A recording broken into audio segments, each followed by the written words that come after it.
Hello everyone, I'm Mr. Night Story, and welcome to tonight's journey toward peaceful sleep. If you're enjoying this content, I would be so grateful if you could take a moment to like this video. I'd also love to hear from you. Please feel free to share in the comments where you're watching from and what time it is there. Your kind support truly helps me continue creating these relaxing experiences for you. Now, please make yourself comfortable as we gently begin tonight's journey to restful sleep. I'd hiked the Smokies dozens of times, alone, in groups, every way you could imagine. Greenbrier had always been one of my favorites. It wasn't crowded like Cades Cove, and it had enough wildflowers to keep my camera busy for days. As a seasoned solo hiker at 32, I knew the risks: bad weather, twisted ankles, bears. But this was the Smokies in late spring of 2021. Safe enough if you knew what you were doing, or at least that's what I believed.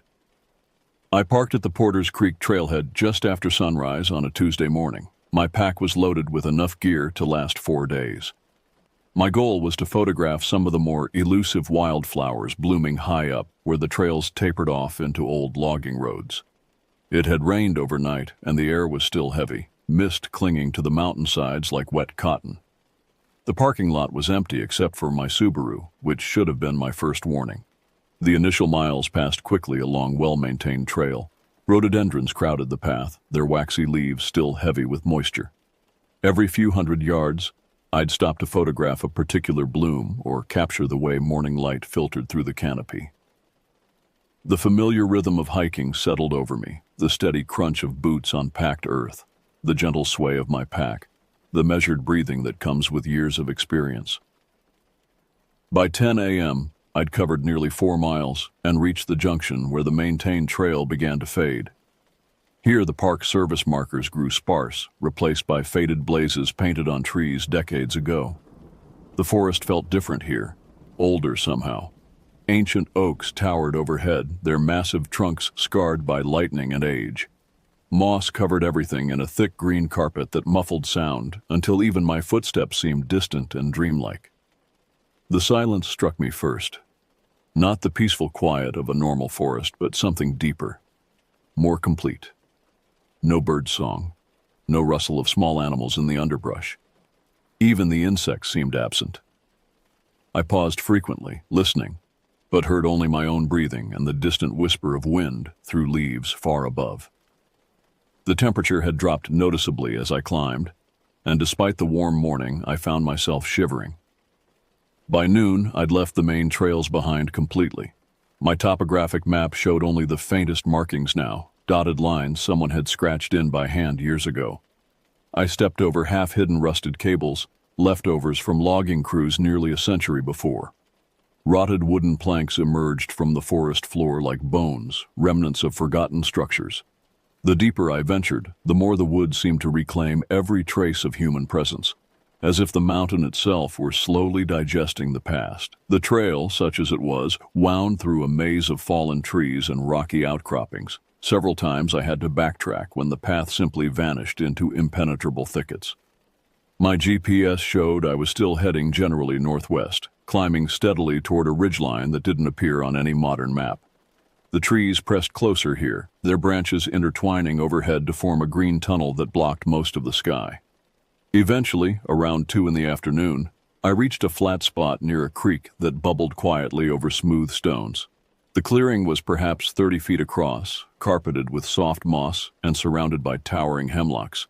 It felt like a natural cathedral, peaceful and secluded, perfect for setting up camp. It was quiet, cool, and comfortably isolated, or so I thought. After dropping my pack and checking my phone, no signal as expected, I began the familiar ritual of making camp. The tent went up easily on the level ground. I arranged my gear methodically, hanging my food bag from a high branch to keep it away from bears, setting up my camp stove on a flat rock near the creek.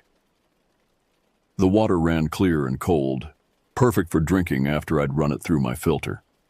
As I worked, that strange silence continued to press in around me, broken only by the gentle gurgle of the stream and the soft whisper of wind through pine needles. After pitching my tent, I wandered uphill, scouting for flowers while still keeping my camp within eyesight. The slope rose steeply above the creek, covered in a thick carpet of ferns and wildflowers. Trilliums bloomed in white clusters, and I spotted several rare orchids tucked into shady crevices. I spent an hour photographing them, losing myself in the familiar pleasure of capturing nature's intricate beauty. But as the afternoon wore on, an uneasy feeling began to grow in the pit of my stomach. Nothing I could put my finger on at first, just a sense of being observed. I'd pause in my photography to look around, scanning the forest for movement, but saw nothing. The feeling persisted, though, a constant itch between my shoulder blades, as if invisible eyes were tracking my every movement. That evening, I prepared a simple dinner of dehydrated pasta and sat by my small fire, watching darkness seep between the trees. The flames cast dancing shadows on the surrounding trunks, creating an ever-shifting pattern of light and dark that played tricks on my eyes. Every few minutes, I'd catch movement in my peripheral vision, but when I turned to look directly, there was nothing there but empty forest. The temperature dropped quickly once the sun disappeared behind the ridgeline. I pulled on my fleece jacket and moved closer to the fire, feeding it with dead wood I'd gathered earlier. The crackling flames provided both warmth and comfort, but they also limited my night vision, turning everything beyond their reach into impenetrable blackness. Every snap of burning wood made me jump. Every rustle of leaves set my nerves on edge. I tried to rationalize away my growing anxiety. Solo camping always involved some adjustment period, some natural wariness at being alone in the wilderness. But this felt different. This felt wrong. The forest around me seemed to hold its breath, waiting for something I couldn't name. Even the fire seemed smaller somehow, its light failing to push back the encroaching darkness as much as it should. When I finally retreated to my tent around 10 p.m., I double-checked every zipper, making sure everything was sealed tight. I placed my hiking boots beside my sleeping bag, within easy reach. My headlamp went on the left side, my knife on the right, old habits from years of solo camping, but tonight they felt more like desperate precautions than simple organization. I lay awake for what felt like hours, every sense hyper-alert. The thin nylon walls of my tent felt ridiculously inadequate, offering no real protection against whatever might be lurking in the darkness outside. Every sound seemed amplified, the whisper of wind through branches, the distant hoot of an owl, the occasional crack of settling wood. But underneath it all was that persistent silence, that sense of something holding itself perfectly still, perfectly quiet, just beyond the range of my hearing. Sometime after midnight, I must have finally drifted off because I woke with a start to complete silence. No wind, no owl calls, nothing. The darkness inside my tent was absolute, thick enough to feel solid against my face. I fumbled for my headlamp, clicking it on with trembling fingers. The beam revealed my tent's interior exactly as I'd left it, but something felt wrong. I couldn't shake the feeling that the silence outside was different now, more intentional, as if something had been moving through the forest and had suddenly stopped. I listened intently, holding my breath, but heard nothing except my own rapid heartbeat pounding in my ears. I clicked off the headlamp and lay back down, but couldn't return to restful sleep.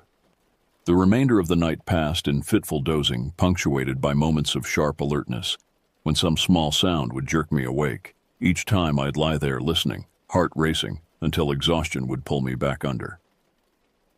When morning finally came, pale and gray, I crawled out of the tent with every muscle aching from tension.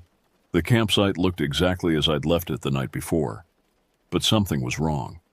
It took me several minutes to pinpoint what was bothering me, and when I finally realized what it was, my stomach dropped like a stone. A small camping trowel I had left out near my cook stove was missing. But that wasn't what sent fear crawling up my spine like ice water. It was the single, unfamiliar boot print pressed deeply into the mud beside the cold fire pit. It was larger than mine and shaped differently, like a heavy, old-fashioned work boot with deep treads I didn't recognize. I knelt beside the print, studying it in the pale morning light. The impression was clear and fresh, made sometime during the night while I slept. But what terrified me most was its position. Whoever had made it had been standing directly beside my tent, close enough to touch the nylon walls, close enough to hear my breathing inside. I searched frantically around the campsite, looking for other signs of intrusion, but found nothing. No disturbed gear, no other footprints, no indication that anyone had touched anything else. Just that single boot print, perfectly preserved in the soft mud, proof that I hadn't been alone in the darkness after all. My hands shook as I started the camp stove and boiled water for coffee. Every nerve in my body screamed at me to pack up and leave immediately, but daylight had restored some measure of rationality.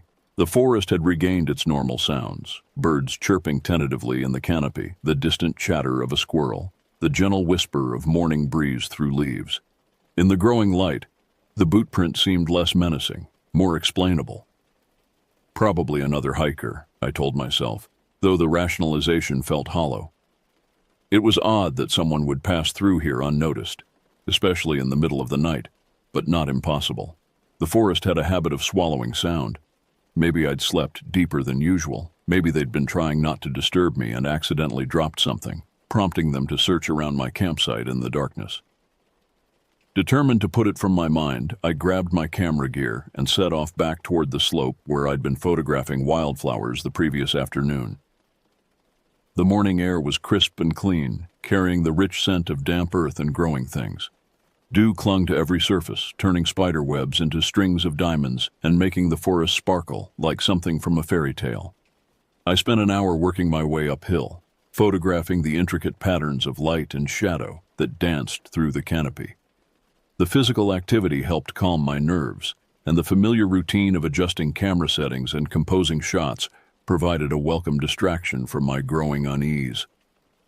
But as I climbed higher, that strange silence began to return, gradually replacing the normal forest sounds until I was once again surrounded by an oppressive quiet. Maybe half a mile from my tent, hidden among ferns and patches of moss, I found something that made me stop cold. At first glance, I mistook it for a natural formation, stones arranged by water erosion or wind. But as I drew closer, it became obvious they had been stacked carefully by human hands. Large river rocks formed a rough circle about 6 feet across, with smaller stones arranged in neat rows inside the perimeter.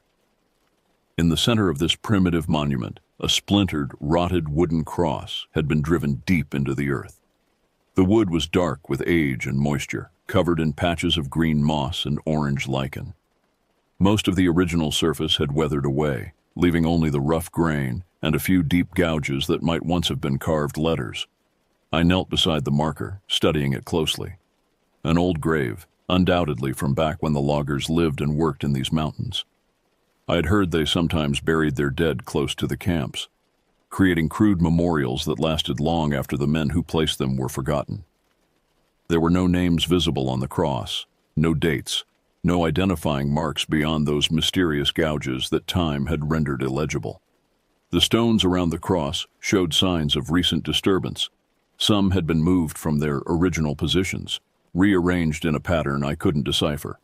Fresh scratches marked several of the larger rocks, as if they'd been dragged across rough ground. Most disturbing of all, the earth around the base of the cross had been disturbed, leaving a depression that looked suspiciously like it had been dug and then hastily filled in again. I stood up quickly, suddenly eager to be away from this place. There was something deeply unsettling about finding evidence of recent activity at what should have been an undisturbed historical site.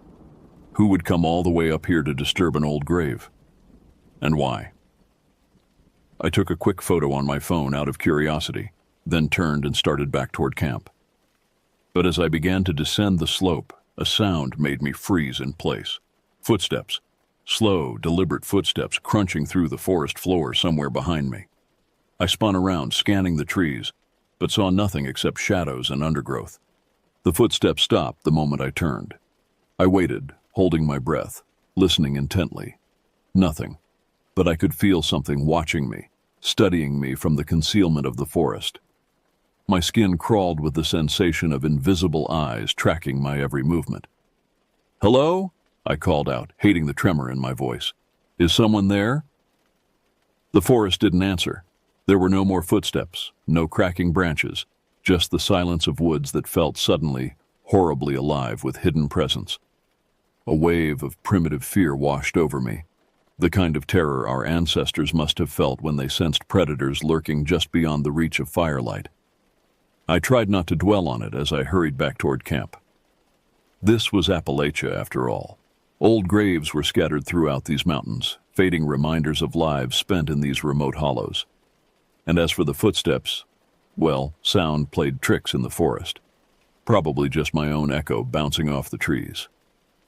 But deep down, I didn't believe my own explanations. Not for a second. The rest of that morning passed without incident. I forced myself to maintain a normal routine, eating a simple breakfast of oatmeal and dried fruit, organizing my gear, checking my equipment. The familiar tasks helped steady my nerves, and by noon, I'd almost convinced myself that I was overreacting to what were probably perfectly natural circumstances.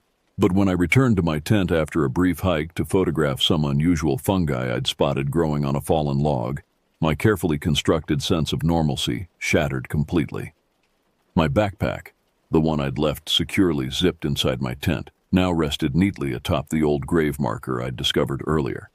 The pack sat perfectly upright, straps arranged carefully as though placed there with deliberate reverence.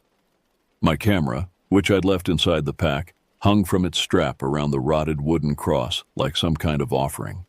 I stared at the scene for a full minute, rooted in place, the trees seeming to close around me like the walls of a trap. My rational mind scrambled for an explanation, but none came. The grave was over half a mile from my campsite, up a steep slope, hidden among dense undergrowth. There was no way my pack could have ended up there by accident. "Hello?" I called out again, louder this time, letting desperation creep into my voice. "I know you're out there. What do you want?" The forest didn't answer. There were no footsteps, no movement, just the silence of woods that felt suddenly horribly familiar, as if this silence had been waiting for me, had been planning this moment since I first set foot on the trail. I approached the grave marker slowly, every nerve screaming at me to run. The pack appeared undamaged, its contents intact as far as I could tell.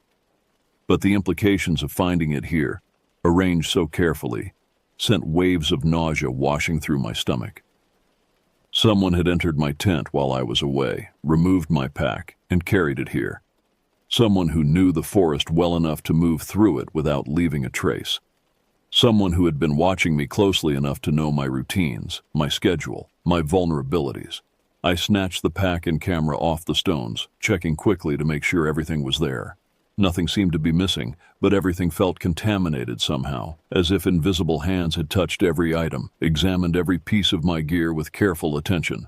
The walk back to camp felt like a death march. Every shadow might conceal a watching figure. Every rustle of leaves might herald an attack. I found myself moving faster and faster, almost running by the time I reached the clearing where my tent waited. Nothing else appeared disturbed. Tent zippers were still secured exactly as I'd left them, sleeping bags still neatly arranged inside. My remaining gear showed no signs of tampering. But the absence of additional disturbance somehow made things worse, not better. It meant whoever was doing this had surgical precision, moving through my campsite with expert care, taking only what they wanted, touching only what served their purpose. For a long time I stood there breathing too fast, ears straining for any sound that might indicate I wasn't alone. 100 explanations swirled through my head, but none made sense. I was miles from any established trail, miles from any other campers.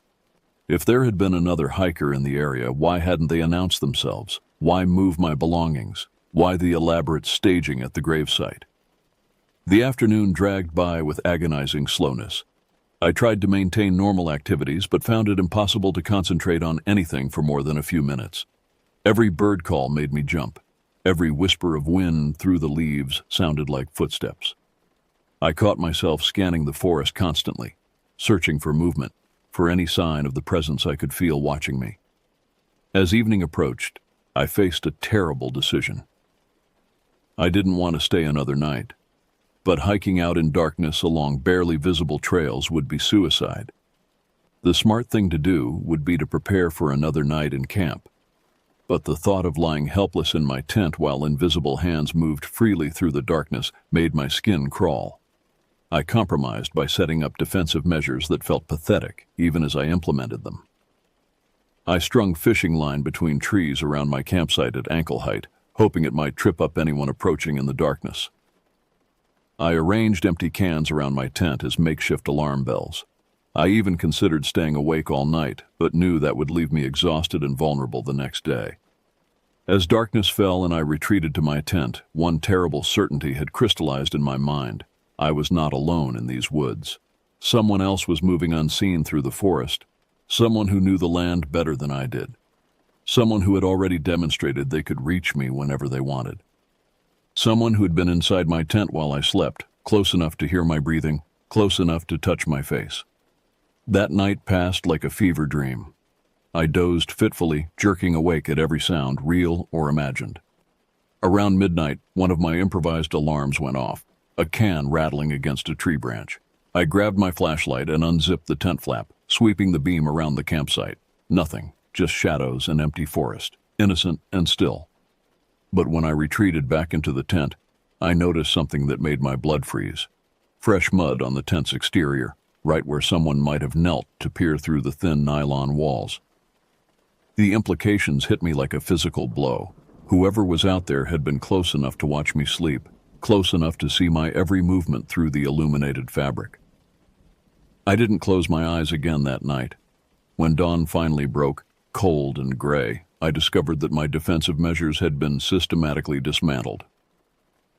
The fishing line lay neatly coiled beside my tent. The warning cans had been carefully removed and stacked in a tidy pile.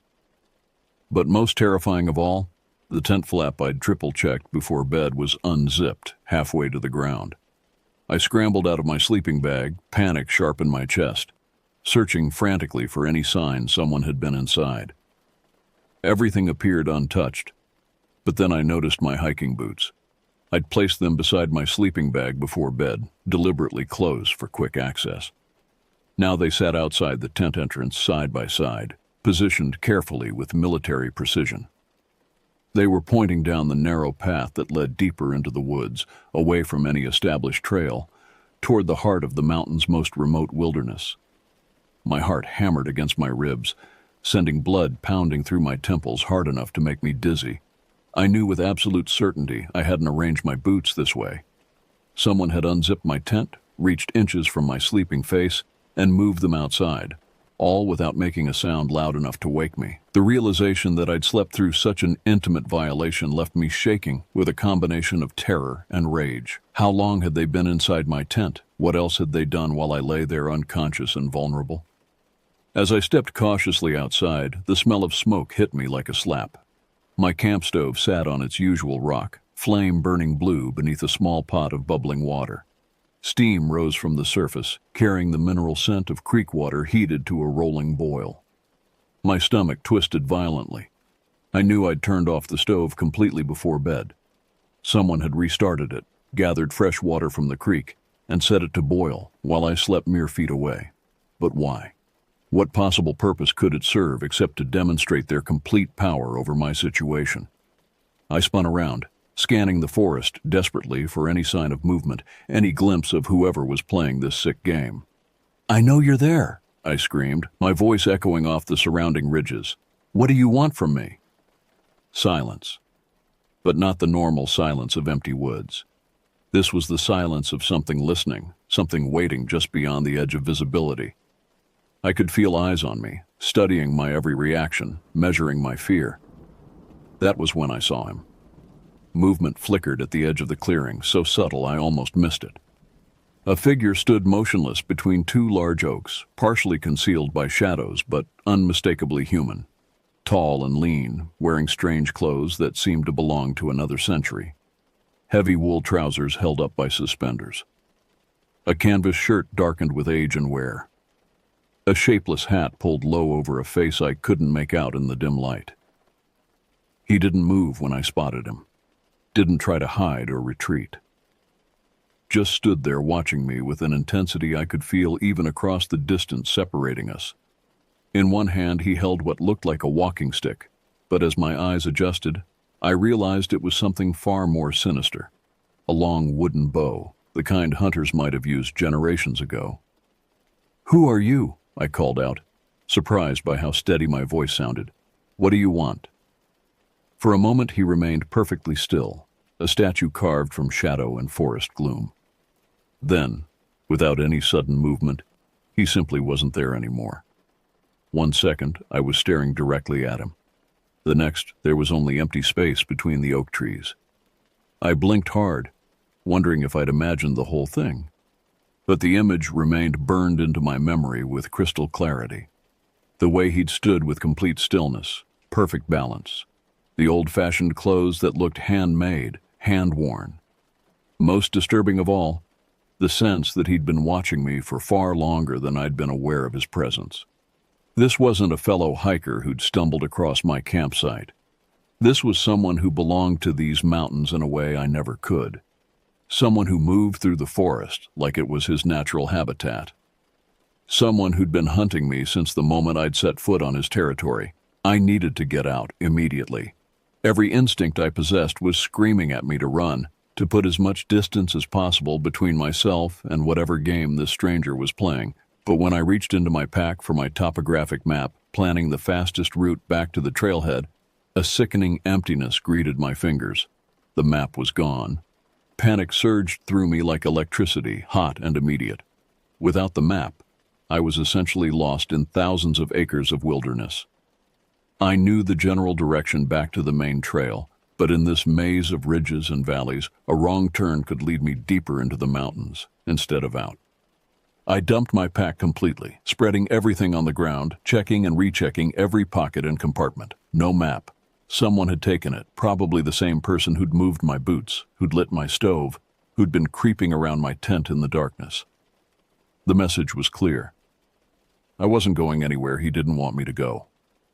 Fighting down the hysteria that threatened to overwhelm me, I tried to think rationally about my situation. I had my phone, though it showed no signal bars. I had a basic compass. I had enough food and water for another day, maybe 2 if I rationed carefully. Most importantly, I had years of hiking experience and a good sense of direction. I could find my way out. I had to. Grabbing what gear I could carry, I stuffed everything hastily into my pack, shouldered it, and set off downhill. Moving fast at first, I crashed through undergrowth and scrambled over fallen logs, driven by pure adrenaline and the desperate need to put distance between myself and that clearing where invisible eyes had watched my every move. But the forest seemed determined to confuse me. Trails that looked promising petered out into impenetrable thickets. Ridgelines that should have led downhill toward the main valley instead curved back on themselves, depositing me right back where I'd started. After 2 hours of increasingly frantic hiking, I realized with growing horror that I was completely lost. Every direction looked the same. The dense canopy blocked most of the sky, making it impossible to navigate by the sun. My compass spun uselessly, apparently affected by some local magnetic interference I'd never encountered before. Even the creek I'd been following seemed to change direction randomly, flowing uphill in some places, disappearing entirely in others. As afternoon faded toward evening, exhaustion forced me to stop. I'd covered miles without making any real progress, and my water was running dangerously low. The smart thing to do was find shelter for the night and start fresh in the morning. But the thought of spending another night in these woods, knowing I was being watched, filled me with a terror so deep it made my hands shake. I found a small depression beneath a cluster of evergreens, a natural shelter that offered some protection from the wind. I didn't dare light a fire. That would only advertise my location to whatever was stalking me through the darkness. Instead, I wrapped myself in my sleeping bag and hunkered down to wait for dawn. The woods around me came alive as darkness fell, not with normal forest sounds, but with subtle movements that raised every hair on my neck. Branches creaking in patterns that seemed deliberate. Footsteps that stopped the moment I turned to listen. The whisper of something large moving through the underbrush just beyond the range of my vision. I gripped my headlamp in one hand and my knife in the other, straining every sense for signs of approaching danger. Hours crawled by like days, each minute stretching endlessly in the oppressive darkness. My eyes burned from staring into the shadows. My ears rang from listening so intently to every tiny sound. Sometime long past midnight, the forest fell completely silent. No wind, no insect calls, nothing. The silence was so complete it felt like a physical weight pressing down on me. And in that silence I heard something that turned my blood to ice water. Humming. Someone was humming a tune I didn't recognize, a low, mournful melody that seemed to come from everywhere and nowhere at once. The sound drifted through the trees like fog, impossible to localize, impossible to ignore. I clicked on my headlamp, sweeping the beam frantically through the surrounding forest. Nothing. Just empty trees and hollow shadows that seemed to mock my terror. But the humming continued, growing slightly louder, as if whoever was making it was slowly circling my hiding place. Then I saw movement. A figure stepping carefully between the trees, just at the edge of my light's reach. The same tall, lean shape I'd glimpsed at my campsite, but clearer now. I could see his face beneath the brim of his hat, weathered skin stretched tight over sharp bones, eyes that reflected my flashlight beam like an animal's. He carried his bow in one hand, an arrow nocked and ready. But he wasn't hunting animals. He was hunting me. "Please," I whispered, though I doubt he could hear me over the sound of my hammering heart. "I don't know what you want. I'm just trying to leave." He stopped humming, stopped walking. For a long moment he stood perfectly still, studying me with those gleaming eyes. Then, without making a sound, he smiled. A cold, predatory expression that contained no trace of human warmth. That smile told me everything I needed to know. This wasn't about territory or trespassing. This was about sport. I was prey, and he was enjoying the hunt. The moment our eyes met, something primal kicked in. The same survival instinct that had kept my ancestors alive in far more dangerous times. I rolled sideways out of my sleeping bag and bolted into the darkness, crashing through undergrowth with no thought for direction or stealth. Behind me, I heard no pursuit. No breaking branches or pounding footsteps, just that terrible silence, which was somehow worse than any sound of chase would have been. It meant he was confident. It meant he knew these woods well enough to track me without effort, to anticipate where I would go before I knew myself. I ran blindly through the forest, guided only by my headlamp's narrow beam and the desperate hope that I was moving toward safety rather than deeper into his territory. Branches tore at my clothes and skin, leaving bloody scratches across my face and arms. My pack bounced against my back with every step, throwing off my balance and slowing my progress. The terrain grew increasingly treacherous as I stumbled through the darkness. Steep ravines opened without warning beneath my feet. Hidden logs sent me sprawling face first into the forest floor. Thorny vines caught at my legs like grasping fingers, trying to drag me down. But terror drove me forward. Every time I paused to catch my breath, I'd hear something, a twig snapping, leaves rustling, that awful humming drifting through the trees. He was following me, staying just close enough to keep me moving, never close enough to be seen clearly. Dawn found me collapsed beside a different creek, my water bottles empty, my body pushed far beyond its limits. Blood streaked my hands and face from dozens of cuts. My left ankle throbbed from a twist I'd gotten stumbling over a fallen log. But I was alive, and as gray light began to filter through the canopy, I allowed myself a moment of desperate hope. Maybe I'd lost him in the darkness. Maybe the daylight would reveal a clear path back to civilization. Maybe this nightmare was finally ending. That hope died quickly. As I knelt beside the creek, splashing cold water on my torn face, I became aware of eyes watching me from across the stream. He stood motionless among the trees on the far bank, no longer bothering to hide. In the pale morning light, I could see him clearly for the first time. His clothes were old but well-maintained, hand-stitched wool and canvas that spoke of a simpler time. His face was ageless in the way of people who'd spent their lives outdoors, weathered but strong. But his eyes held a hunger that made me understand why apex predators had been feared by humans since the dawn of time. This wasn't a man who'd gotten lost in the woods and gone feral. This was something that had always lived here, something that saw the forest as his domain, and me as an unwelcome intruder who needed to be dealt with. He raised his bow slowly, drawing the string back with practiced ease. The arrow's point caught the morning light, sharp enough to punch through my chest and pin me to the tree behind me. At this range, he couldn't possibly miss. "Wait," I gasped. though I had no idea what I was asking him to wait for. Please, I'll leave. I'll never come back. I'll never tell anyone about this place. For a moment, his expression didn't change. Then that cold smile returned, and I realized my mistake. He didn't want me to leave. This was never about protecting his territory. This was about the hunt, about the game, about having prey worthy of his skills. He'd been alone in these mountains for God knows how long, and I was the most interesting thing to happen to him in years. The bowstring released with a soft twang. I threw myself sideways just as the arrow buried itself in the creek bank where I'd been kneeling. Before he could knock another arrow, I was running again, crashing through the forest with renewed desperation. This time, I heard him coming after me. Not the heavy footfalls of a city dweller stumbling through unfamiliar terrain, but the whisper-quiet movement of someone who belonged here, who could move through the forest like water flowing downhill. I ran for hours, driven by pure terror, stumbling and falling and picking myself up again. My body was failing, legs cramping, lungs burning, heart hammering so hard I thought it might burst. But somewhere ahead, the forest was getting brighter. The trees were thinning. I could smell something different in the air, something that spoke of roads and cars and civilization. When I finally burst out of the tree line onto a paved road, the relief was so overwhelming I collapsed immediately, sobbing with exhaustion and gratitude. A Park Service truck was parked at a nearby pullout, and a ranger was climbing out, radio in hand. "Ma'am, are you hurt?" She rushed toward me, taking in my bloody, torn condition. "We've been looking for you. Your car's been at the Porters Creek trailhead for 3 days."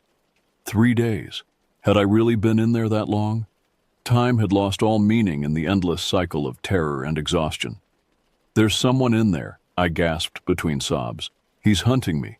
He has a bow. He took my map." The ranger's expression grew concerned, but I could see the skepticism in her eyes. "Ma'am, let's get you to a hospital first. Then we can talk about what happened." As they loaded me into the truck, I looked back at the forest one final time. And there, barely visible among the trees, I saw him watching. Still as stone, patient as death itself. Our eyes met across the distance, and he nodded once, a gesture that somehow conveyed both respect for my escape and promise of what would happen if I ever returned. The search team found my abandoned campsite exactly as I'd described it. Tent collapsed, gear scattered, signs of extended occupation, but no evidence of another person. They recovered my missing map from beneath a pile of leaves near the old grave marker, though they couldn't explain how it had gotten there. Most of my missing equipment turned up eventually, carefully arranged in clearings throughout the forest, like offerings at various shrines, but they found no trace of the man I'd described, no unusual footprints, no signs of another camp, no evidence that anyone else had been in the area. The official report listed me as a hiker who'd become disoriented and panicked, possibly suffering from dehydration-induced hallucinations. I let them believe it. What was the alternative? Tell them about a man who moved through the forest like a ghost, who could track prey for days without leaving a trace, who treated the wilderness like his personal hunting preserve. They'd have assumed I was suffering from some kind of breakdown, but I knew what I'd experienced. The scratches on my arms were real. The terror that still woke me in cold sweats was real. And most real of all was the memory of those predators' eyes studying me across the creek, measuring me like a hunter measures prey. I never returned to the Smokies. In fact, I never went hiking alone again. The wilderness I'd once loved now seemed full of shadows and hidden watchers, of places where ancient hunts might still be playing out, according to rules I couldn't understand. Sometimes, late at night, I'd research old stories about the area. Mountain men who'd never left the woods when civilization moved in, loggers who'd disappeared during the railroad days and were never found, hunters who'd gone into the forest and simply vanished as if the mountains themselves had swallowed them. The stories were fragmentary, inconsistent, probably mostly folklore, but they all shared certain themes. Isolated men who'd lived in the wilderness so long they'd become part of it, who'd developed skills that bordered on supernatural, who'd forgotten how to be human and remembered only how to hunt. 3 months after my escape from Greenbrier, I received a package at my home address. No return label, no postmark indicating its origin. Inside was my missing camping trowel, the one that had disappeared on my first night. It had been cleaned and sharpened, maintained with obvious care. Wrapped around the handle was a single piece of twine tied in an intricate knot I didn't recognize. The message was clear. He knew where I lived. He could reach me whenever he wanted. But for now, the game was over. I'd provided enough sport to satisfy him, and he was returning my equipment as a gesture of respect between hunter and prey. I kept the trowel in a drawer, where it serves as a reminder of how thin the line really is between civilization and wilderness, between the safe modern world and the ancient hungers that still stalk through the forgotten places of the earth. The mountains remember. They remember when humans were prey, when the forest held terrors that couldn't be explained by science or rational thought. They remember the old rules, the old hunts, the old bargains between predator and prey. And sometimes, if you venture deep enough into the wild places, you might find that the mountains haven't forgotten how to hunt. I learned something important during those 3 days in Greenbrier. There are still corners of the world where different rules apply, where different kinds of people live by different codes. The man I'd encountered wasn't evil exactly. He was just following a pattern older than civilization, older than cities, older than the idea that humans should be safe from the things that hunt in the dark. He was a reminder of what we'd once been and what we might become again if we stayed too long in places where the modern world holds no sway. As I write this, 5 years later, I still dream about those eyes watching me from across the creek. Still wake up sometimes convinced I can hear that lonely humming drifting through the darkness outside my window. The rational part of my mind insists it was trauma, that my memories have been distorted by fear and time. But late at night, when the house settles around me and the darkness presses against the windows, I remember the weight of his gaze and the certainty that somewhere in the Smokies, in places no map will ever mark, the hunt continues. And I'm grateful every single day that I was fast enough, lucky enough, or perhaps just entertaining enough to escape with nothing more than scars and memories. Some games you're not meant to win. Sometimes survival is victory enough.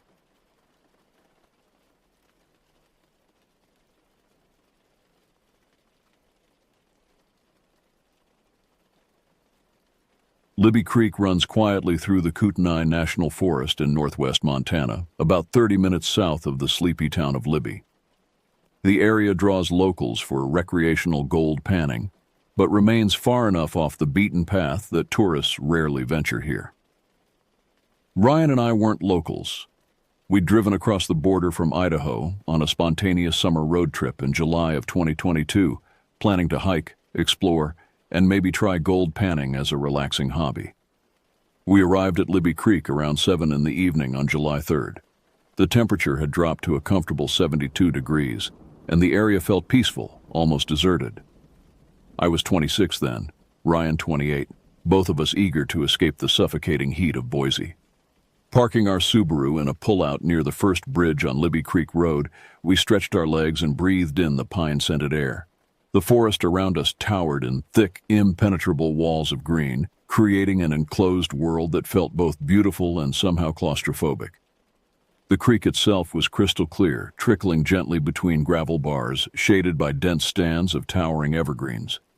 Their branches interlocked overhead like skeletal fingers, filtering the evening sunlight into scattered patches of gold and shadow. The silence was profound, not the comfortable quiet of civilization, but the deep, watchful silence of wilderness. Every small sound seemed amplified. The snap of a twig, the rustle of leaves, the distant call of a bird that sounded almost human in its distress. We hadn't been there 5 minutes before we met another vehicle pulling in, a weathered but well-kept pickup truck. The driver was a friendly-looking man in his early 40s who stepped out with easy confidence, accompanied by his son, who couldn't have been older than 11. The boy's eyes were bright with excitement, darting between us and the creek with obvious enthusiasm. They introduced themselves as Jason and his son Timothy, and Jason seemed genuinely excited to find newcomers interested in gold panning.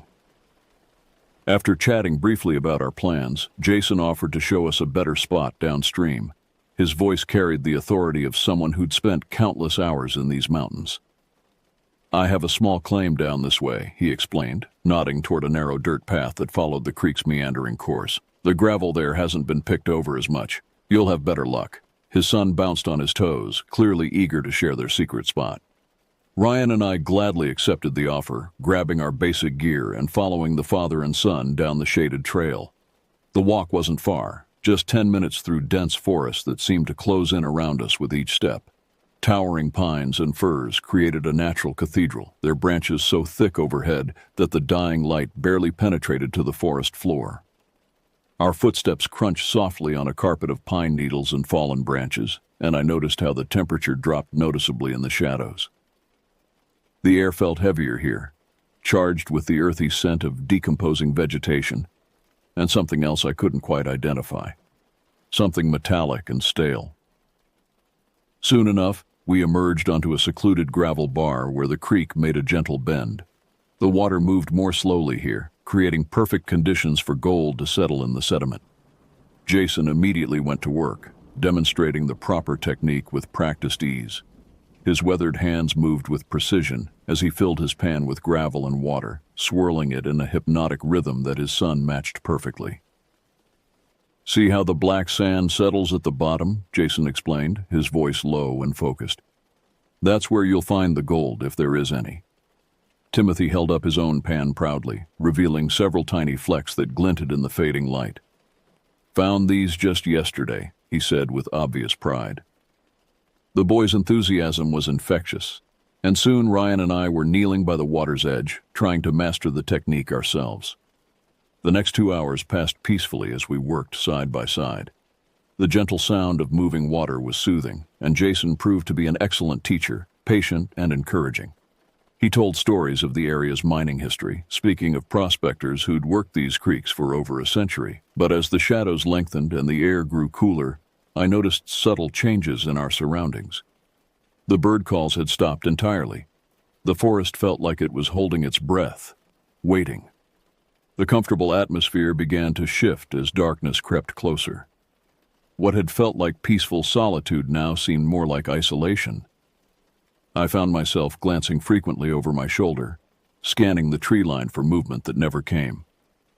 The weight of the surrounding wilderness pressed in on us, and I became acutely aware of how alone we were, how far from help, how easy it would be for someone to approach unseen through the dense forest.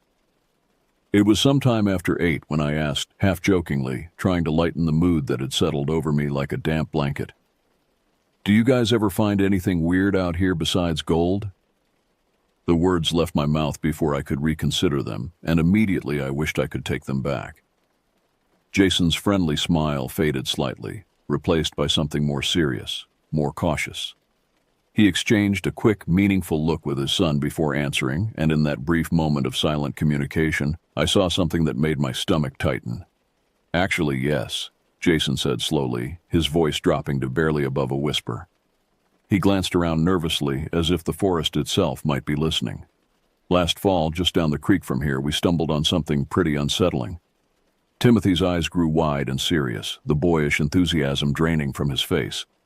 "Yeah," he jumped in, his voice small but clear. "It was a human arm." I waited for them to laugh, to break the tension with a joke or explanation, but they didn't. The silence stretched uncomfortably as both father and son stared at the water, lost in the memory. Ryan's smile vanished completely, and I felt my heart rate increase as the implications sank in. The forest around us suddenly felt different, not peaceful, but menacing. Every shadow seemed deeper, every sound more sinister. Jason continued cautiously, his voice measured and deliberate, as if he'd told this story before but never got used to it. "We reported it to the authorities, of course, but nothing ever came of it. The investigation just stopped. Folks go missing out here pretty often, more than you'd think. Sometimes they wander off trail. Sometimes they get lost in a storm, but honestly..." He paused, scanning the darkening tree line. "A lot of them just vanish without a trace. There are people living in these mountains," he continued, his voice growing more urgent. After those wildfires a few years back, the government estimated there might be more than 10,000 folks living completely off-grid in these forests. No identification, no addresses, no way to track them. Some are just trying to live free, but others... He trailed off, shaking his head. Others are hiding from something, or hiding because they've done something. You've got to be careful out here, especially after dark. I glanced over at Ryan, silently communicating my growing discomfort. But neither of us said anything. Jason wasn't trying to scare us. I could see that he was genuinely concerned for our safety. But the warm evening had taken on a distinctly cold edge, and every rustle in the underbrush now seemed potentially threatening. The forest that had seemed so beautiful an hour earlier now loomed over us like a living thing, full of hidden dangers and unseen watchers. Around 8:30 I stood up and stretched, my muscles stiff from crouching by the creek. The temperature had dropped significantly as the sun disappeared behind the mountains, and I could feel goosebumps rising on my arms. "I'm going to grab my sweatshirt from the car before it gets any darker," I announced, trying to keep my voice light despite the uneasiness that had settled in my chest like a cold stone. The walk back up the trail alone was an entirely different experience from the journey down. Every step seemed to echo more loudly in the oppressive silence, and I found myself moving faster than necessary, driven by an inexplicable urge to get back to the relative safety of our car. The forest pressed in on both sides of the narrow path, and I became hyper-aware of every sound: the creak of branches overhead, the skitter of small animals in the underbrush, the distant hoot of an owl that sounded almost mournful. As I reached our Subaru, movement caught my eye on the main road. A dark gray pickup truck was passing slowly, much slower than seemed normal for this stretch of road. Dogs were barking frantically from inside the cab, their sounds sharp and aggressive in the still air. I couldn't see the driver clearly through the tinted windows, just a vague silhouette hunched over the steering wheel. Something about the scene felt wrong, though I couldn't put my finger on exactly what it was. The truck's lack of urgency bothered me most. Vehicles were allowed on this road, certainly, but most drivers would pass through at normal speed, maybe offering a friendly wave to fellow outdoor enthusiasts. This driver seemed to be studying the area, taking inventory of who was here and what they were doing. The dog's frantic barking suggested they were agitated, possibly even trained for something specific. Hunting dogs, maybe, or worse. I grabbed my sweatshirt from the car, locked the doors carefully, and hurried back down the trail, my heart beating faster with each step. The darkness seemed to deepen around me as I walked, and I found myself looking over my shoulder repeatedly, half expecting to see someone following me through the trees. The sensation of being watched was so strong it made my skin crawl, and I nearly ran the last 100 yards back to where the others waited by the creek. By the time I returned to our gold panning spot, Jason and Timothy were already packing up their gear, their movements quick and efficient. The easy camaraderie of the earlier evening had evaporated, replaced by something tenser, more alert. Jason's eyes kept scanning the forest around us, and I noticed he positioned himself between his son and the tree line, a protective instinct that hadn't been there before. "Getting late," Jason said by way of explanation, though his voice carried undertones of something more urgent. "These mountains change after dark. Different kind of people come out, different kind of activities." He shouldered his pack and helped Timothy organize his equipment. "You folks be real careful out here tonight. Maybe consider heading back to town, getting a hotel room. The Libby Inn isn't fancy, but it's safe." Timothy looked up at his father with eyes that seemed older than his 11 years. "Tell them about the sounds," he whispered, tugging on Jason's sleeve. Jason's jaw tightened, and he glanced around nervously before kneeling down to his son's level. "What sounds, buddy?" But Timothy just shook his head, suddenly reluctant to speak, his gaze fixed on the darkening forest. "They wished us well," Jason pressing a business card into Ryan's hand. "Call me if anything happens," he said seriously. "Anything at all. I'm only 20 minutes away." The weight of his concern was unmistakable, and as they disappeared up the trail toward their own vehicle, I felt increasingly exposed on the isolated gravel bar. Ryan and I lingered a few more minutes, trying to recapture the peaceful mood of earlier, but the magic was gone. Every sound seemed amplified and threatening: the hoot of an owl, the splash of a fish jumping, the rustle of something large moving through the underbrush upstream. The creek that had seemed so welcoming now felt like a barrier, cutting us off from civilization and help. "We should head back," I said finally, though I tried to keep my voice casual. Ryan nodded, gathering our equipment with unusual haste. As we started up the trail, I couldn't shake the feeling that we were being observed, that unfriendly eyes were tracking our every movement through the darkness.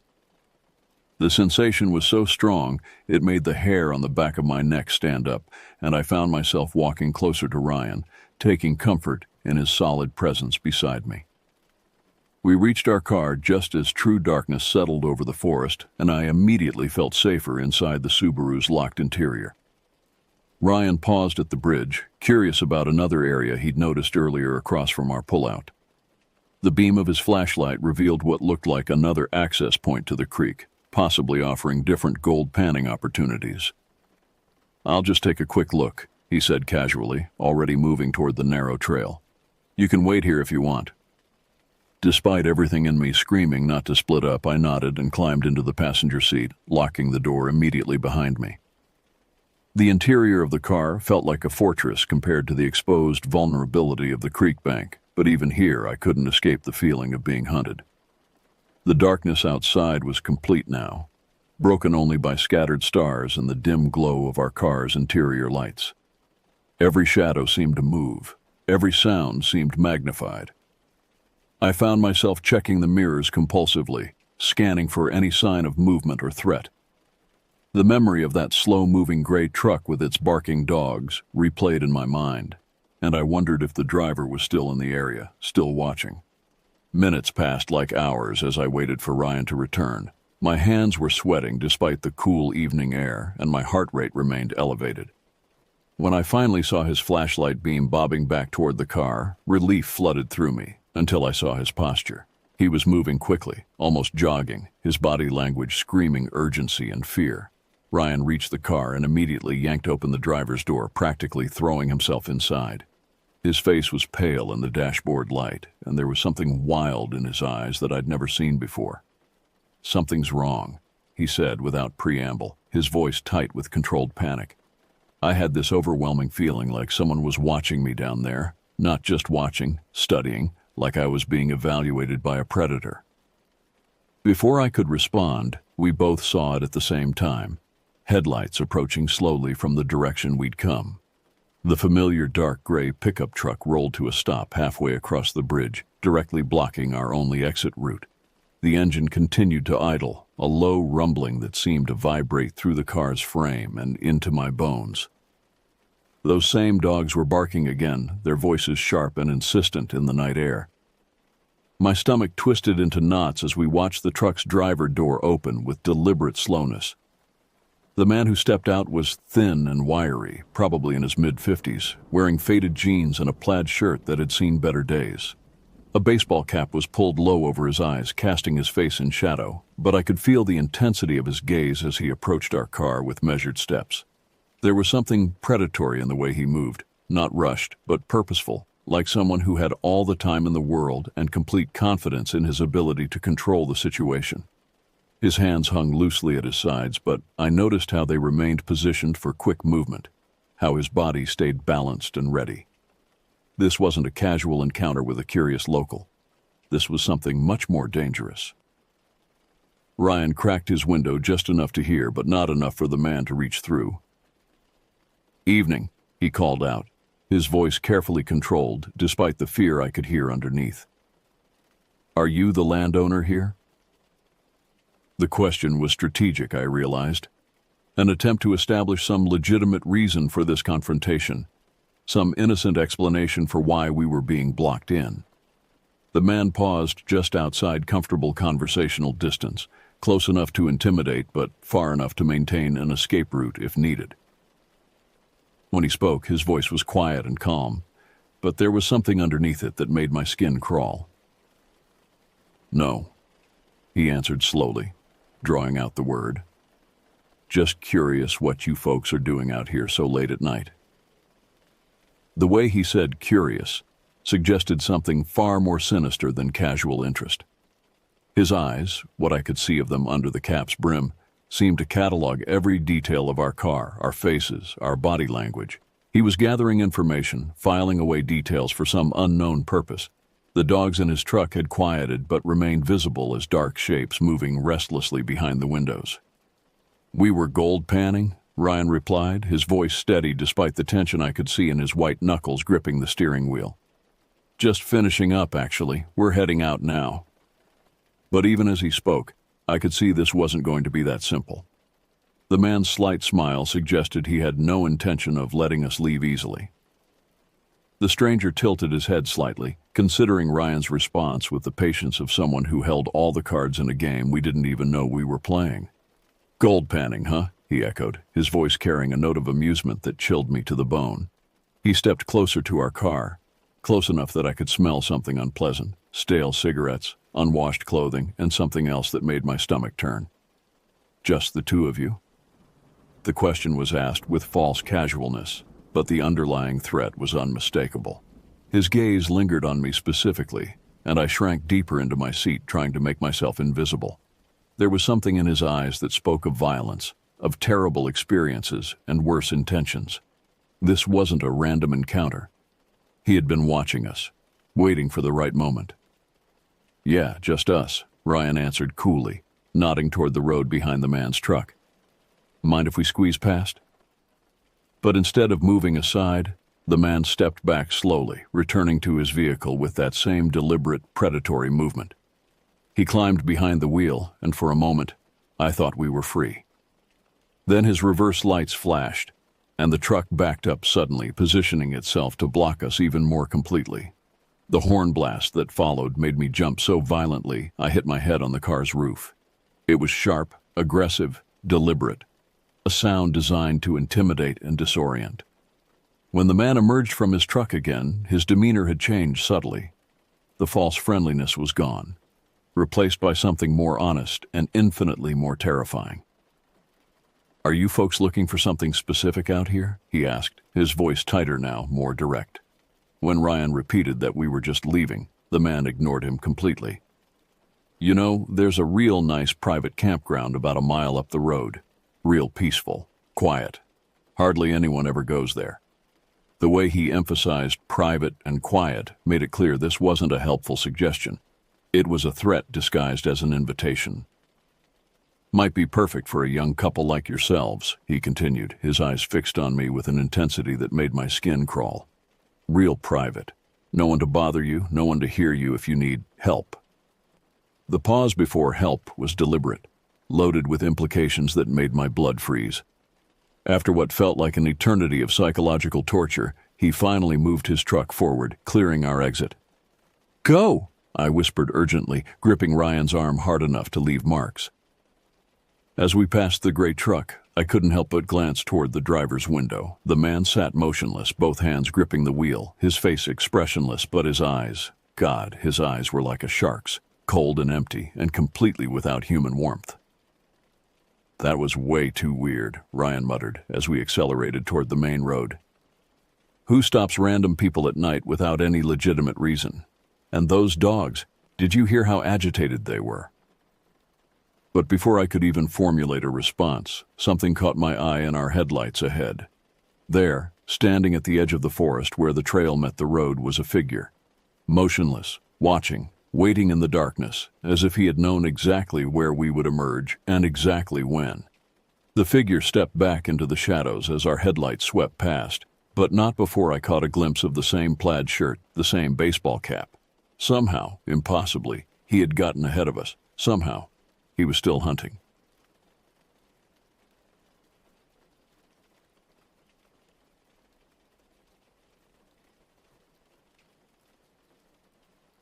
My name is Donald Thomas, and I am 78 years old. What I'm about to tell you happened to me back in 1998 when I was 32 and living in a small town called Shoshone, nestled in the Wyoming Basin. It's a tale that has haunted me for over 2 decades, one that I've tried to understand and come to terms with. Even now, as I sit here in my twilight years, the memories of those dark days send a chill down my spine. Shoshone wasn't much to look at, just a speck on the map really, but it was home.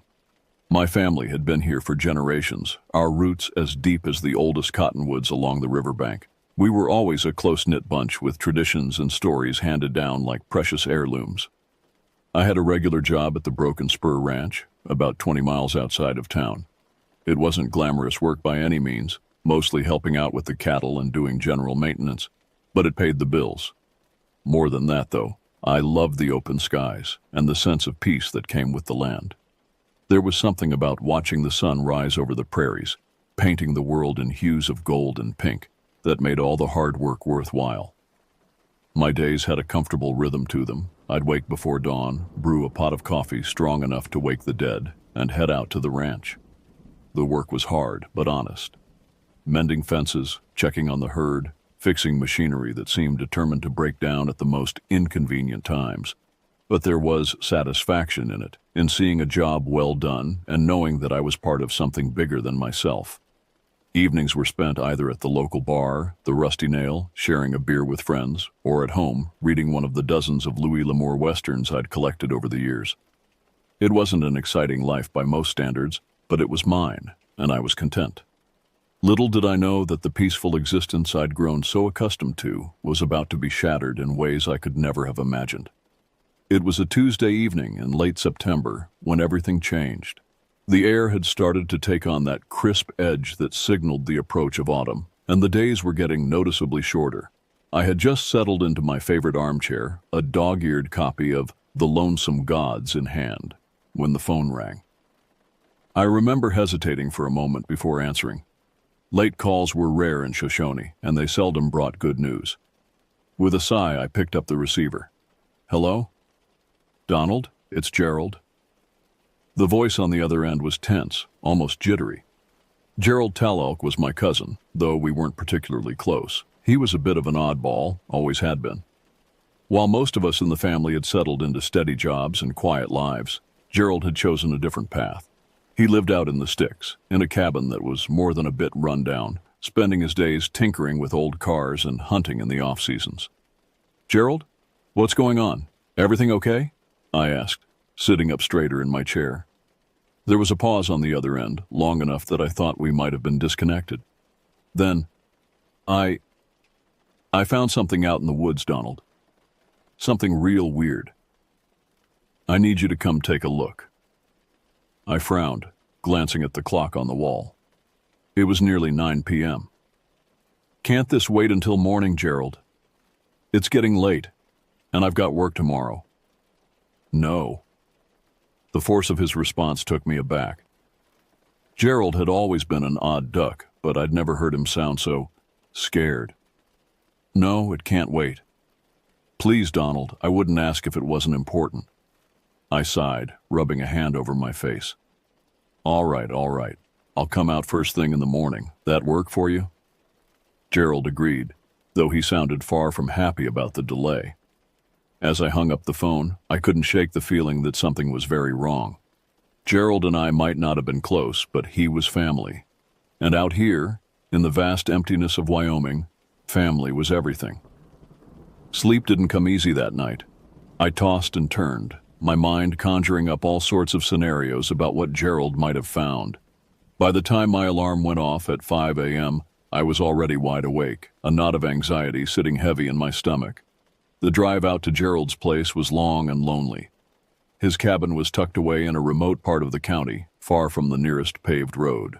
As I navigated the winding dirt track, the trees seemed to close in around me, their branches reaching out like gnarled fingers.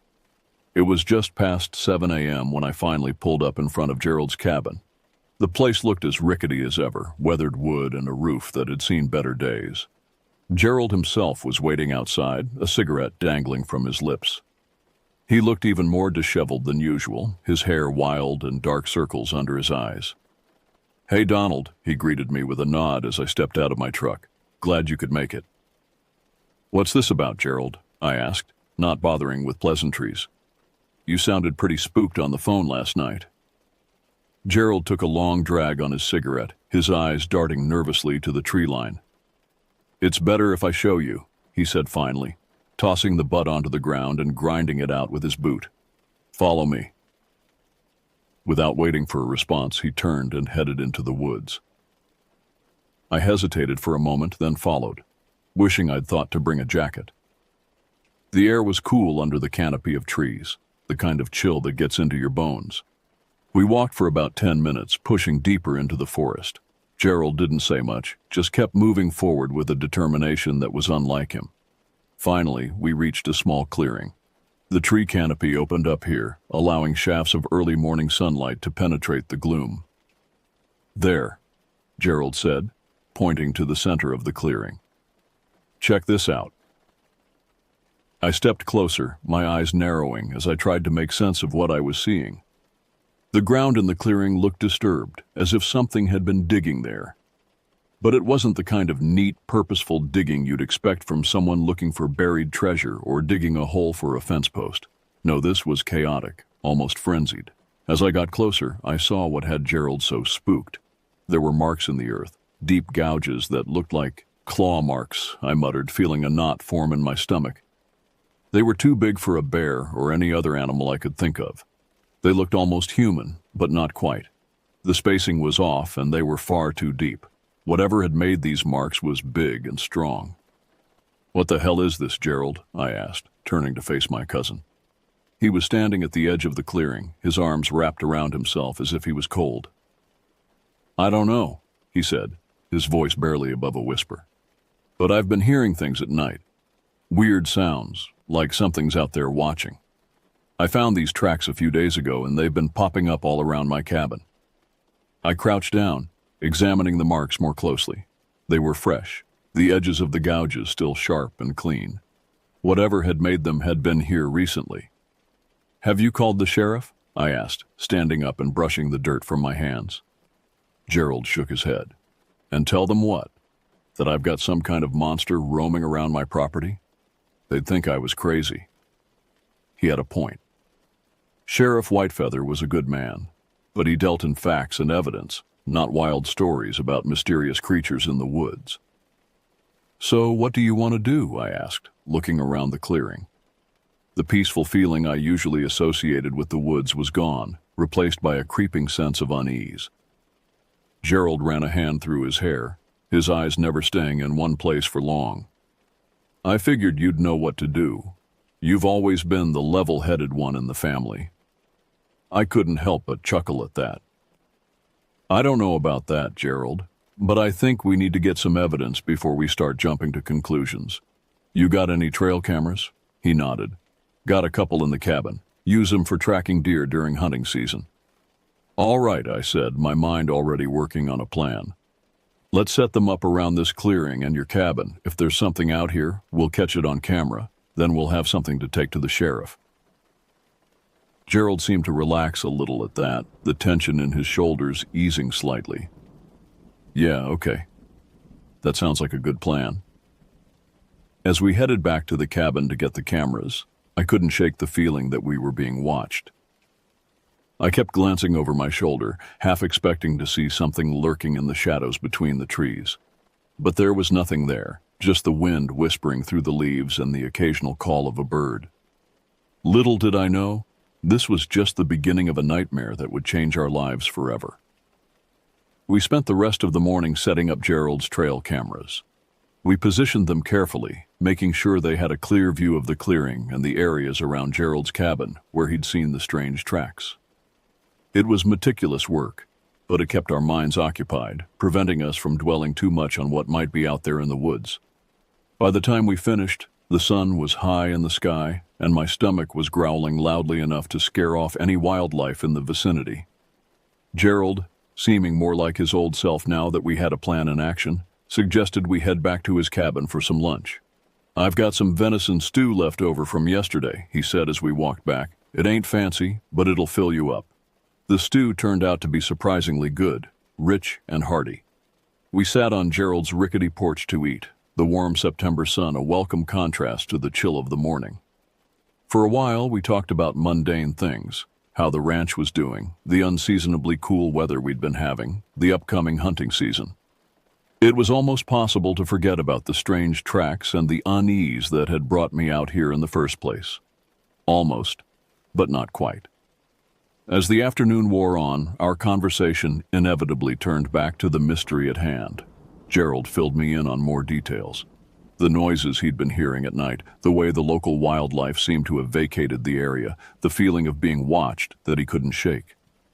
"It's like the whole forest has gone wrong somehow," he said, his eyes fixed on the tree line. "You know that feeling you get sometimes when you know you're not alone?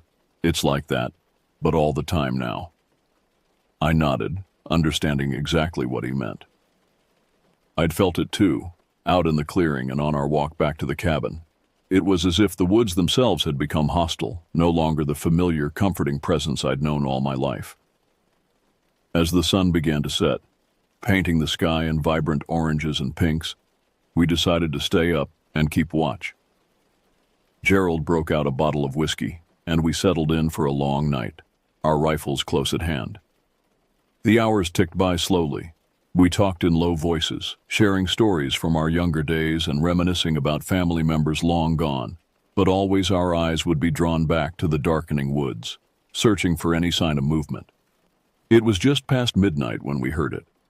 At first I thought it was just the wind, a low moan as it wound its way through the trees. But then it came again, louder this time, and unmistakably not the wind. It was a deep, guttural sound, unlike anything I'd ever heard before. It seemed to come from everywhere and nowhere at once, echoing through the trees and sending a chill down my spine. Gerald and I were on our feet in an instant, rifles in hand. We shared a look, no words necessary. Whatever was out there, this was our chance to see it. We stepped off the porch, our flashlights cutting through the darkness. The sound came again, this time clearly from the direction of the clearing where we'd seen the tracks. We moved slowly, each step crunching on the fallen leaves, our breaths coming in short, sharp bursts. As we neared the clearing, the noise grew louder, more distinct. It was definitely not any animal I knew.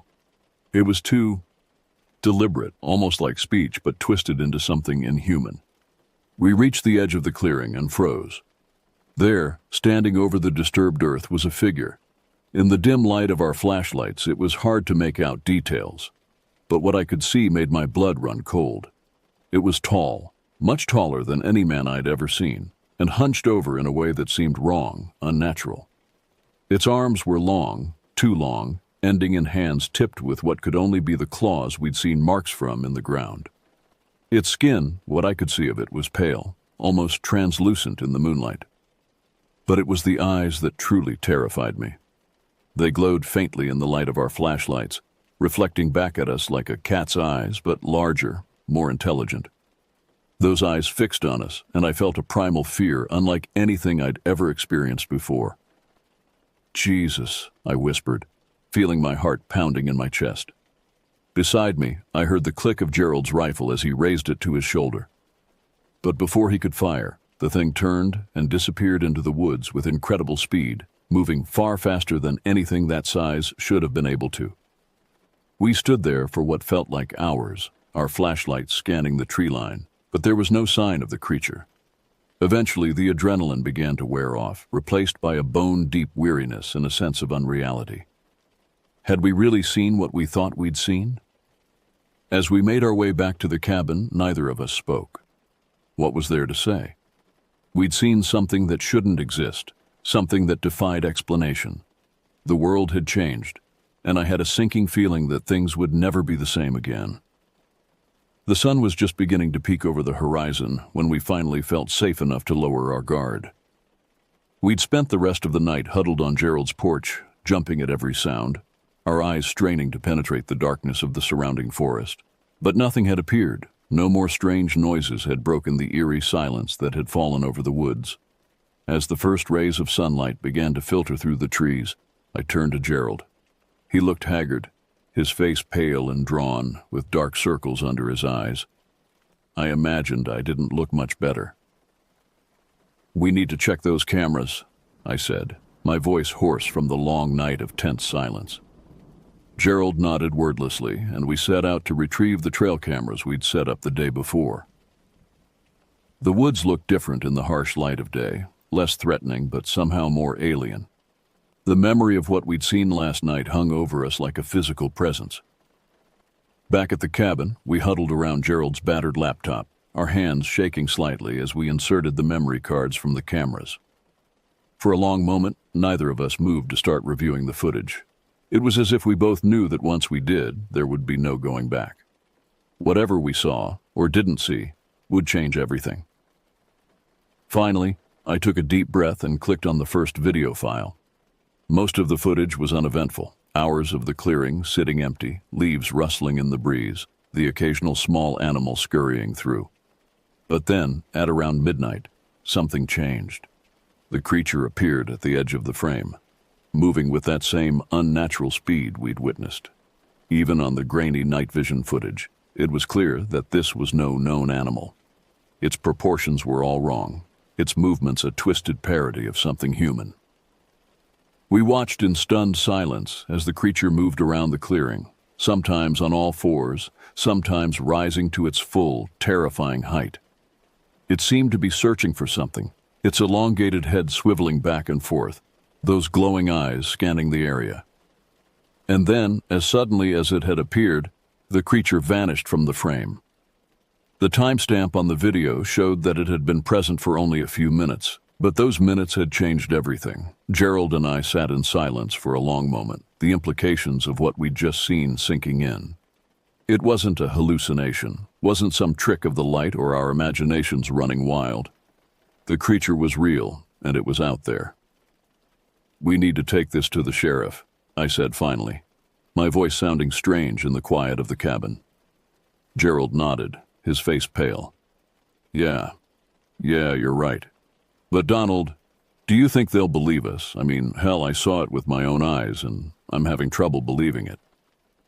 I understood his hesitation. What we'd seen, what we had evidence of, it wasn't something that fit into the normal world. It was the kind of thing you'd read about in tabloids or hear around a campfire, not something you took to law enforcement. But we had to do something.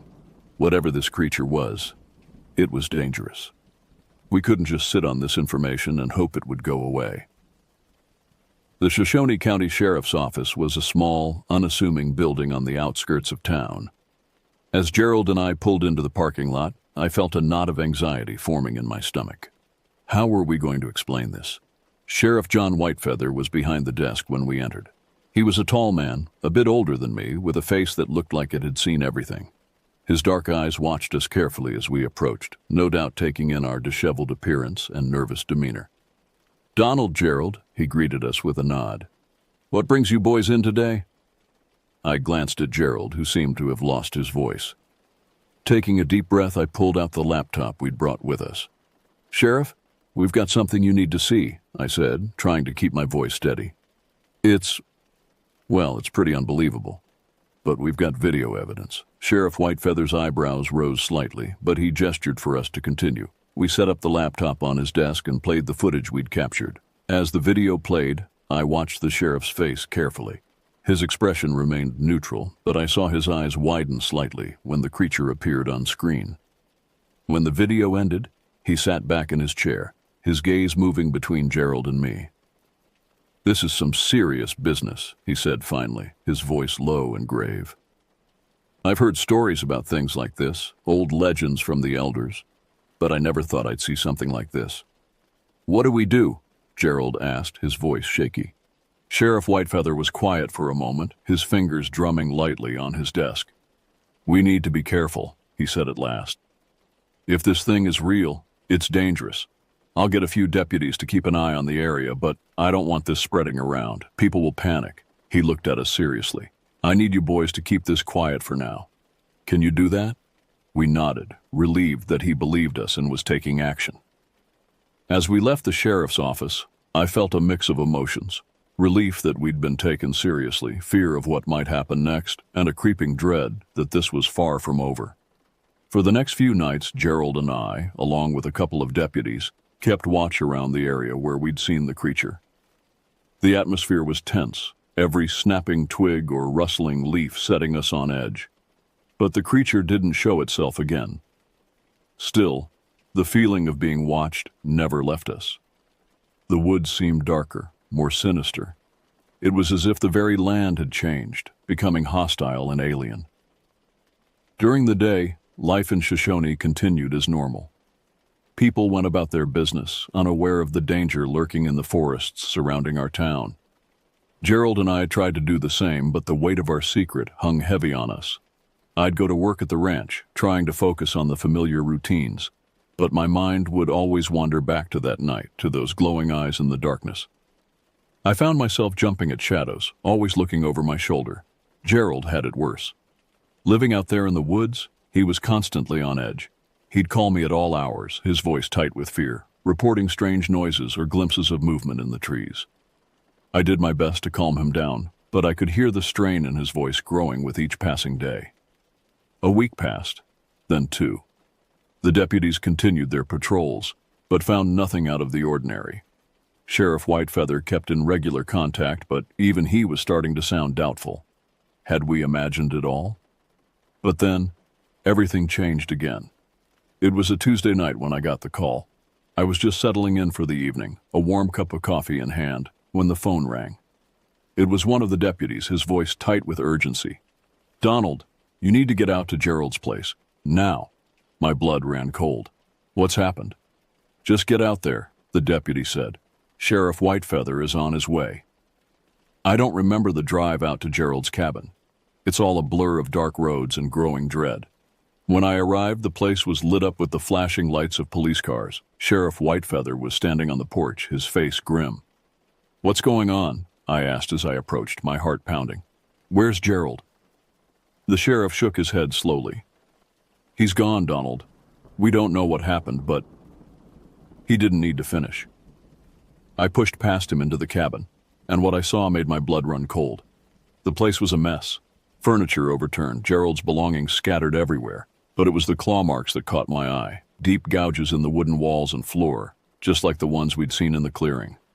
"Jesus," I whispered, feeling my legs go weak. Sheriff Whitefeather put a hand on my shoulder. "We'll find him, Donald.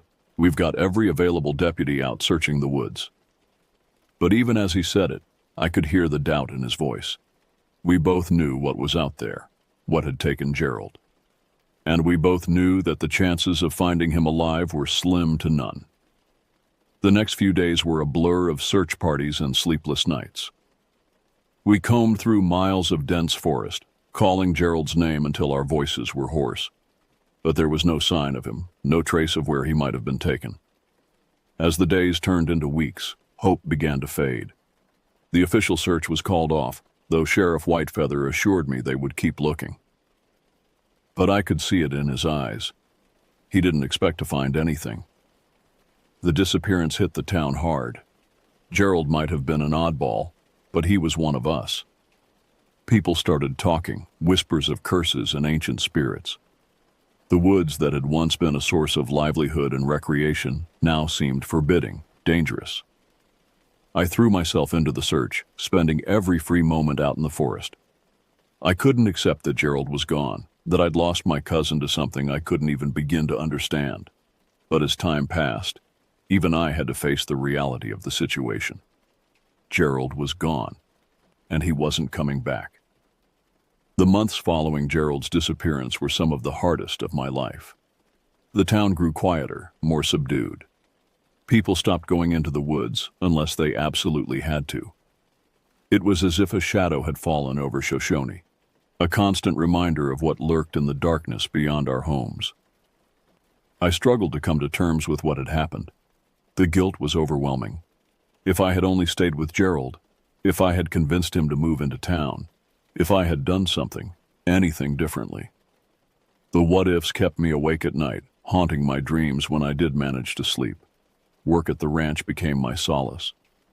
I threw myself into the physical labor, working longer hours than ever before. Anything to keep my mind occupied, to exhaustion myself so thoroughly that I wouldn't have the energy to think about Gerald or the creature when I finally went to bed. But no matter how hard I worked, I couldn't escape the memories. They were always there, waiting for me in the quiet moments. The image of that creature, its glowing eyes and elongated limbs, was seared into my mind, and Gerald's face, the fear in his eyes the last time I saw him, haunted me constantly. As winter settled over Shoshone, blanketing the world in white, I found myself spending more and more time alone. The cheery holiday decorations around town seemed out of place, a jarring contrast to the somber mood that had taken hold. I avoided the sympathetic looks and well-meaning but awkward conversations, preferring the solitude of my home or the open spaces of the ranch. It was during one of these solitary evenings, as I sat in my living room staring at the footage we had captured all those months ago, that I made a decision. I couldn't let this go. I couldn't move on. Couldn't forget what had happened to Gerald. I needed answers, needed to understand what we had encountered out there in the woods. With a newfound sense of purpose, I began to dig deeper into the legends Sheriff Whitefeather had mentioned. I spoke to the elders in town, listened to their stories of ancient creatures that roamed the land, spirits of the forest that were neither good nor evil, but something in between. One elder, a man named John Black Elk, told me about the Wendigo, a creature born of hunger and desperation. It was a cautionary tale, a warning of what could happen when a person lost their way.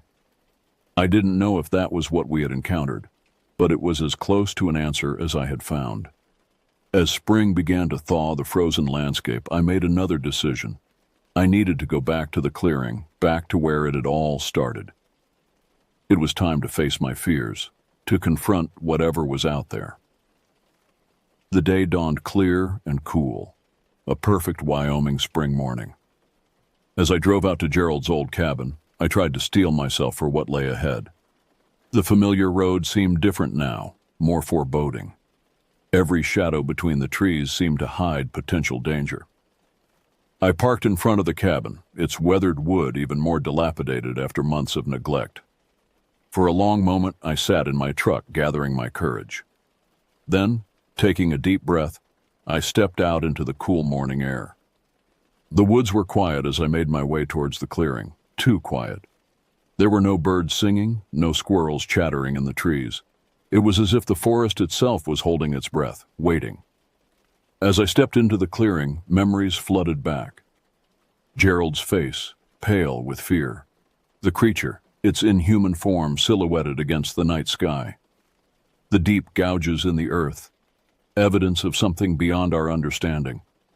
I stood there, in the center of the clearing, my heart pounding in my chest. "Gerald!" I called out, my voice echoing through the trees. "I'm here. I haven't forgotten you." For a long moment, there was only silence. Then I heard it, that low, strange moan, the same sound we had heard that night so many months ago. I spun around, my eyes scanning the tree line. And there it was. The creature stood at the edge of the clearing, watching me with those glowing eyes. In the light of day, I could see it clearly for the first time. Its pale, almost translucent skin stretched over an emaciated frame. Its limbs were long and jointed in ways that seemed impossible. But it was the face that truly terrified me. A twisted, elongated visage that was almost but not quite human. I raised my rifle, hands shaking, but I couldn't pull the trigger. It felt like the creature was waiting for something, a message I couldn't understand. We stood there, locked in a silent confrontation, for what felt like an eternity. Then slowly, deliberately, the creature raised one of its clawed hands and pointed to the ground. I followed its gesture, my eyes landing on a spot of disturbed earth near my feet. Then, as suddenly as it had appeared, the creature turned and vanished into the trees, moving with that unnatural speed I remembered all too well. For a long moment I stood frozen, my heart pounding in my ears. Then, driven by a mix of fear and desperate curiosity, I approached the spot the creature had indicated. Kneeling down, I began to dig with my bare hands, not knowing what I might find. My fingers struck something hard and I pulled it from the earth. It was small and metal, covered in dirt and rust. As I brushed it clean, my breath caught in my throat. It was an old medallion, a family heirloom that Gerald had always worn around his neck. I clutched the medallion tightly, feeling a mix of emotions wash over me. Grief for my lost cousin, anger at the creature that had taken him, but also a strange sense of closure. Whatever that thing was, it had taken Gerald, but it had also left me this connection to him, this final message. As I made my way back to my truck, the medallion heavy in my pocket, I knew that this wasn't truly over. The creature was still out there, still a threat to Shoshone and the surrounding areas. But for the first time since that fateful night, I felt a glimmer of hope. We had encountered something beyond our understanding, yes, but we had also survived. And as long as we remembered, as long as we stayed vigilant, we could protect ourselves and our home. That was nearly 3 decades ago now. Life in Shoshone slowly returned to a semblance of normalcy, but things were never quite the same. The memory of Gerald and the creature stayed with us, a reminder of the strange and terrible events that had unfolded. I still work at the ranch, still love the open skies and the land. But there's a part of me that's always looking over my shoulder, always aware of the shadows in the woods. I don't know if the creature is still out there, or if it was just a terrible anomaly, a brief intersection between our world and something beyond our comprehension. Gerald's disappearance remains unsolved, a dark chapter in our town's history. The medallion sits on my mantle, a constant reminder of what we lost and what we learned. And every now and then, when the wind howls through the trees on a dark night, I think of him and the creature. And I wonder if some stories are meant to stay untold, some mysteries left unsolved. But I also know that we can't hide from the unknown. We must face it, understand it as best we can, and protect each other from the darkness that lurks at the edges of our world. Because in the end, it's not the monsters in the woods that define us, but how we choose to confront them. And so I remain vigilant, for Gerald, for Shoshone, for all of us who have glimpsed the shadows and lived to tell the tale.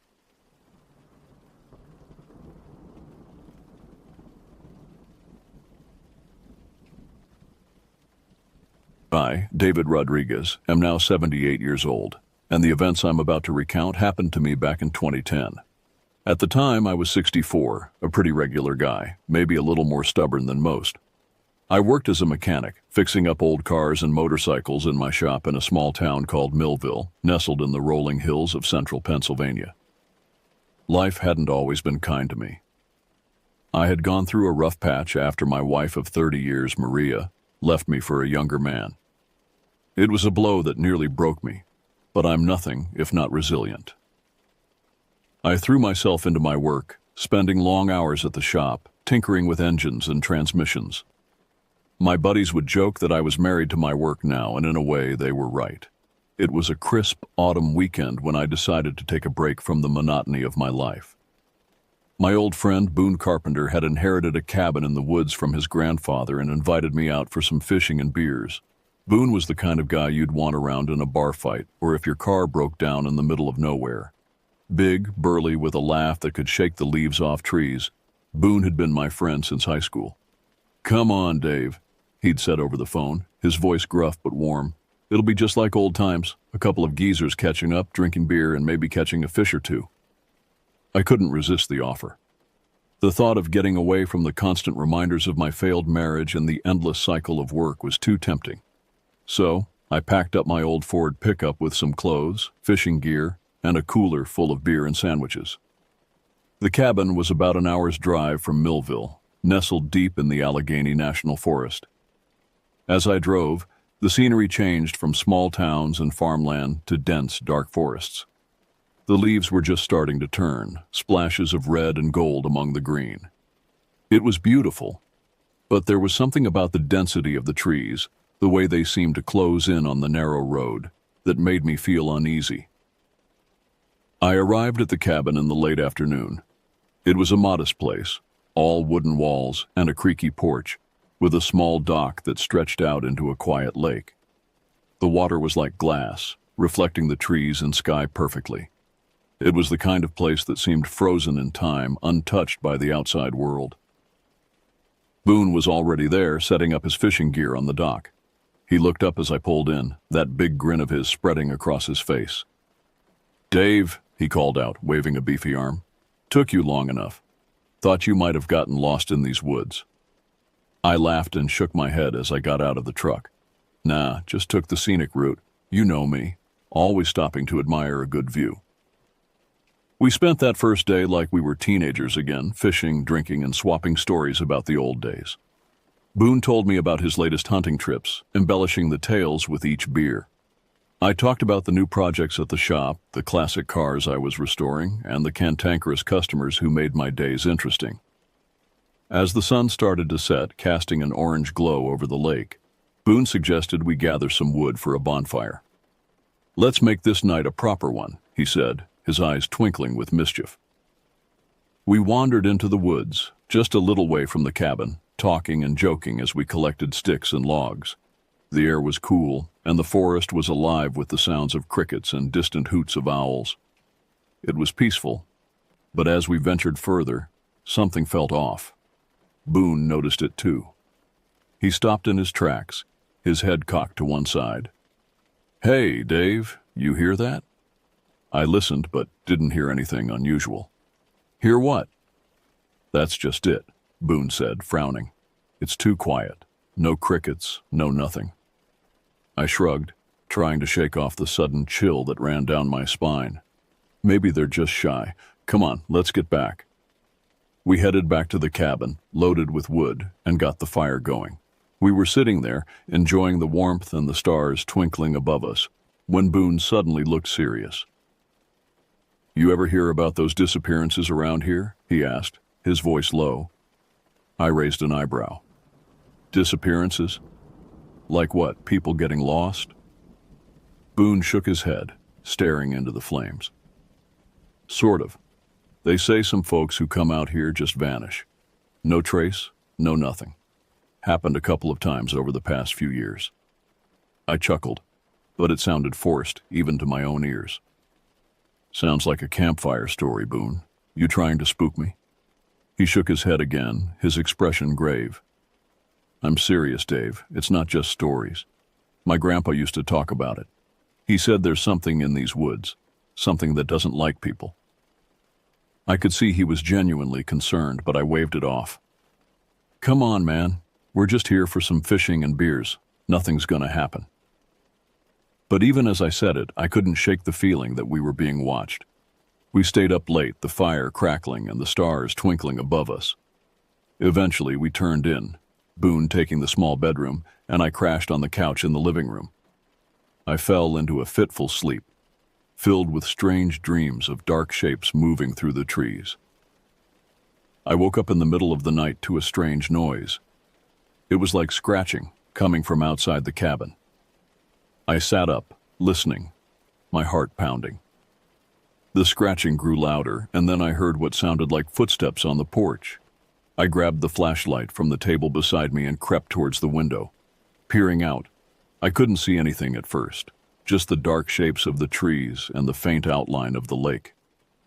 But then I saw it. A shadow moving. Something large and hunched over. "Boone!" I hissed, trying to keep my voice low. "Boone, wake up!" He stumbled out of the bedroom, rubbing his eyes. "What is it?" I pointed to the window. "There's something out there." He came over and looked out, his face going pale. "What the hell?" We stood there, frozen, watching as the shadow moved closer to the cabin. It was definitely not human, and the way it moved was wrong, too fast, too jerky. Boone reached for his hunting rifle, which was propped up against the wall. "Now what?" I asked, my throat dry. Boone checked the rifle, his hands steady despite the fear in his eyes. "We need to get out of here, make a run for the truck." I nodded. We grabbed what we could, Boone with his rifle and me with the flashlight, and slipped out the back door, trying to stay as quiet as possible. The plan was to make a run for the truck, but as we rounded the corner of the cabin, we saw it. The creature. It was like nothing I'd ever seen before. It was tall, easily 7 or 8 feet, with long, twisted limbs that seemed too thin to support its body. Its skin was pale, almost translucent in the moonlight, stretched tight over its bones. But it was the face that haunted me. Its eyes were large, glowing an eerie yellow in the darkness, and its mouth. God, its mouth was a gaping maw filled with rows of jagged teeth. It let out a low, guttural noise that sent chills down my spine, a sound that no earthly creature should be able to make. "Run!" Boone shouted, raising his rifle and firing a shot. The creature shrieked, a sound that pierced the night, and then it lunged at us. We bolted, sprinting through the trees, branches whipping at our faces. I could hear it behind us, crashing through the underbrush, gaining on us. Boone fired another shot, but it didn't seem to slow the thing down. We burst out of the woods and into the clearing where the truck was parked. Boone fumbled with the keys, his hands shaking, and I kept the flashlight trained on the trees, waiting for the creature to appear. Come on, I yelled, my heart threatening to burst out of my chest. Finally, Boone got the door open, and we scrambled inside. He started the engine, and we tore out of there, gravel flying as we sped down the dirt road. I looked back and saw the creature standing at the edge of the woods watching us. It didn't follow, just stood there, its eyes glowing in the darkness. We didn't stop until we reached town, our hearts pounding and our minds racing. We went straight to the sheriff's office, but of course they didn't believe us. They thought we were drunk or playing a prank. Boone was furious, but I couldn't blame them. It sounded crazy, even to my own ears. We never went back to that cabin. Boone sold it a few months later, and we tried to move on with our lives. But sometimes late at night, I still hear that scratching noise, and I wonder what the hell we saw out there. Boone and I drifted apart after that. He moved to a different state, somewhere far from the woods, and I buried myself in work, trying to forget. But every now and then, I'd hear about another disappearance, another person vanishing without a trace in those woods, and I'd remember the glowing eyes watching us as we fled. Years passed, and I tried to put it all behind me. I even started dating again, met a nice woman named Marla who had no idea about my past. We got married, settled down, and life was good. But the memory of that night never really left me. One evening, Marla and I were watching the news when a story came on about a missing hiker in the Allegheny National Forest. My heart sank as I listened to the report. It was the same area where Boone's cabin had been. The reporter mentioned that several people had gone missing in that region over the past decade, and there were rumors of something strange in the woods. Marla noticed my expression and asked, "David, what's wrong?" I shook my head. Nothing, just brings back some memories. She looked concerned. "You never told me much about your time in Pennsylvania. What happened?" I sighed, knowing I couldn't keep it from her any longer. "It's a long story, and you might not believe me." Marla took my hand, her eyes filled with trust. "Try me." So I told her everything. About the cabin, the creature, the night we ran for our lives. She listened, her face growing pale, but she didn't interrupt. When I finished, there was a long silence. Finally, she spoke. "David, that's terrifying, but I believe you. What do we do now?" I hadn't expected that response, and it took me a moment to gather my thoughts. "I don't know. I've tried to forget it for so long. But maybe it's time to do something about it." Marla nodded. "We should tell someone who might take it seriously." The next day, we drove to Pittsburgh and met with a journalist who specialized in paranormal and unexplained phenomena. His name was Harper Quinn, and he had a reputation for digging into stories that others dismissed as nonsense. "You're telling me there's a creature out there in the Allegheny National Forest that's responsible for these disappearances?" Harper asked, his eyes bright with interest. I nodded. "I know it sounds crazy, but I saw it. Boone saw it too." Harper leaned back in his chair, rubbing his chin. "All right, I'll look into it. But I need more than just your story. I need evidence." I thought about it. There's the cabin. It might still be there. Maybe there's something we missed. Harper agreed to check it out, and a few days later, we all headed back to the forest. Marla insisted on coming along, despite my protests. "I'm not letting you face this alone," she said firmly. We found the cabin, now abandoned and overgrown with vines. It looked like it hadn't been touched in years. Harper took out his camera and started documenting everything, while Marla and I searched the place. As we combed through the cabin, I found an old journal hidden in a drawer. It belonged to Boone's grandfather. I opened it, and my heart raced as I read the entries. He had written about seeing the creature too, describing it in detail. He had tried to warn people, but no one believed him. Harper was thrilled. "This is exactly what we need. proof that this thing has been around for a long time. We spent the night in the cabin, keeping watch and hoping to catch a glimpse of the creature. It was a tense, sleepless night, but nothing happened. In the morning, we decided to leave, but as we packed up, we heard it, the scratching noise. It was coming from the woods, growing louder and closer. Harper set up his camera, ready to capture whatever came out. Marla and I stood by, hearts pounding, as the creature emerged from the trees. It was just as I remembered, tall and twisted, with glowing eyes and jagged teeth. It let out that same guttural noise, and Harper's camera captured every moment. He was in awe, but I knew we were in danger. "Harper, we need to go," I said urgently, but Harper was too focused on his camera. "Just a little longer. This is incredible." The creature moved closer, its eyes locked on us. Marla grabbed my arm. "David, we have to leave now." I nodded, pulling Harper away from his camera. "Come on, man. This thing is dangerous." Reluctantly, he followed us. But the creature wasn't going to let us go easily. It lunged at us, and we ran, sprinting through the woods just like before. Harper stumbled, and I turned back to help him up, but the creature was too fast. It grabbed Harper, its claws sinking into his flesh. He screamed, and Marla and I could do nothing but watch in horror. I pulled Marla along, knowing we couldn't save him. We ran until we reached the truck, breathless and terrified. We drove back to the city in silence, the weight of what we had seen pressing down on us.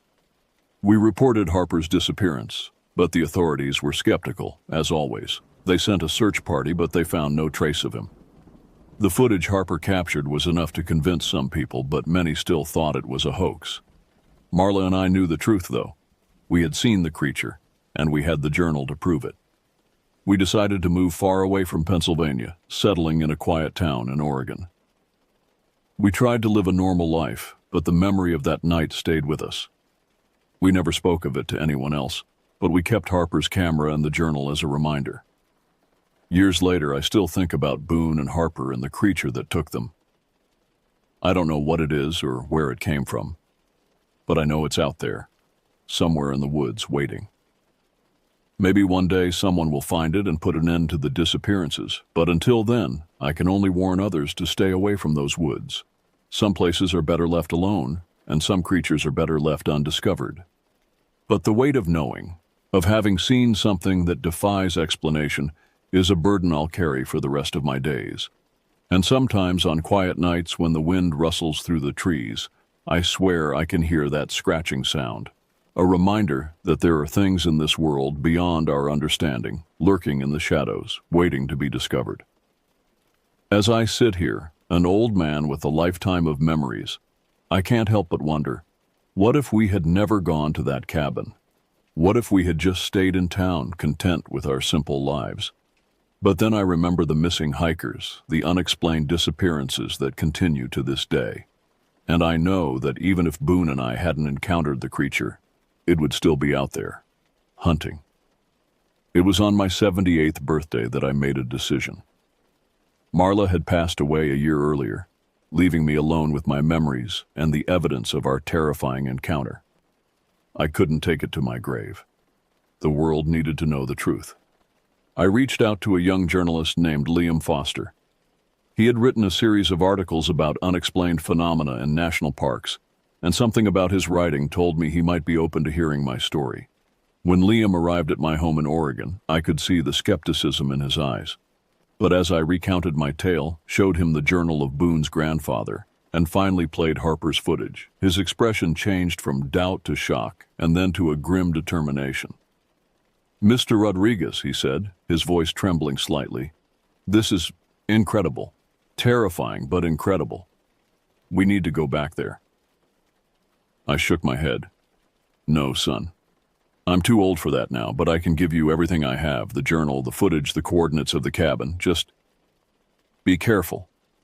That thing, whatever it is, it's dangerous."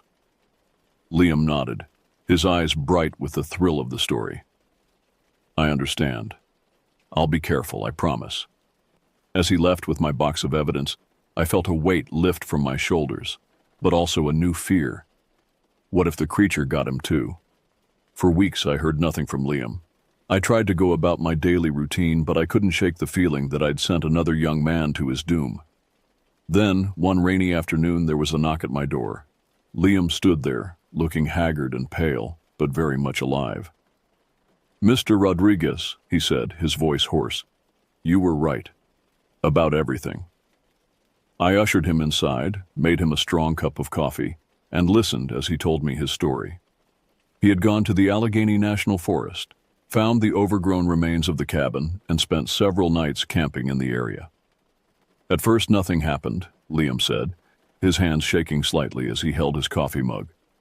But on the third night I heard it, that scratching sound you described. And then I saw it. Liam had managed to capture more footage of the creature, clearer than what Harper had taken years ago. He had also found more evidence, claw marks on trees, strange tracks in the mud, and most disturbingly, what looked like a den deep in the woods, filled with bones. "I reported everything to the authorities," Liam continued. "This time, they're taking it seriously. They've closed off that section of the forest and are sending in a team to investigate." I felt a mix of relief and dread. "Do you think they can stop it?" Liam shrugged. "I don't know. But at least now they know it's real. People will be warned, protected." In the months that followed, the story broke nationwide. Liam's article, backed up by the evidence we had collected over the years, caused a sensation. There were skeptics, of course, but the sheer volume of disappearances in the area, coupled with the footage and physical evidence, was hard to ignore. The government sent in teams of researchers, biologists, and even military personnel. The area around the cabin was cordoned off, declared a restricted zone. Theories abounded about what the creature could be: an undiscovered species, a mutant, even an alien. But the creature itself remained elusive. It was as if it knew it was being hunted and had gone into hiding. Months passed without a sighting, and gradually the media frenzy died down. Some began to suggest it had all been an elaborate hoax. Then, on a cold winter night, I received a call from Liam. His voice was urgent, excited. "Mr. Rodriguez, they found something. Not the creature itself, but you need to see this."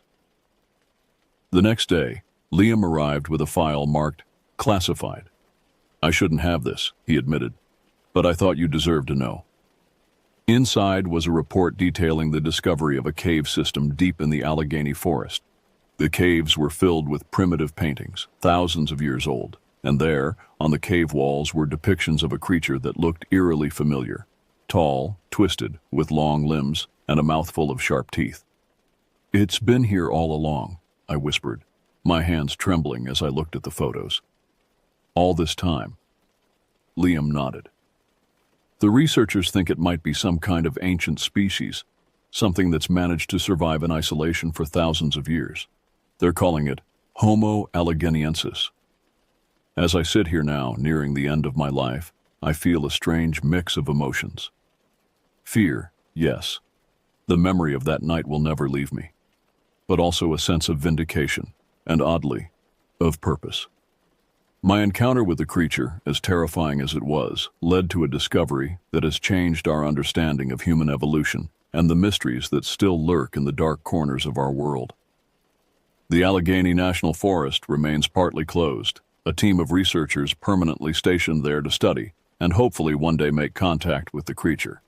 There have been no more disappearances since the area was restricted, but occasionally, hikers in the surrounding forests report strange noises in the night or glimpses of something tall and twisted moving through the trees. As for me, I've made my peace with what happened. Boone, Harper, and all the others who were taken, their deaths weren't in vain. They're part of a larger story now, one that will be told for generations to come. I often think about that creature still out there in the woods. Is it the last of its kind, a lonely survivor of an ancient species? Or are there more of them, hidden away in other remote corners of the world? Perhaps we'll never know. But I do know this. The world is a stranger, more wondrous, and more terrifying place than most people realize. There are things out there beyond our understanding, creatures that defy explanation. And sometimes, if we're brave enough, or foolish enough, we might just catch a glimpse of them. So, if you're ever hiking in the woods and you hear a strange scratching noise or see a tall shadow moving in the trees, don't ignore it. But don't stick around to investigate either.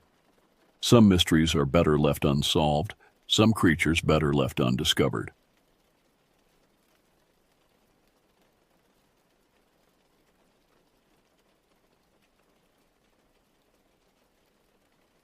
The hunting cabin sat exactly where I remembered it, crouched against the mountainside like a wounded animal seeking shelter.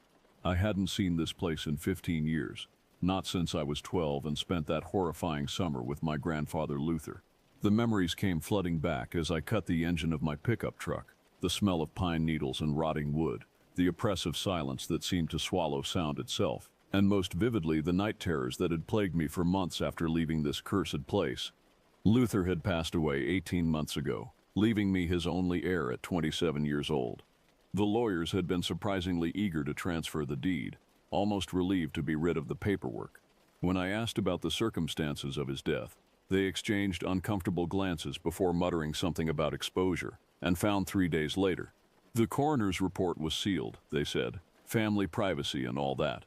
Now, standing before the weathered cabin with my duffel bag slung over my shoulder, I wondered if moving here had been the right decision. My divorce from Amanda had left me with few options, either return to this isolated nightmare or move back in with my parents in the city. At least here I could lick my wounds in private, away from pitying looks and whispered conversations about my failed marriage. The cabin looked smaller than I remembered, its logs darkened with age and neglect. Vines had crept up the eastern wall, and several shutters hung at odd angles like broken limbs. The porch sagged under the weight of accumulated debris, fallen branches, rotted leaves, and what looked like the remains of small animals that had crawled there to die. I noticed deep scratches in the wood around the doorframe, too deliberate to be random damage from weather or falling debris.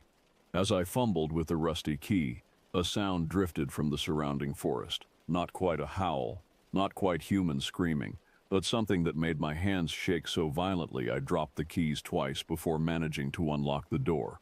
The interior of the cabin was a tomb of dust and stale air. Furniture sat beneath white sheets like ghosts waiting to be awakened, and every step I took sent up clouds of particles that danced in the fading afternoon light. The electricity still worked, thankfully, though the bulbs cast a sickly yellow glow that made everything look jaundiced and diseased. I spent the first few hours cleaning, trying to keep my mind occupied and away from the memories that threatened to surface. But as night fell and the forest outside grew dark, I couldn't help but remember that summer when I was 12. Luther had been different then, not the gentle grandfather who visited us in town, but something harder, more desperate.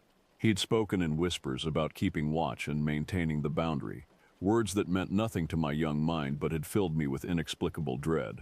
There had been sounds in the night, scratching at the walls, footsteps on the roof, and that awful laughter that seemed to come from everywhere and nowhere at once. Luther had dismissed my fears, telling me it was just wildlife, but I'd seen the way he clutched his hunting rifle even during daylight hours, and I'd noticed how he never let me go outside alone after sunset. The worst memory was of the morning I'd found him sitting on the porch at dawn, staring into the tray line with tears streaming down his weathered face. When I'd asked what was wrong, he'd turned to me with eyes that looked far older than his 70-some years, and whispered, "I'm sorry, boy. I'm so damn sorry for what you're gonna have to carry." Now, sitting in that same cabin as an adult, those words took on new meaning. Had Luther known I would inherit this place? Had he been preparing me for something even then? My first night passed restlessly. Every creak of the settling cabin jolted me awake. Every whisper of wind through the trees outside sounded like voices calling my name. When morning finally came, I was exhausted and irritable, my nerves stretched thin as piano wire. It was while making coffee that I noticed the scratches on the kitchen window, fresh gouges in the glass that definitely hadn't been there the night before. They formed a pattern that looked almost like letters, though I couldn't make out what they might spell. My rational mind suggested it was probably just ice damage from the winter, but something about the deliberate spacing made my stomach churn. I spent the morning exploring the property, reacquainting myself with the 30 acres of dense woodland that now belonged to me. The forest felt wrong somehow, too quiet, too still. Birds should have been singing, squirrels chattering in the branches, but instead there was only an oppressive silence that seemed to press against my eardrums. It was near the old oak tree where Luther used to sit and smoke his pipe that I found the first pile of bones.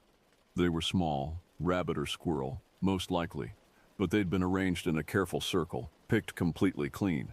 The arrangement was too precise to be the work of scavengers, too deliberate to be natural. Someone or something had placed them there intentionally.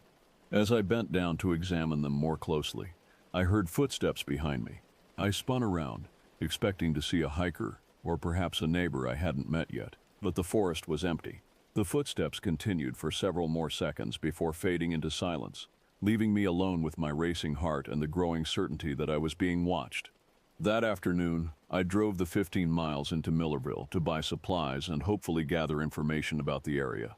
The town was smaller than I remembered, just a handful of buildings clustered around a main street that looked like it hadn't changed since the 1970s. The general store smelled of mothballs and old wood, and the elderly clerk watched me with undisguised suspicion as I gathered my purchases. When I mentioned that I was Luther's grandson, the man's expression shifted from suspicion to something approaching pity. "You're the one inherited the old place," he said, not a question but a statement. "Mighty sorry for your loss." Luther was, well, he was a good man who carried a heavy burden. I pressed him for details, but he became evasive, muttering about old troubles, and some things best left buried. The only useful information I managed to extract was that Luther had been found by a neighbor, a man named Chester who lived about 5 miles east. The clerk gave me directions but warned me that Chester wasn't much for company these days. The drive to Chester's property took me deeper into the mountains, past abandoned homesteads and rusted-out vehicles that nature was slowly reclaiming. His house, when I finally found it, was a fortress of chain-link fence and no trespassing signs. Security cameras mounted on tall poles tracked my movement as I approached the gate. Chester himself emerged before I could announce my presence. A gaunt man in his 60s with wild gray hair and eyes that darted constantly to the tray line. When I introduced myself as Luther's grandson, his face went white as fresh snow. "You shouldn't have come back," he said, his voice barely above a whisper. "Luther kept it contained for 60 years, but now, God help us all, it's going to be hungry." Before I could ask what he meant, Chester retreated into his house and slammed the door. I heard multiple locks engaging, and the curtains in every window snapped shut. No amount of knocking or calling could draw him out again. The drive back to the cabin felt longer than it should have, shadows seeming to reach for my truck from the dense forest on either side of the narrow road. By the time I arrived, the sun was setting, painting the sky a sickly orange that reminded me uncomfortably of dried blood. I'd purchased a motion-activated security camera in town, and I spent the remaining daylight installing it to cover the front yard. If something was prowling around my property, I was determined to catch it on film. I also loaded Luther's old shotgun, which I'd found in the bedroom closet along with a box of shells and a leather journal I hadn't had the courage to open yet. Dinner was a somber affair, canned soup heated on the ancient gas stove while shadows lengthened outside the windows. Every few minutes I found myself glancing toward the glass, expecting to see a face peering back at me from the darkness. The isolation was already getting to me, I realized. Maybe I should consider moving back to the city after all. It was just past midnight when the scratching started. At first I thought it might be a raccoon or possum investigating the garbage cans, but the sound was too rhythmic, too purposeful. Scratch, scratch, scratch, pause, scratch, scratch, scratch. It seemed to be moving around the cabin in a slow circle, stopping occasionally at windows and doors, as if testing for entry points. I grabbed the shotgun and a flashlight, my hands trembling as I approached the front door. The scratching had stopped, replaced by a silence so complete it felt unnatural. Even with my ear pressed to the door, I couldn't hear so much as an insect buzzing. When I finally worked up the courage to look outside, the motion-activated camera was spinning wildly, as if trying to track something moving too fast for its motors to follow. The yard appeared empty, but the camera continued its frantic dance for several more minutes before finally settling back to its default position. I didn't return to bed that night. Instead, I sat in Luther's old recliner with the shotgun across my knees, watching the windows and waiting for dawn. Exhaustion finally overtook my fear, as the first rays of sunlight crept through the cabin windows. I must have dozed off in the chair, because I awoke to find scratches covering every window and door, deep gouges in the wood and glass that formed patterns I couldn't decipher. Whatever had made them possessed claws like razors, and the patience to work methodically through the night. The security camera's memory card contained hours of footage, but every frame showed only an empty yard. Either the device was malfunctioning, or whatever was responsible for the damage wasn't showing up on camera. Both possibilities terrified me in different ways. It was while cleaning up broken glass from one of the scratched windows that I finally decided to read Luther's journal. The leather cover was worn smooth by decades of handling, and the pages were filled with cramped handwriting that became increasingly erratic as the entries progressed. The early entries, dating back nearly 60 years, described what Luther called the Accord, an agreement made with something he referred to only as the Hungry One. In exchange for regular offerings of fresh meat and blood, this entity would remain in the deep woods and not venture near human settlements.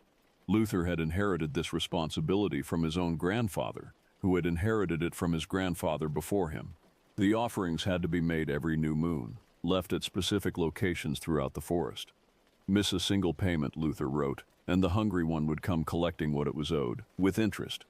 The entries described several instances when neighboring families had disappeared entirely, their homes found empty except for scratches on the walls and the lingering smell of something that wasn't quite animal and wasn't quite human.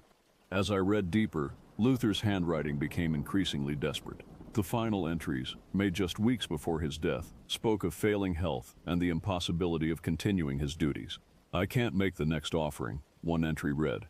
"God forgive me, but I'm too weak to drag myself to the sacred grove. The boy will have to carry the burden now. May he forgive an old man's selfishness."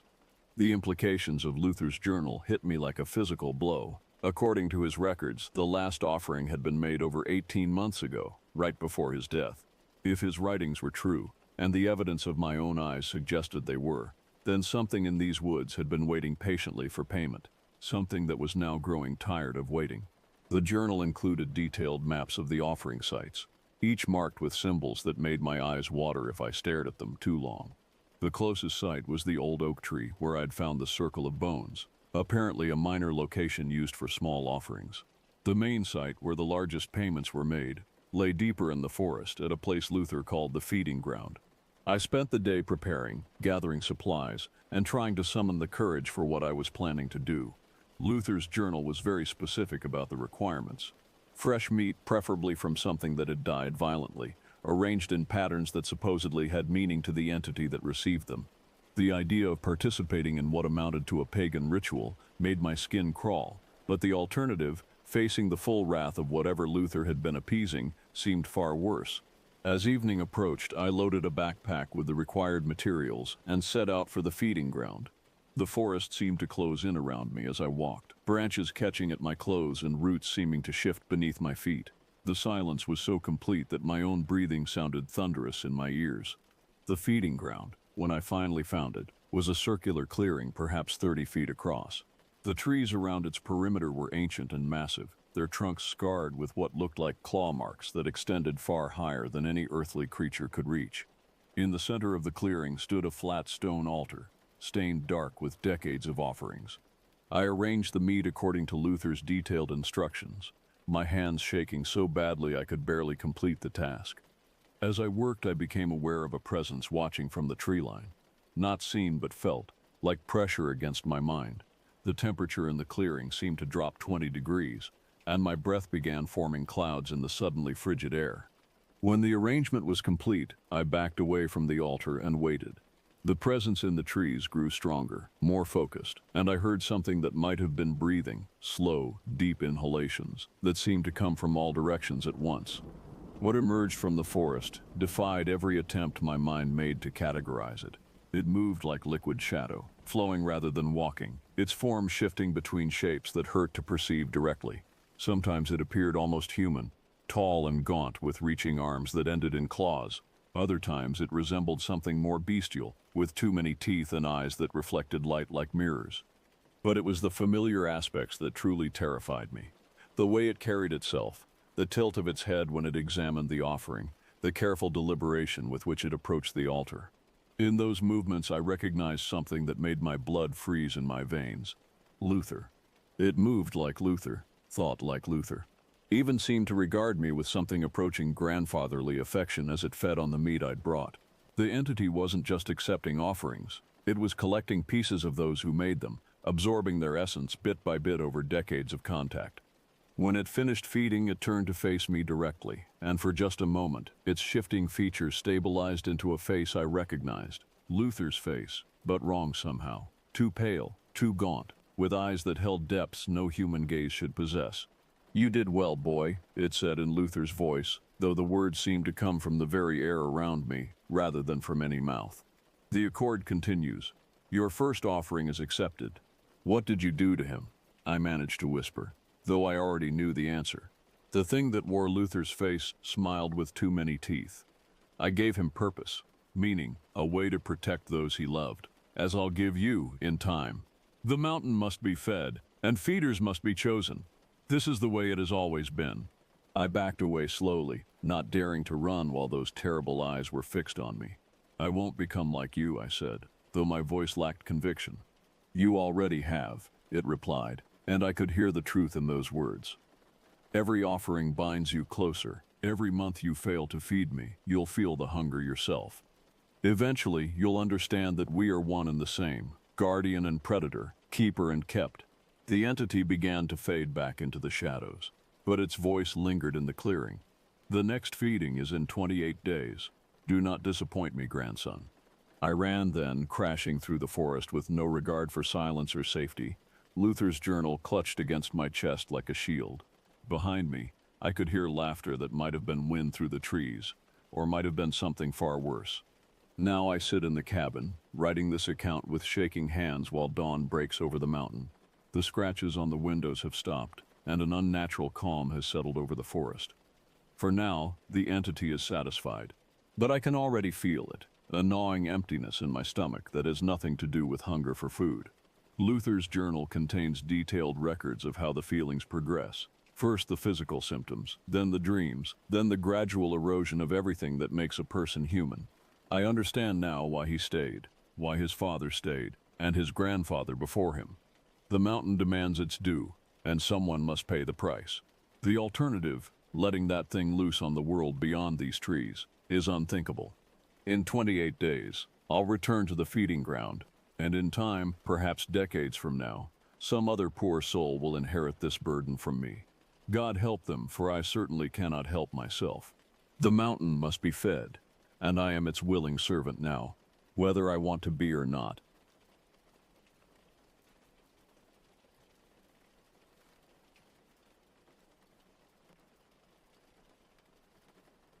July 2021 brought an oppressive heat to the Appalachian foothills of western North Carolina.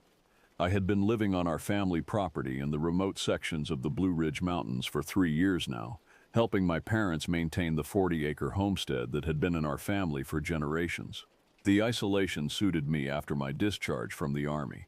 The mountains provided the kind of silence and solitude that helped quiet the restless thoughts that plagued me since my return from overseas.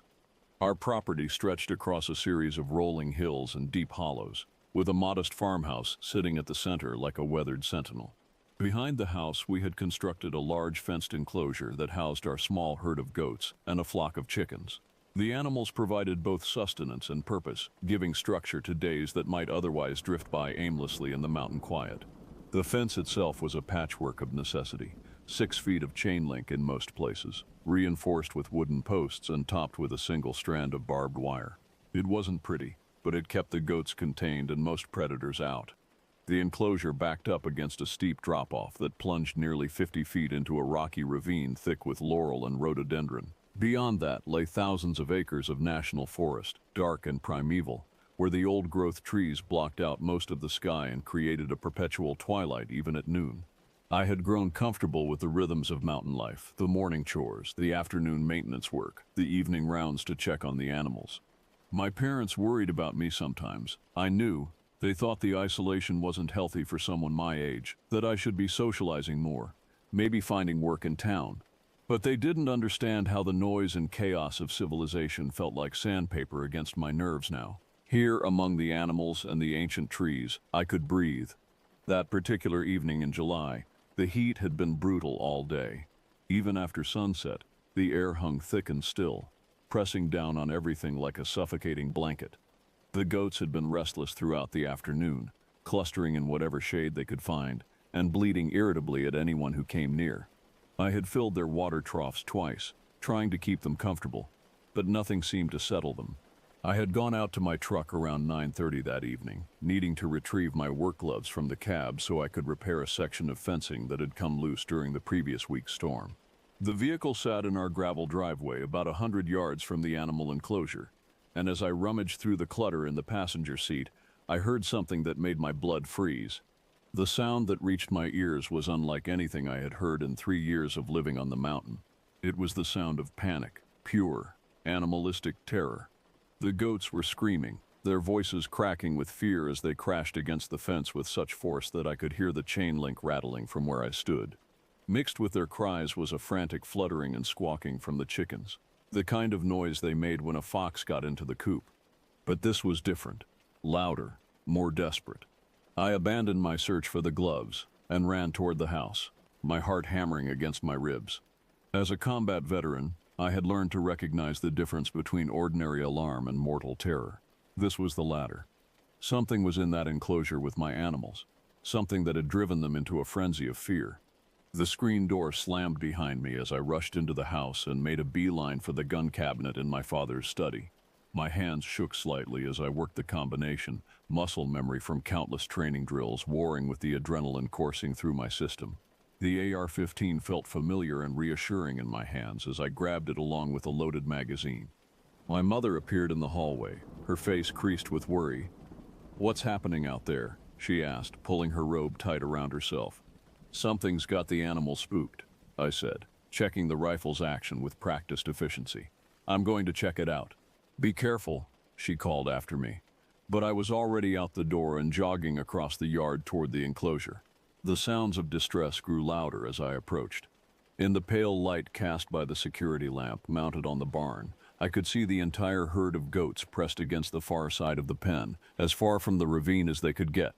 They were still bleating and calling, their eyes wide with terror, but they seemed unharmed. The chickens had retreated to their coop and fallen silent, but I could see several sets of eyes glinting in the darkness as they huddled together. I fumbled with the gate latch, my fingers clumsy with urgency. The metal was warm to the touch from the day's heat, slick with humidity. As the gate swung open, several of the goats tried to push past me, desperate to escape whatever had frightened them. I had to use my body to block their way, speaking in low, calming tones while I moved into the enclosure. "Easy, easy," I murmured, though my own voice sounded strained and artificial. "It's okay now." But I didn't believe my own words. Something was still wrong. I could feel it in the way the night air seemed to press against my skin, in the unnatural stillness that had settled over everything except the animals' continued distress. I moved slowly through the enclosure, the rifle held at the ready, my finger resting against the trigger guard. Years of military training had taught me to trust my instincts, and every instinct I possessed was screaming that I was not alone. The goats followed my movement with their eyes, but they remained clustered together, unwilling to venture more than a few feet from the gate. The enclosure was roughly rectangular, perhaps 60 feet by 40 feet, with a long side running parallel to the ravine. I worked my way along the perimeter, checking each section of fence for damage or signs of intrusion. Everything appeared intact, but the animals' behavior told a different story. Something had been here, something that had terrified them beyond reason.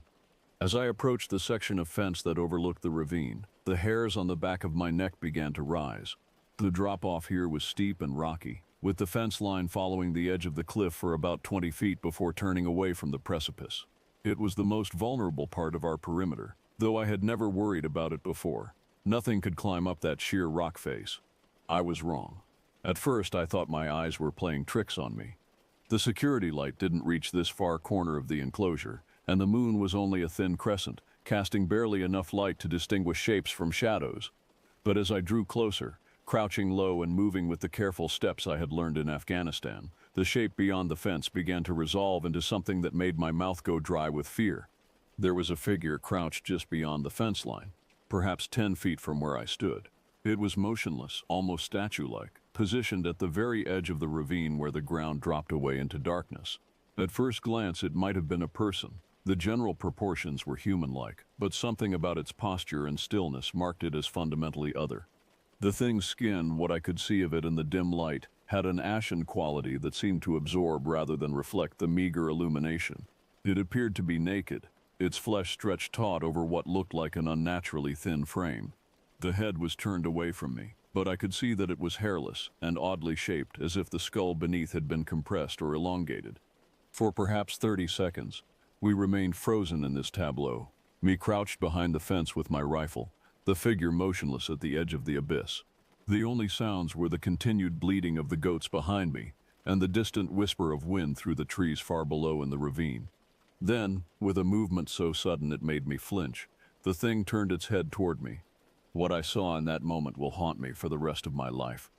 The face that looked back at me was a nightmare fusion of human and something else entirely. The basic structure was recognizably human: 2 eyes, positioned where eyes should be, a mouth in the proper location, but everything else was wrong in ways that my mind struggled to process. The skin was the color of old ash, gray-blue and mottled like the flesh of something long dead. Where a nose should have been, there were only 2 dark slits that seemed to pulse slightly with each breath. The mouth was a thin line with no visible lips, as if the flesh had been stretched tight across the skull. But it was the eyes that truly terrified me.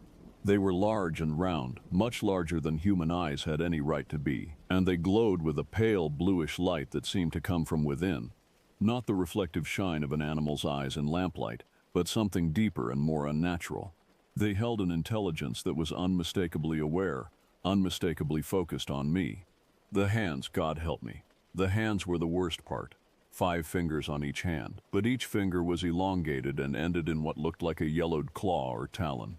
The arms appeared to be too long for the body, giving the creature an ape-like proportion that was nonetheless distinctly wrong. For what felt like hours but must have been only seconds, we stared at each other across the fence. I became acutely aware of my own breathing, of the sweat that had broken out across my forehead despite the night air, of the way my hands trembled slightly as I raised the rifle to my shoulder. The creature watched me bring the weapon to bear with what I can only describe as curiosity. Its head tilted slightly to one side, and those awful eyes tracked the movement of the rifle barrel as I aimed it at the center of its chest. There was no fear in its expression, no recognition of the threat I posed. It simply observed as if I were the curiosity in this encounter.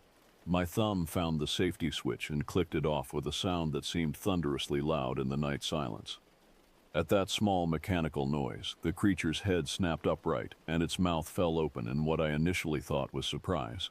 What came out was the sound that still wakes me up some nights, sweating and gasping for breath. The sound that emerged from that lipless mouth was like nothing in the natural world. It began as a high, keening wail that might have been human, might have been a woman in mortal agony, but it was wrong in pitch and tone. The sound seemed to bypass my ears and strike directly at some primitive part of my brain, the part that recognized the cry of an apex predator. As the wail continued, it began to distort and change, taking on harmonic frequencies that made my teeth ache and my vision blur. It was as if multiple voices were screaming in unison, layered one atop the other until the sound became a wall of anguish and rage that filled the night air.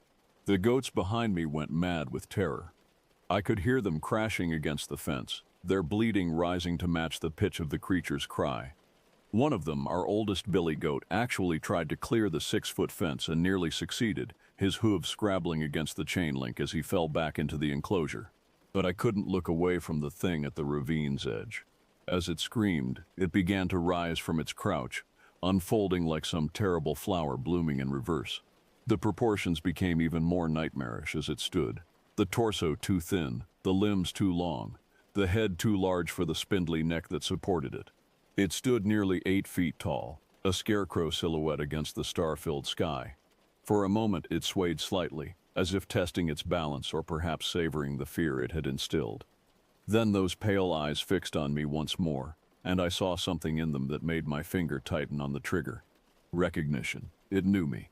Before I could fire, the creature pivoted on one impossibly long leg and took a single step backward, a step that should have sent it tumbling into the ravine. Instead, it seemed to hang in the air for a moment, suspended over the abyss by nothing but willpower or some force I couldn't comprehend. Then it was gone. Not fallen, not disappeared into the darkness gone. One moment it was there, a towering shadow against the night sky, and the next there was only empty air and the sound of disturbed rocks tumbling into the depths below. I remained frozen in my shooting stance for perhaps 5 minutes, my rifle aimed at the spot where the creature had stood, waiting for it to reappear. But the night had returned to its normal sounds. The chirping of crickets, the distant hoot of an owl, the gradually subsiding panic of my animals. My legs felt like water as I stumbled back toward the gate. The rifle seemed to weigh 100 pounds in my hands, and I had to stop twice to avoid falling as waves of delayed shock rolled through my system. The goats parted before me like a furry sea, still agitated but no longer in the grip of absolute terror. I managed to get the gate closed and latched, though my hands shook so badly it took 3 attempts. The simple mechanical action of securing the enclosure felt absurdly normal after what I had just witnessed, like brushing your teeth after surviving a plane crash.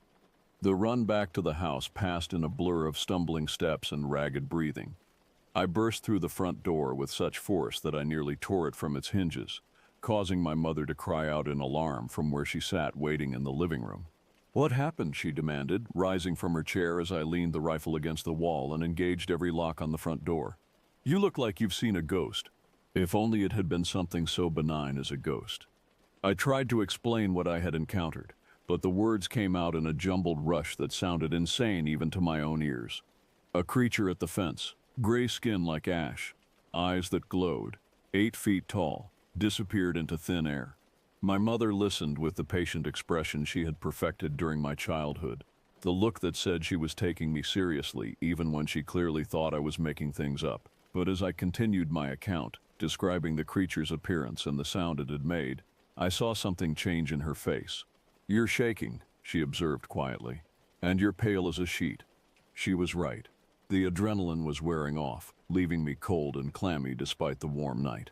My hands trembled as I accepted the glass of water she pressed into them, and I had to use both hands to keep from spilling it. "Something was out there," I said, my voice hoarse from strain. "Something that shouldn't exist." My father appeared in the doorway, drawn by the commotion.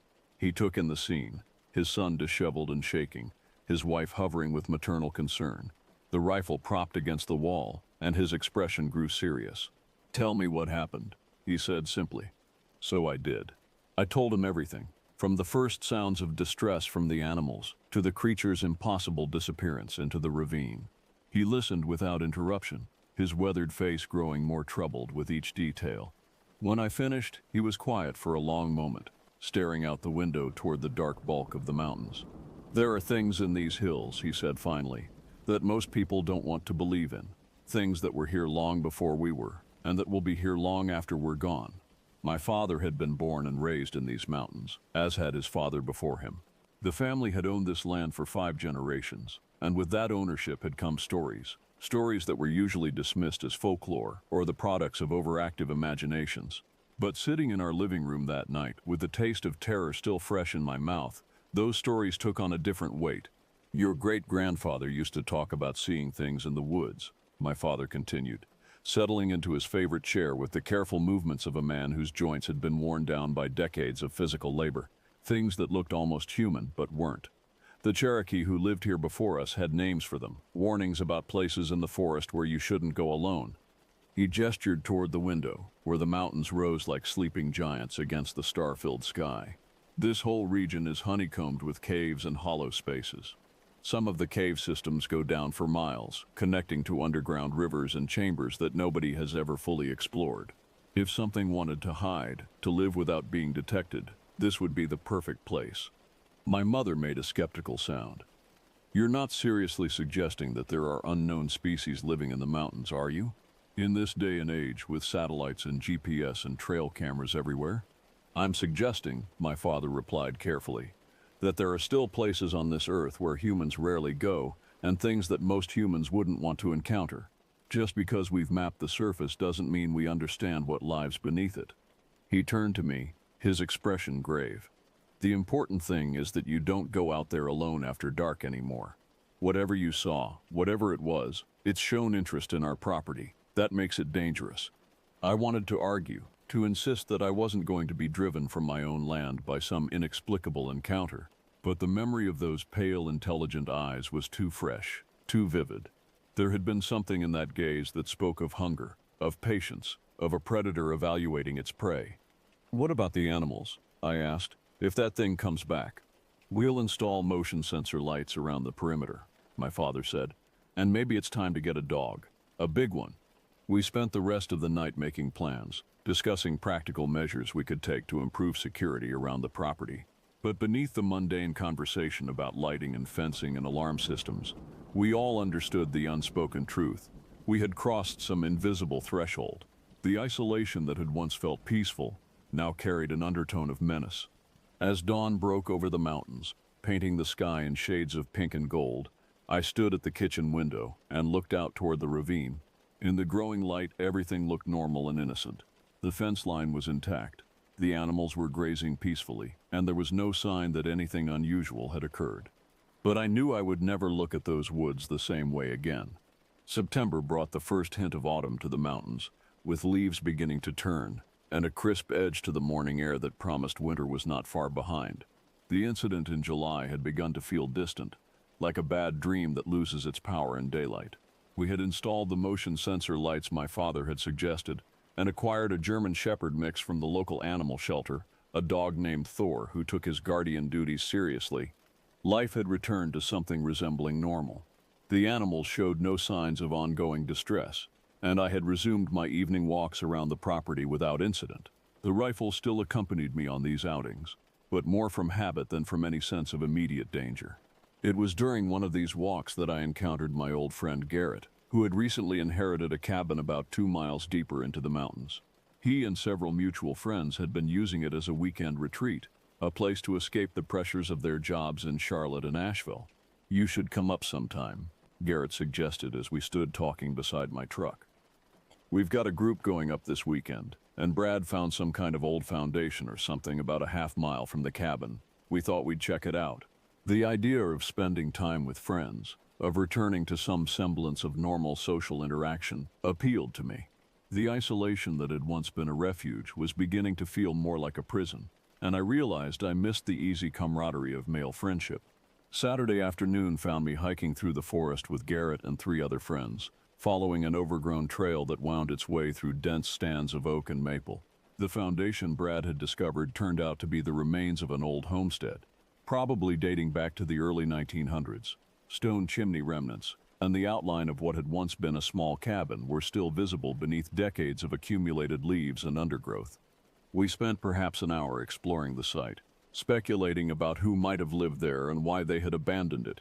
The afternoon was wearing on, and the shadows were growing longer when I suggested we head back to the cabin. "You guys go ahead," Garrett said, crouching beside what looked like an old well foundation. "I want to check this out a little more. I'll catch up." "I'll wait," offered Brad, and the other 2 friends echoed the sentiment. But I was feeling increasingly uneasy as the light faded. The incident in July had left me with a heightened sensitivity to isolated places after dark, and this abandoned homestead had an atmosphere that made my skin crawl. "I'm going to head back," I announced. "See you guys back at the cabin." The trail back was well marked and easy to follow, even in the growing dusk. I had walked perhaps a quarter mile when I heard my name being called from somewhere behind me. "Hey, wait up!" It was Garrett's voice, unmistakably familiar but strange somehow, distorted. I stopped and turned, peering back through the trees toward where I had left my friends. "Garrett," I called back. The response came from a different direction entirely, from somewhere off to my left where no trail existed. "Over here! Come look at this!" But it wasn't quite right. The words were Garrett's. The voice was recognizably his, but there was something underneath it, a quality that made my teeth ache and my vision blur. Something that reminded me of another voice, another sound that had filled the night air with terror and impossible harmonics. I turned and ran.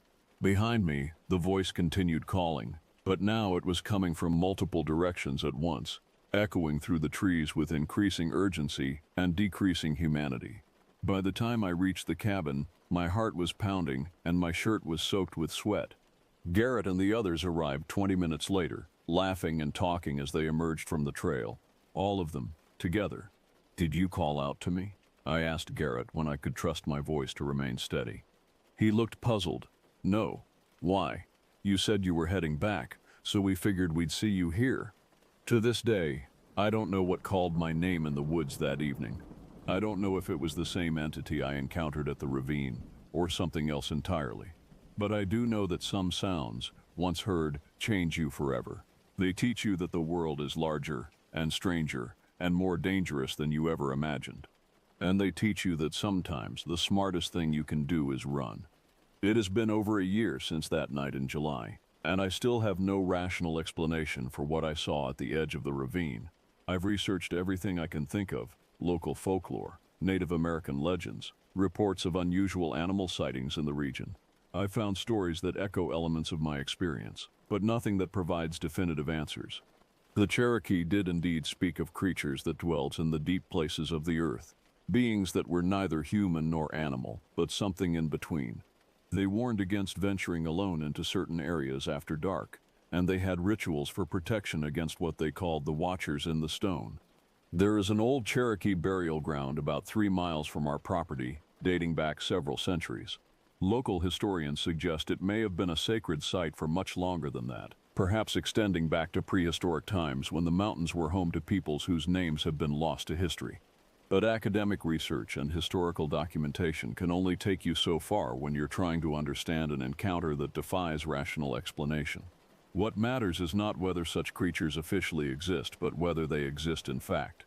And based on what I experienced that night, what I saw with my own eyes and heard with my own ears, I am certain that we share these mountains with intelligences that predate human civilization.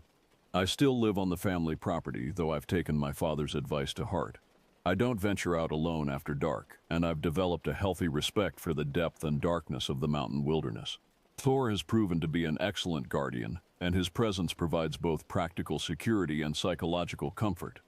The animals have shown no signs of the terror that gripped them that night in July, but I sometimes notice them clustering together near the barn when the wind blows from the direction of the ravine. They remember, as I remember. I may never know what I encountered at the fence line or what called my name in the woods using my friend's voice, but I know enough to be grateful that I survived both encounters, and wise enough to hope that I never have another. Some questions are better left unanswered, some mysteries are better left unsolved, and some things that watch from the darkness are better left undisturbed.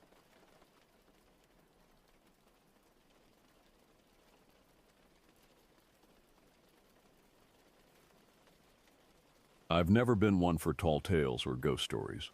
At 73 years old, I've seen enough of life to know that reality is often stranger than fiction, but also that most unexplained phenomena have perfectly logical explanations. Or at least that's what I used to believe. My name is Kenneth Wilson, and this is the story of something I can't explain. Something that shook my beliefs to the core and changed the course of my life. It happened back in 2008, when I was working as a park ranger at Cascade Falls, Washington. Cascade Falls is one of those places that seems to exist outside of time. Nestled in the heart of the Pacific Northwest, it's a quiet reserve where nature still holds sway. Dense forests of towering Douglas firs and western red cedars create a canopy so thick that in some places sunlight barely reaches the forest floor. The air is always thick with the scent of damp earth and pine, and the sound of rushing water is a constant backdrop to the chirping of birds and the rustle of small animals in the underbrush. I took the job at Cascade Falls for a couple of reasons. First, it allowed me to combine my love of nature with a decent paycheck. After a career spent mostly behind a desk, the idea of spending my days outdoors was irresistible. But if I'm being honest, there was another reason too. I've never been what you'd call a people person. Some folks thrive on social interaction, but I've always found it draining. The solitude of the ranger's life appealed to me. Out in the wilderness, I could go days without seeing another soul, and that suited me just fine. My daily routine at Cascade Falls was pretty straightforward. I'd start each morning with a cup of coffee, always black, always strong, and a review of the weather reports. Then I'd head out to maintain the trails, check on the campsite, and occasionally help out a lost hiker or two. It wasn't glamorous work, but it was satisfying. There's something deeply rewarding about being a steward of the land, about preserving these wild places for future generations. The park itself wasn't large by national standards, but it was diverse. We had everything from easy, well-maintained trails that even the most casual day tripper could handle, to rugged backcountry that would challenge even experienced hikers.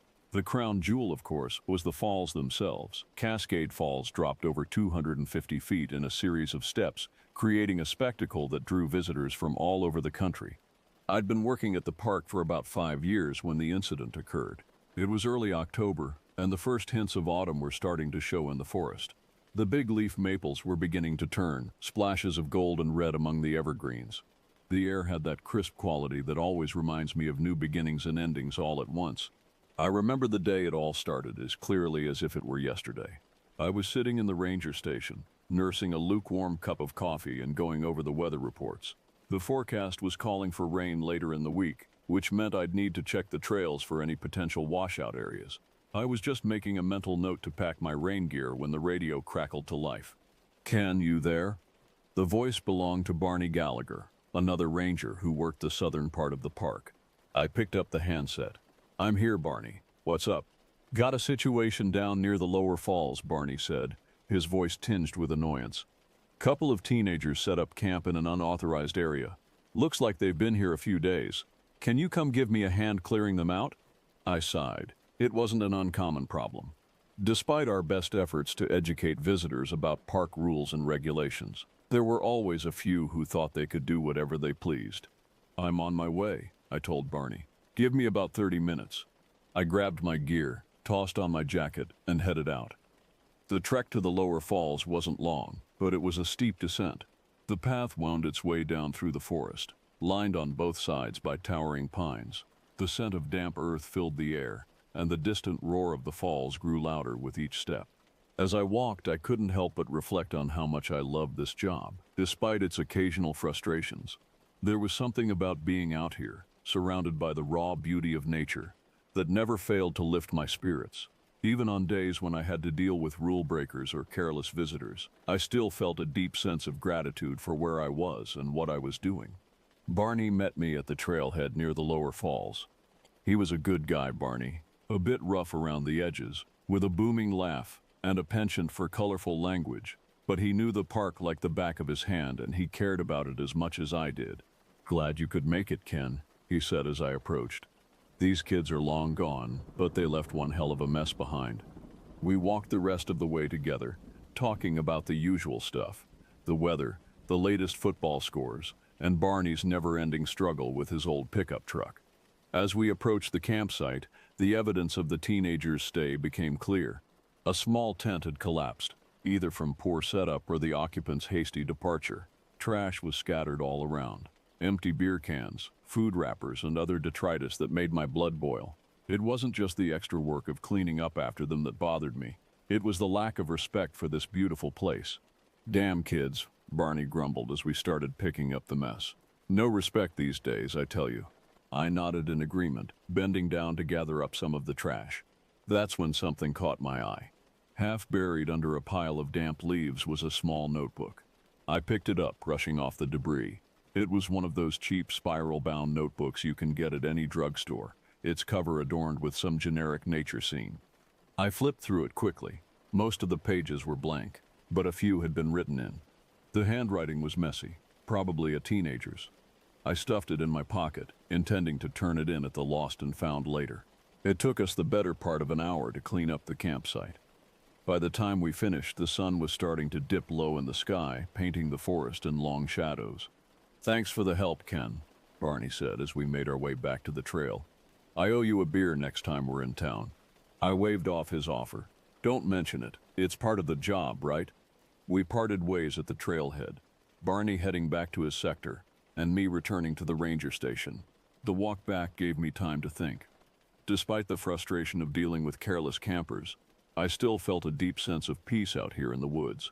The forest had a way of putting things in perspective, of making human concerns seem small and transient in the face of nature's enduring presence. It wasn't until later that evening, after I'd returned to my small cabin on the edge of the park, that I remembered the notebook. I'd just finished a simple dinner of canned soup and crackers. I've never been much of a cook, and was settling in for the night when I felt the unfamiliar bulk in my pocket. I pulled out the notebook and settled into my favorite armchair, a battered old thing that had seen better days but was still the most comfortable seat in the house. Outside, the night was alive with the sounds of crickets and the occasional hoot of an owl. I opened the notebook and began to read.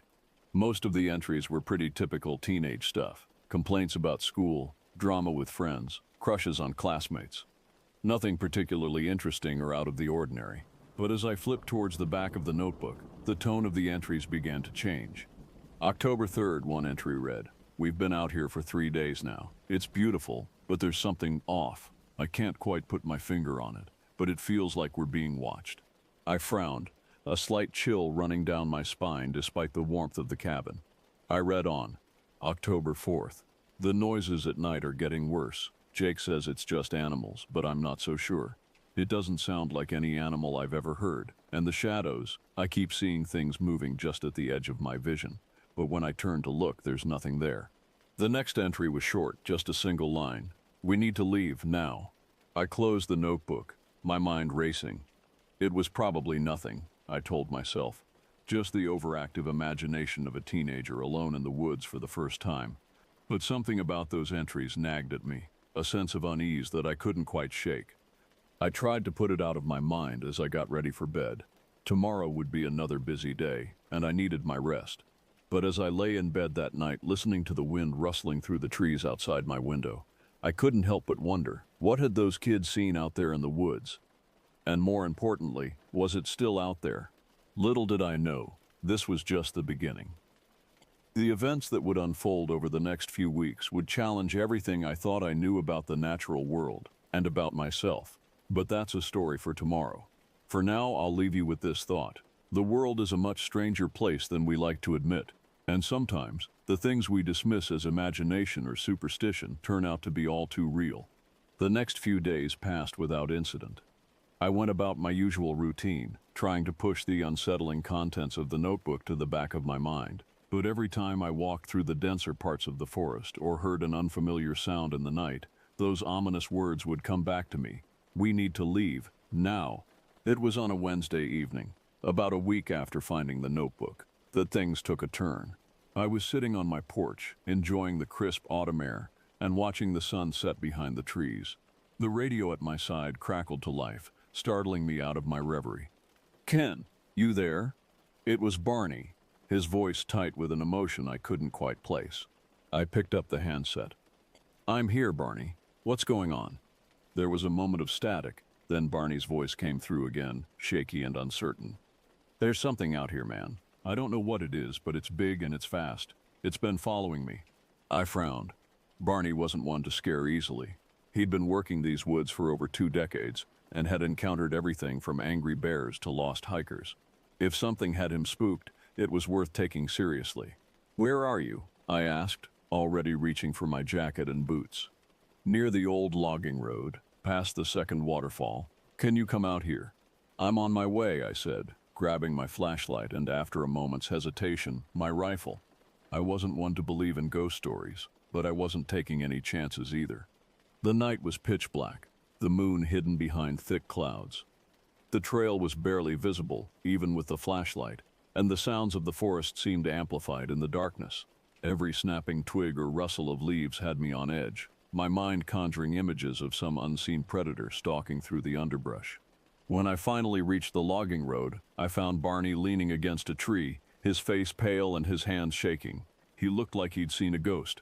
"What happened?" I asked, scanning the area with my flashlight. Barney took a deep breath, trying to steady himself. "I don't know, Ken. I was doing my usual patrol, you know. Everything was normal. Then I heard something crashing through the woods. When I turned around, I saw. He trailed off, shaking his head as if trying to clear it. "What did you see, Barney?" I pressed. "It was like nothing I've ever seen before," he said, his voice barely above a whisper. "Tall, hunched over, with these eyes. God, those eyes. They glowed, Ken, like something out of a nightmare." I felt a chill run down my spine, remembering the entries in the notebook. "Did it attack you?" Barney shook his head. "No, but it felt like it was toying with me. It would disappear and then reappear closer. I thought I was losing my mind." I nodded, my grip tightening on the rifle. "Let's get you back to the station. We can figure this out in the morning." We started back, moving quickly but cautiously. I kept my eyes and ears open, but there was nothing out of the ordinary. When we reached the station, Barney collapsed into a chair, still visibly shaken. "Take it easy, Barney," I said, handing him a cup of coffee. "We'll figure this out." That night, I couldn't sleep. I kept going over what Barney had said and the entries in the notebook. Something was out there, something that didn't belong, and I was determined to find out what it was. The next day, I decided to do a thorough patrol of the area where Barney had his encounter. I wanted to see if there were any signs of what he described. The logging road was old and overgrown, barely recognizable as a road anymore. I moved slowly, scanning the ground for tracks or any other signs of disturbance. After about an hour, I found something that made my blood run cold.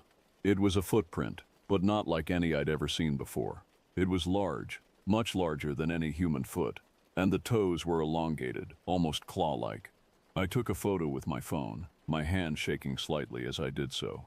A little further up, I found more footprints leading deeper into the forest. Against my better judgment, I followed them. The forest grew denser, the trees closing in around me. The air was thick with the smell of pine and damp earth. Then, I saw it. At first it was just a shadow moving between the trees, but as I got closer, I could make out its shape. It was tall, at least 7 feet, with long limbs and a hunched posture. Its skin was a mottled gray-green, almost like tree bark, and its eyes, Barney was right, they glowed a dull yellow like dying embers. I froze, my hand tightening on the rifle. The creature stopped and turned its head towards me. For a moment we just stared at each other.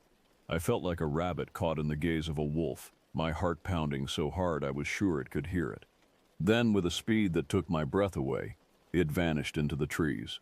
One moment it was there, the next it was gone, leaving nothing but a rustling of leaves in its wake. I stood there for a long moment, trying to process what I had seen. Then, on shaky legs, I turned and headed back to the station. My mind was racing. I needed to figure out what this thing was and how to deal with it. Back at the station, I dove into research. I combed through old records, folklore, and anything I could find about creatures in the woods. One story kept coming up, the legend of the Wendigo. According to the tales, the Wendigo was a spirit that possessed people, turning them into monstrous cannibalistic beings. But this creature didn't quite match the descriptions of a Wendigo. It was something else, something I couldn't put a name to, and that terrified me more than anything. Over the next few days, more reports came in. Hikers went missing, and campers reported strange noises and sightings. The park started to feel different, the atmosphere tense and uneasy. Barney and I doubled our patrols, but it felt like we were always one step behind. Then, one night, it all came to a head. I was out on a patrol, checking the trails near the second waterfall, when I heard a scream. It was a blood-curdling sound that sent a chill down my spine. I ran towards the source, my flashlight cutting through the darkness. I found her near the edge of the waterfall, a young woman, barely conscious, her clothes torn and bloodied. I knelt beside her, checking for injuries. She had deep gashes across her chest and arms, and her breathing was shallow. "Help, please," she whispered, her voice barely audible over the roar of the falls. "Hang on, I'm here," I said, trying to keep my voice steady. I grabbed my radio and called for backup, but there was no response. Static filled the airwaves, and I felt a surge of panic. I was on my own. I lifted her gently, trying to keep her calm. We started back towards the station, but every step felt like an eternity. The forest was eerily silent, and I couldn't shake the feeling that we were being watched. Suddenly, there was a rustle in the bushes, and the creature emerged. It stood there, watching us, its eyes glowing in the darkness. I raised the rifle, but I knew it was useless. This thing was faster than anything I'd ever seen. "Stay back," I shouted, trying to sound braver than I felt. The creature tilted its head, almost curious, and then it lunged. I fired, but the bullet went wide. It knocked me to the ground, its claws raking across my chest. Pain exploded in my side, but I fought back, kicking and punching with everything I had. Then, just as suddenly as it had attacked, it stopped. Its eyes narrowed, and then it turned and disappeared into the trees. I lay there gasping for breath, the woman still unconscious beside me. I knew we couldn't stay there. With every ounce of strength I had left, I lifted her again and stumbled back to the station. Barney was waiting for us, his face pale with shock. "What happened?" he asked, helping me get her inside. "We need to get her to a hospital," I said, ignoring his question. "And we need to call the police. There's something out there, and it's not going to stop." The next few days were a blur. The woman, whose name I later learned was Carla, was taken to the hospital. The park was temporarily closed, and the police launched an investigation. But they found nothing. No tracks, no signs of the creature. It was as if it had never existed. Barney and I were questioned extensively, but our story sounded too unbelievable. The official report chalked it up to a bear attack, but I knew better. I had seen it, and I knew it was still out there. I decided to leave the park ranger job after that.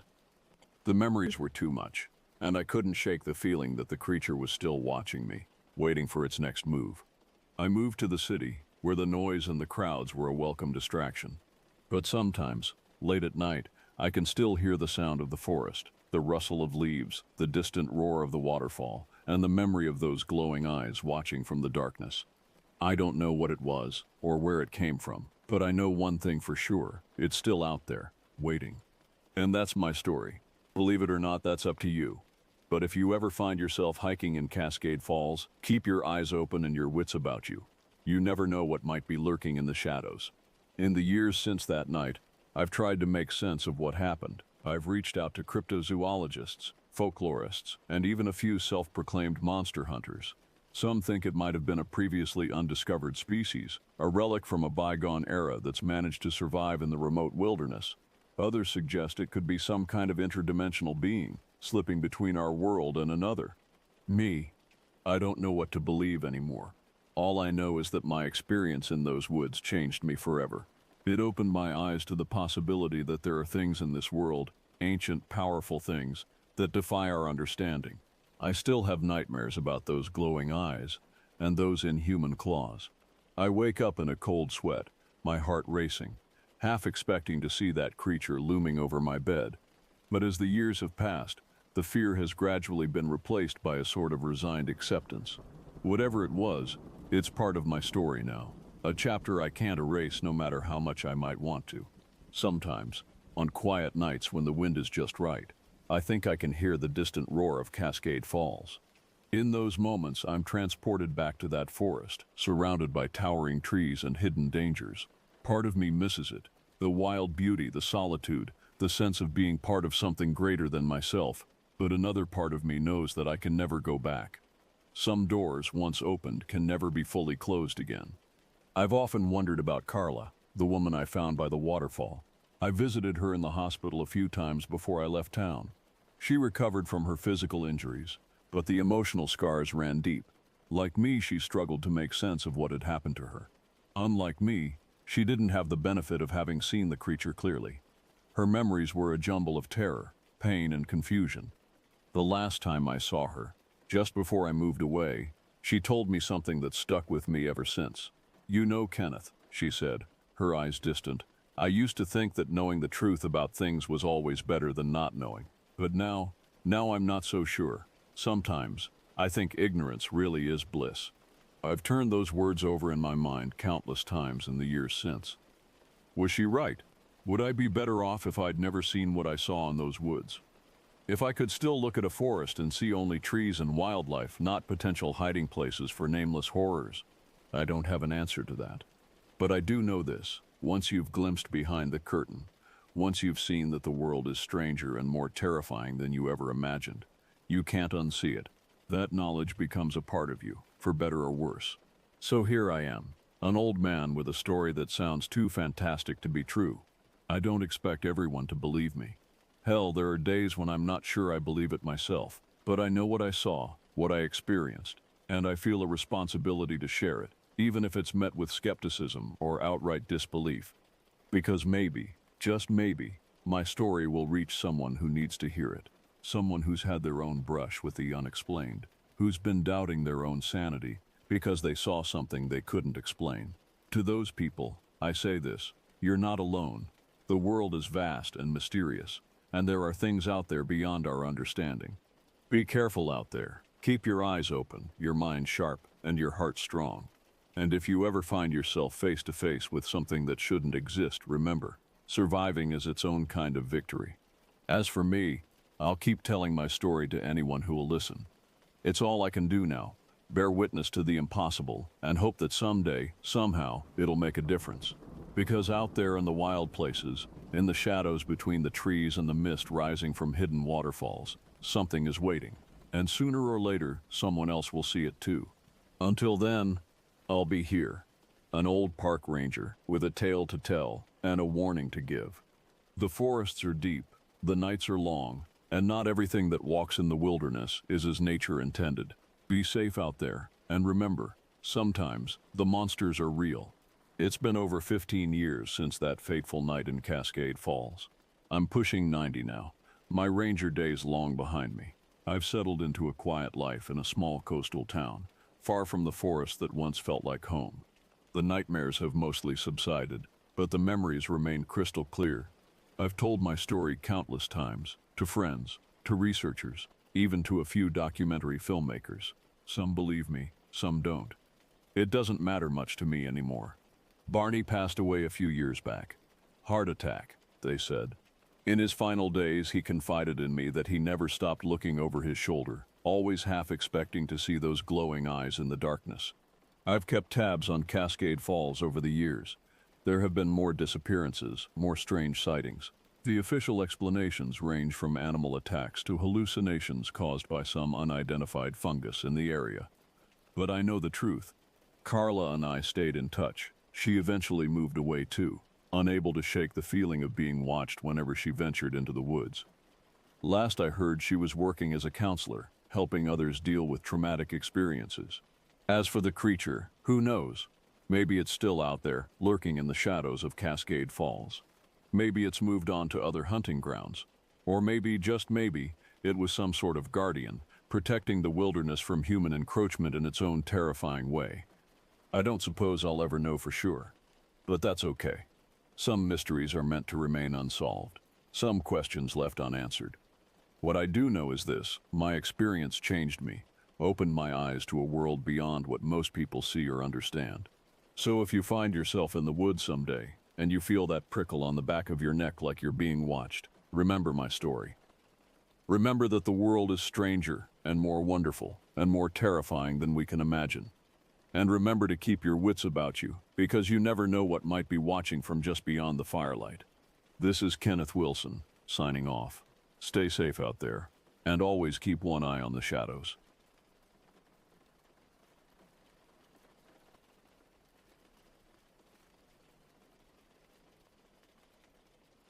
The dense forest closed in around me as I hiked the overgrown trail, my park ranger uniform already damp with sweat in the sticky summer heat.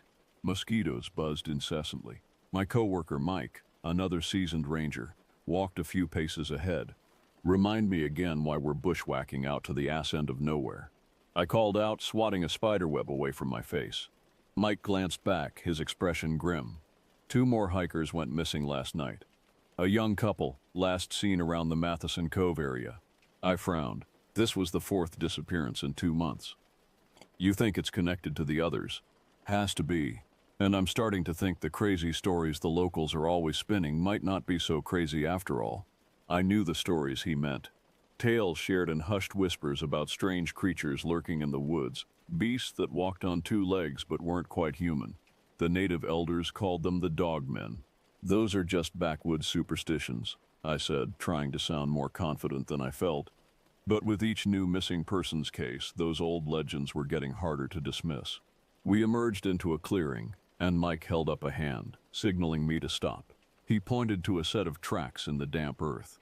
They looked canine, but far too large to be any wolf or coyote I'd ever seen. And the long gashes in a nearby oak trunk were over 7 feet high. My blood ran cold. A twig snapped in the undergrowth behind us.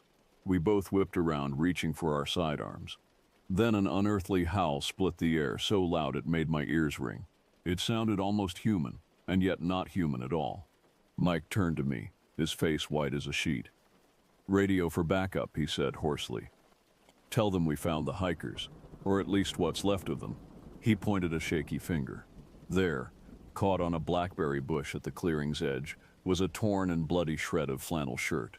My stomach turned.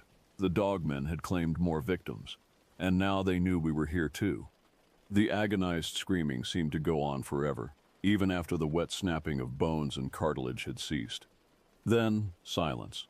A silence almost more terrible than the sounds of carnage that preceded it. I crouched behind a fallen tree, clutching my pistol with shaking hands. Tears streamed down my face, but I barely noticed them. All I could see was Mike, or what was left of him, strewn across the blood-soaked grass of the clearing.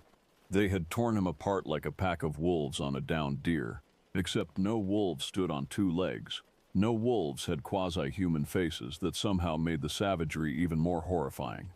I had to move, and fast. They would smell his blood, pick up my scent. I had to get to the ranger station, call for help, but a deeper animal instinct screamed for me to stay put, stay silent, become invisible. A soft growl made my head snap up. Two yellow eyes stared at me from the shadows between the trees, the eyes of a beast, and yet filled with a malevolent intelligence that was heartbreakingly familiar. "Oh God," I choked out. "Oh God, Mike." Then the creature stepped into a shaft of sunlight, and I saw it fully for the first time. It had Mike's park ranger uniform, torn and shredded and darkened with gore. It walked upright on Mike's long legs, but they bent backwards at the knees like a dog's hind legs. Mike's hands tipped with curving black talons. And the face, dear God, the face. Covered in brindled fur, the muzzle elongated into a wolf-like snout. But the eyes, though jaundiced and red-rimmed, were still hideously Mike's eyes, almost human, filled with torment and ravenous hunger. The jaws opened, revealing jagged canine teeth, and a strangled howl issued from the depths of what had once been Mike's throat. Then two more creatures slunk out of the shadows behind it to flank it on either side, and I knew with numb certainty that these were the missing hikers, transformed into monsters. The one that had been Mike reared back its head and let out a soul-shattering howl, and the others joined in, the sound echoing off the mountains. A hunting call. They had my scent now. The human part of them was gone, and I was the prey. I ran, crashing through the underbrush in a blind panic. Briars tore at my legs. Low branches whipped my face. My heart jackhammered against my ribs as I gulped for breath. The howling erupted again behind me, closer now. They were toying with me. They could have taken me down already if they wanted to. This was a game to them, and I was a mouse to their pack of feral cats. I thought of the old legends, the warnings from the tribal elders. They took our people, the elders said, took them and changed them, turned them into the dogmen. I had always scoffed at such tales. How could a person transform like that? It wasn't possible. But I had seen it with my own eyes. Mike, the missing hikers, reshaped into nightmarish parodies of man and beast. And if the old stories were true, if the dogmen were real, then that could only mean one thing. I was to be the next one taken, the next to join the pack.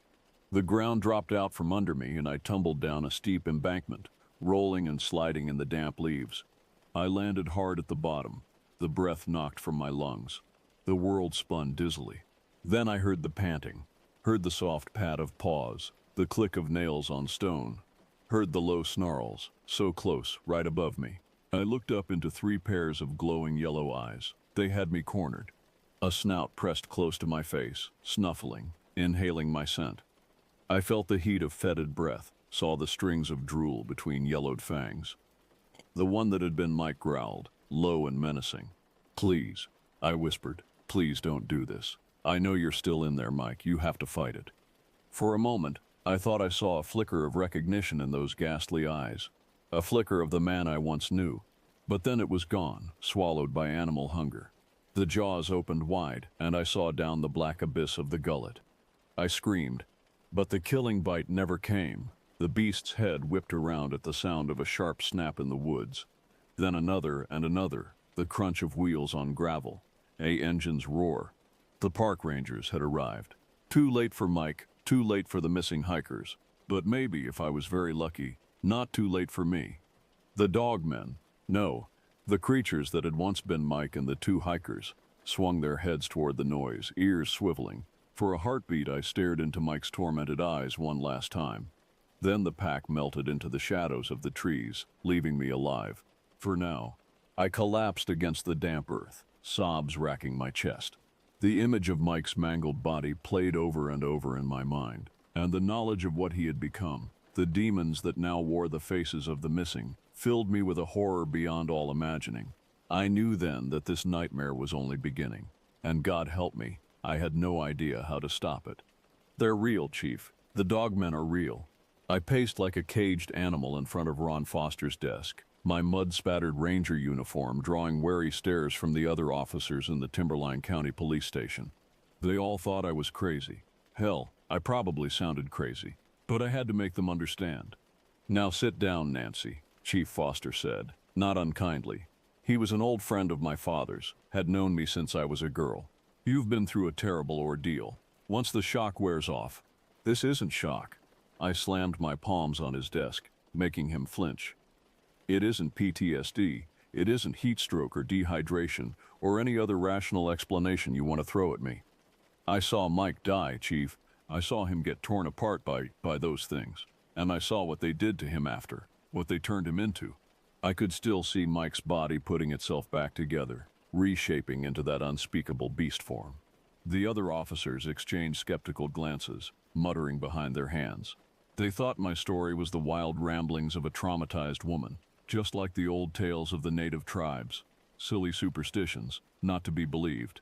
We're dealing with forces beyond our understanding here, Chief, I said, struggling to keep my voice steady. If we don't stop the dogmen, they'll keep taking people, keep adding to their ranks. It will never end. Chief Foster leaned back in his chair and took off his glasses, rubbing his eyes. He looked as haggard as I felt. When he finally spoke, his voice was heavy with exhaustion. Nancy, I know you believe what you saw. Hell, maybe you did see some kind of animal attack your partner, I don't know. Whatever it was must have been rabid or higher than a kite on bath salts. But then the trauma made you imagine things that weren't real. Your mind couldn't cope with the carnage in any other way. Imagine. I stared at him in angry disbelief. You think I imagined Mike getting up after he was disemboweled? Imagined him sprouting fur and claws? Do I need to show you the tracks again? What you need is rest, Nancy. Rest and the psych evaluation. I'm officially relieving you of field duty as of now. No, I don't want to hear any arguments, he said, holding up a hand as I opened my mouth to protest. You go home. Get some sleep. We'll put every available man on this case. And Nancy, he put his glasses back on and fixed me with a stern look. Under no circumstances are you to discuss these dogmen delusions with anyone, especially not the press. The last thing we need is mass hysteria. Understood? I nodded, throat tight with frustration and helpless anger. They weren't going to listen. No matter what evidence I showed them, their minds were already made up. But I couldn't just sit at home while more innocent people were stalked and transformed, while that pack of abominations roamed free. I had to find a way to stop the dogmen, even if it meant doing it alone, even if it cost me everything. I pored over the old books and newspaper archives for hours in the dim stacks of the local university library, searching for any scrap of information on the dogmen. The college students gave me odd looks, whispering and giggling as they passed by, no doubt wondering what an unkempt, wild-eyed park ranger was doing frantically rummaging through dusty tomes of local folklore and native legends. I ignored them. I was on a mission. According to the old stories, the evil spirit known as the Wendigo was the one responsible for transforming men into the dogmen. The Wendigo was a malevolent creature, sometimes described as a gaunt humanoid with a deer skull head, other times as an emaciated spirit that possessed the living. But the one common thread was that it hungered for human flesh, and that hunger was passed on to its victims. Most of the accounts I found dismissed the Wendigo and the dogmen as myth, cautionary tales to warn against greed and cannibalism.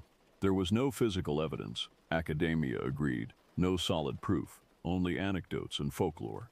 But buried deep in one yellowed, crumbling tome, I found a ray of hope.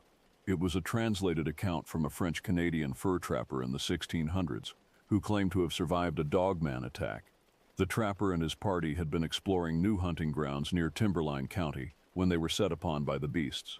Most were slaughtered, but the trapper escaped. And he described destroying one of the creatures with fire. Fire.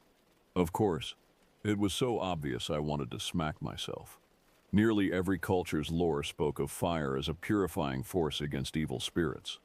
I just had to pray it worked against Wendigo spawn too. I hefted my axe and sheathed my long knife, tucking road flares into my belt. Not ideal, but they would have to do until I could get back to my truck and assemble some more potent firebombs. Molotov cocktails, maybe. The thought made me laugh humorlessly.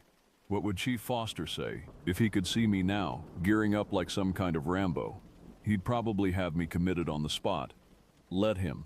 I couldn't worry about Foster or the department anymore. I couldn't worry about my job, my reputation, or my sanity. All that mattered was stopping the dogmen before they multiplied beyond hope of containment. I touched my holstered pistol, set my jaw, and stalked out of the library. The creatures had taken Mike, They wouldn't take anyone else, not while I still drew breath. This ended tonight. The forest closed around me like a clammy green fist under the sickle moon. Each step took me further from civilization, from help, from hope, but I pressed on, well supplied and sure of my quarry. The creatures would come to me. As a lone human female in their new hunting grounds, I was easy prey. I was counting on it. I half slid, half stumbled down the steep bank, and into the ravine where the dogmen had first surrounded me. The fetid reek of death hung heavy in the night air. My stomach knotted at the sight of clotted blood and gnawed bones scattered in the leaves, all that remained of Mike and the poor hikers.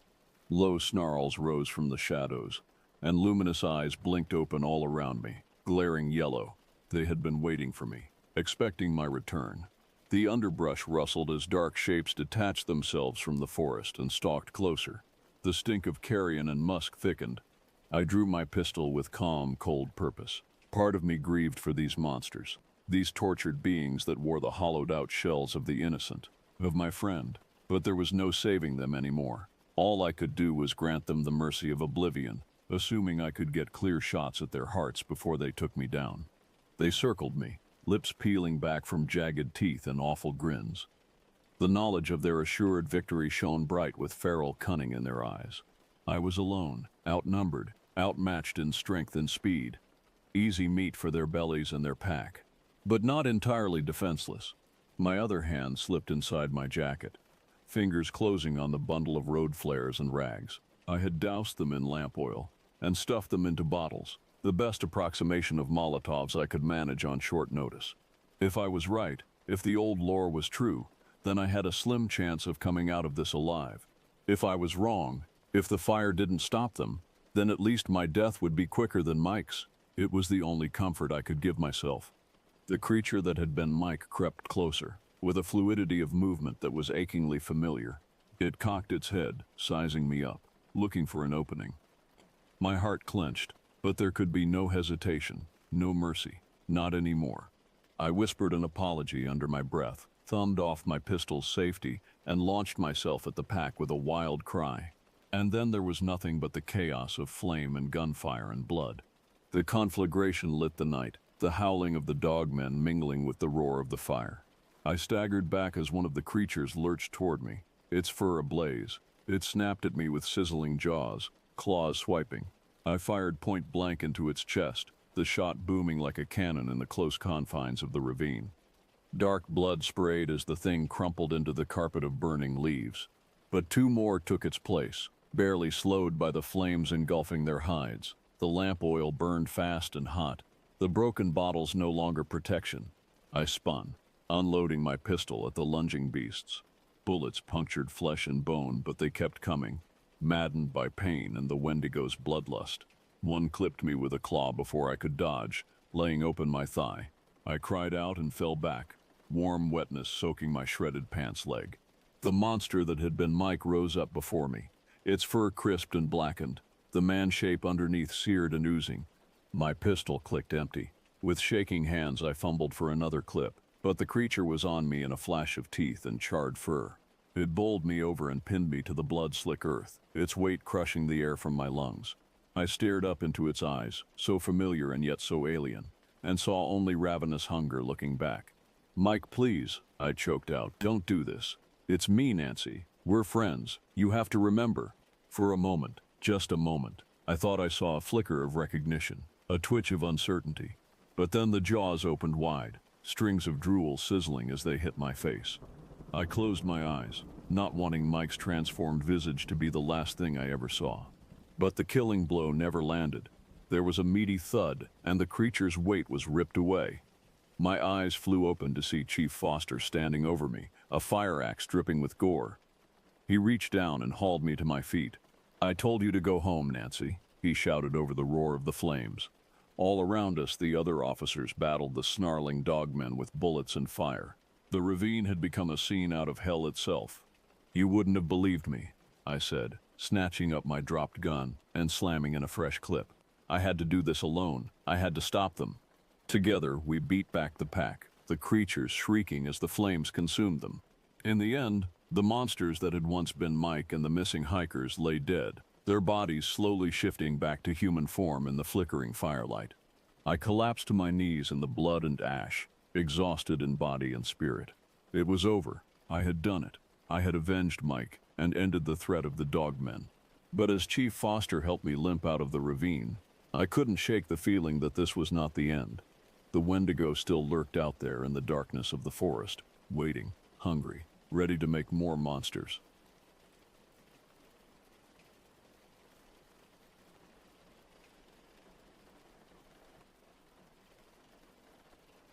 It was late August of 1987 when I found myself driving through the back roads of northern Minnesota. The sun was sinking low on the horizon, painting the sky in hues of orange and purple that filtered through the dense canopy of pine and birch trees. I'd been working as a seasonal ranger for the Chippewa National Forest for nearly 6 years by then, and the winding dirt roads felt as familiar to me as the lines on my own palm. My name is Michael Birdwing, and I've spent most of my life in these woods. Growing up on the White Earth Reservation had taught me to appreciate solitude and the outdoors, so being out here suited me just fine. My friends always joked that I was more comfortable with trees than people, and I couldn't really argue with that. As I navigated the old Ford pickup through a particularly rough stretch of road, my mind wandered back to my childhood. I remembered my grandfather, a respected elder in our community, teaching me about the spirits of the forest. "The woods are alive, Michael," he'd say, his weathered hands gesturing to the trees around us. "They have stories to tell, if you know how to listen." Back then, I thought he was just trying to scare me into respecting nature. Now, after years in the Forest Service, I wasn't so sure. The radio crackled to life, startling me out of my reverie. "Ranger Birdwing, come in. Over." I recognized the voice of Diane, our dispatch operator. I picked up the handset. "This is Birdwing. Go ahead, Diane. Just checking in on your status. You heading up to the old fire lookout near Itasca?" "Affirmative," I replied, squinting as the fading sunlight hit my eyes at just the wrong angle. "Should be there in about an hour, maybe less, if this road cooperates." "Copy that.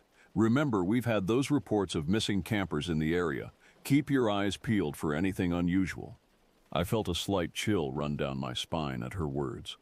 The missing campers. 3 in the past month, if I remembered correctly. It wasn't unheard of for hikers to get lost in these parts, but 3 in such a short time was unusual. "Will do, Diane. I'll radio in when I reach the tower." Birdwing out. As I replaced the handset, I couldn't shake an uneasy feeling. The forest seemed different somehow, more watchful. I shook my head, trying to clear away the ridiculous notion. Forests don't watch, they just are. The sky had been clear when I started my journey, but as I drove deeper into the wilderness, thick clouds began to roll in, casting a gray shadow over the tree line. The narrow dirt road felt more like a game trail now, flanked by towering pines that seemed to lean in, swallowing up what little remained of the evening light. I knew this road well, having patrolled this stretch countless times, but something about the air felt heavier than usual. It had rained recently, and the smell of damp earth was thick, mingling with the pine needles and the faint scent of decay that always accompanied the turning of the seasons. As I rounded a bend, a flash of movement caught my eye. I slammed on the brakes, the truck skidding slightly on the damp ground. For a moment, I could have sworn I saw something. A dark shape too big to be a deer, too fast to be a bear. But as quickly as it appeared, it was gone, leaving me staring at nothing but shadows and trees. My heart was pounding, and I realized I had been holding my breath. I let it out slowly, trying to calm my nerves. "Get it together, Michael," I muttered to myself. "You're jumping at shadows now." But as I put the truck back in gear and continued on, I couldn't shake the feeling that something out there in the darkening forest was watching me, waiting. And for the first time in years, I found myself wishing I wasn't quite so alone out here in the wilderness. I parked the truck about a mile from the tower, not wanting to risk getting stuck in the mud. The rain had picked up, a light drizzle that seemed to hang in the air more than fall.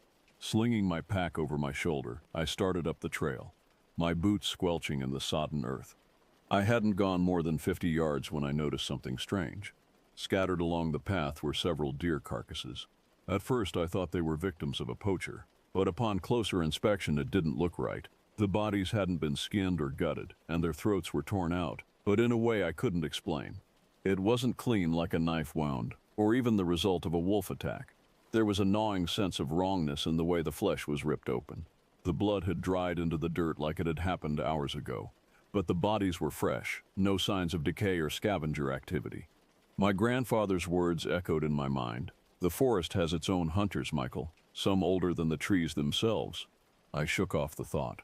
This was no time for ghost stories. My instincts told me to turn back, but curiosity and duty kept me moving forward. What was I going to tell my supervisor? That I left because of a few dead deer? I kept walking, though I unholstered my sidearm, an old Freddy 5.7 Magnum that I'd kept since my rookie days. Its weight was reassuring in my hand, even as a voice in the back of my mind whispered that it might not be enough. As I got closer to the tower, I noticed the usual sounds of the forest were gone. No birds, no wind in the trees, not even the distant hum of crickets. The silence felt suffocating, broken only by the soft patter of rain and the sound of my own breathing. Then I saw it, barely 30 yards ahead. Something was crouched near the base of the fire tower, and it was feeding. My first thought was that it was a bear, maybe a wolf, but as I stepped closer, I realized it wasn't like anything I had ever seen. It was huge, easily over 7 feet tall if it had stood upright, with hunched shoulders covered in matted fur. The way it moved was unsettling, like it wasn't built to move on all fours, but did so out of necessity. Its limbs were too long, the back legs too short, giving it a lopsided, almost unnatural gait. I could see its mouth working over something, probably the remains of one of the deer. Then it stopped. It raised its head, nostrils flaring, and turned toward me. I froze, heart pounding, hand gripping the gun tightly. The face. It wasn't right. It had the elongated snout of a wolf, but the jaw was too wide, and the teeth, they didn't fit together like they should. They jutted out at odd angles, jagged, more like the maw of a wild boar than any predator I knew. It let out a sound, a kind of huff that reminded me of a horse, but it was far more primal, a sound that made the hair on my arm stand on end. Without warning, it moved, fast. I barely had time to raise my weapon before it was on me, knocking me backward into the underbrush. I fired, but I wasn't sure if I hit it. All I knew was the weight of the thing, the smell of wet fur, and the feeling of sharp claws raking across my leg. I screamed, kicked and rolled, firing again, this time hearing a sickening thud as the bullet found its mark. It staggered, just enough for me to scramble back to my feet, adrenaline pumping through my veins. The thing swayed, blood oozing from its side, but it didn't go down. I kept my gun trained on it, not sure whether to shoot again or run. But before I could decide, it turned and bolted into the woods, disappearing into the thick underbrush with a speed that didn't seem possible for something its size. For a moment I stood there panting, bleeding, trying to wrap my head around what I had just seen. Then I realized something. It had dropped whatever it had been eating. I forced myself to walk over to the base of the tower, my leg throbbing with each step. Lying there, half hidden in the grass, was the body of a young man, no older than 20. His throat had been ripped out, the same way as the deer. He wasn't dressed like a hiker. In fact, his clothes looked more like they belonged to a college kid. Jeans, a faded hoodie, sneakers. The missing camper, no doubt. I radioed for backup, though I knew it would take them hours to reach me. "This is Ranger Birdwing," I said, my voice shaking more than I'd like to admit. "I'm at the old fire tower near Itasca. I've found one of the missing campers. And something else. Send everyone you've got."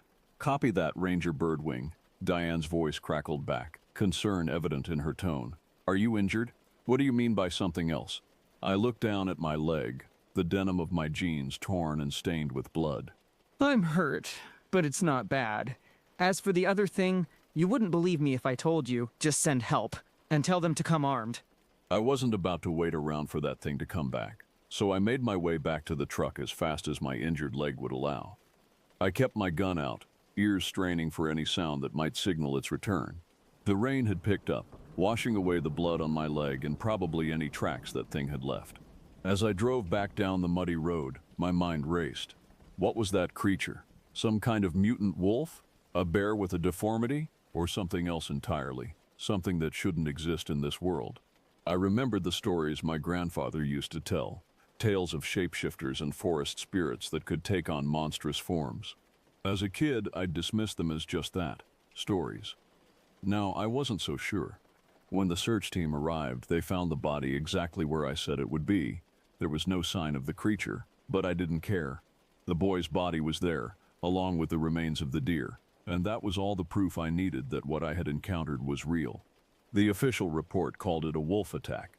They said it was rare but not unheard of in that area. They chalked up my description of the thing to shock and adrenaline, and I didn't argue. It was easier that way. But I knew what I had seen, and I wasn't the only one who believed. A few days after the incident, as I was recovering at home, I received a visit from an elder from the reservation. He listened to my story without interruption, his weathered face grave. When I finished, he nodded slowly. Our people have known of such creatures for generations, he said. The Wendigo, the Skinwalker. They have many names, but they are real as you and me. You are lucky to have survived, Michael. He left me with a small leather pouch filled with herbs and what looked like animal teeth. For protection, he said, though I hope you never need it again. I've been back in those woods many times since that night. I had to be, it's my job, but I've never seen that creature again. Sometimes, though, when the wind is right and the shadows are deep, I catch a scent on the air, wet fur and decay. And I remember, if I had to guess, I'd say it was something none of us had ever seen before. Something older than the forest itself. Maybe it was just hungry. Maybe it was defending its territory. Either way, I'm not going back to find out. But I keep my eyes open and my gun close, because I know now that the forests hide more than just trees and animals. There are older things out there, watching and waiting. And sometimes, they hunt. The years following my encounter in the woods near Itasca were marked by a constant struggle between my desire to forget and my need to understand. I continued my work as a forest ranger, but something had changed. The woods that had once been my sanctuary now held shadows I couldn't ignore. For months after the incident, I threw myself into research. I pored over old tribal records, spoke with elders from various Native American communities, and even reached out to cryptozoologists and folklore experts. Most dismissed my story as the product of stress and an overactive imagination, but a few listened, and what they shared with me only deepened the mystery.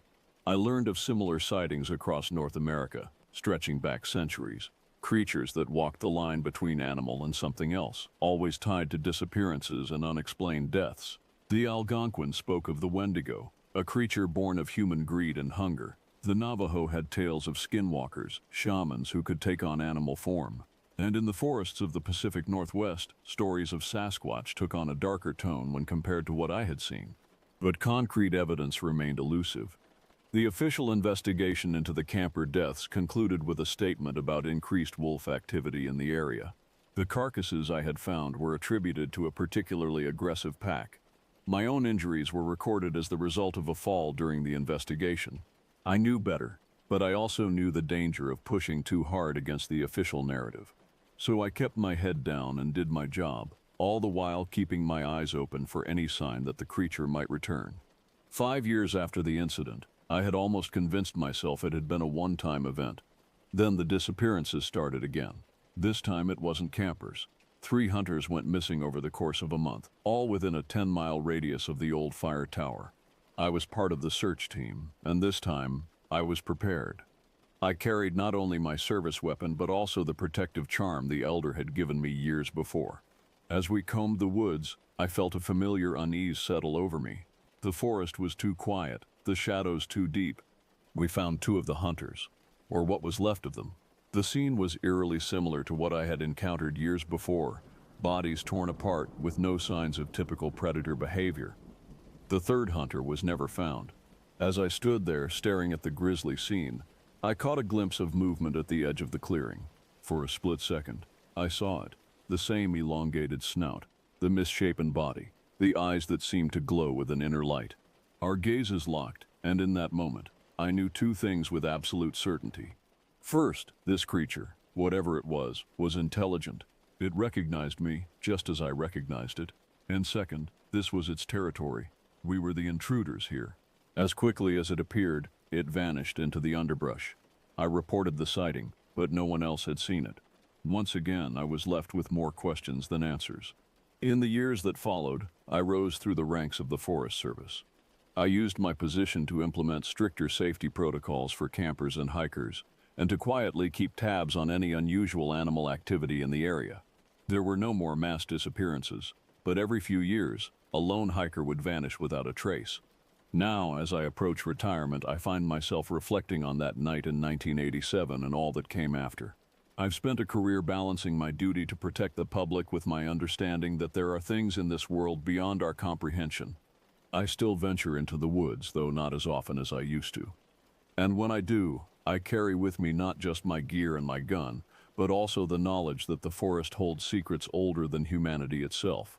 Some nights, when the wind howls through the trees and the moon casts long shadows, I think I hear something moving out there, something that doesn't belong, and I wonder if it remembers me as clearly as I remember it. To those who come after me, who patrol these woods and look after those who visit them, I leave this warning: respect the forest and all it contains.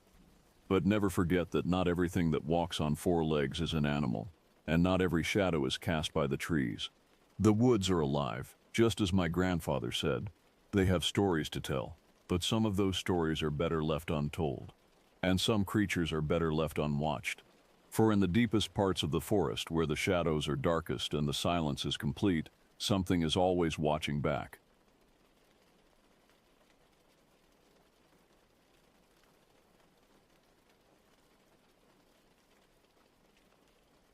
My name is Ronald Hall. I've been a ranger with the National Park Service for almost 15 years now, but my story and my love affair with Yellowstone started long before I put on the uniform. I grew up in a small town in Montana, just north of Yellowstone.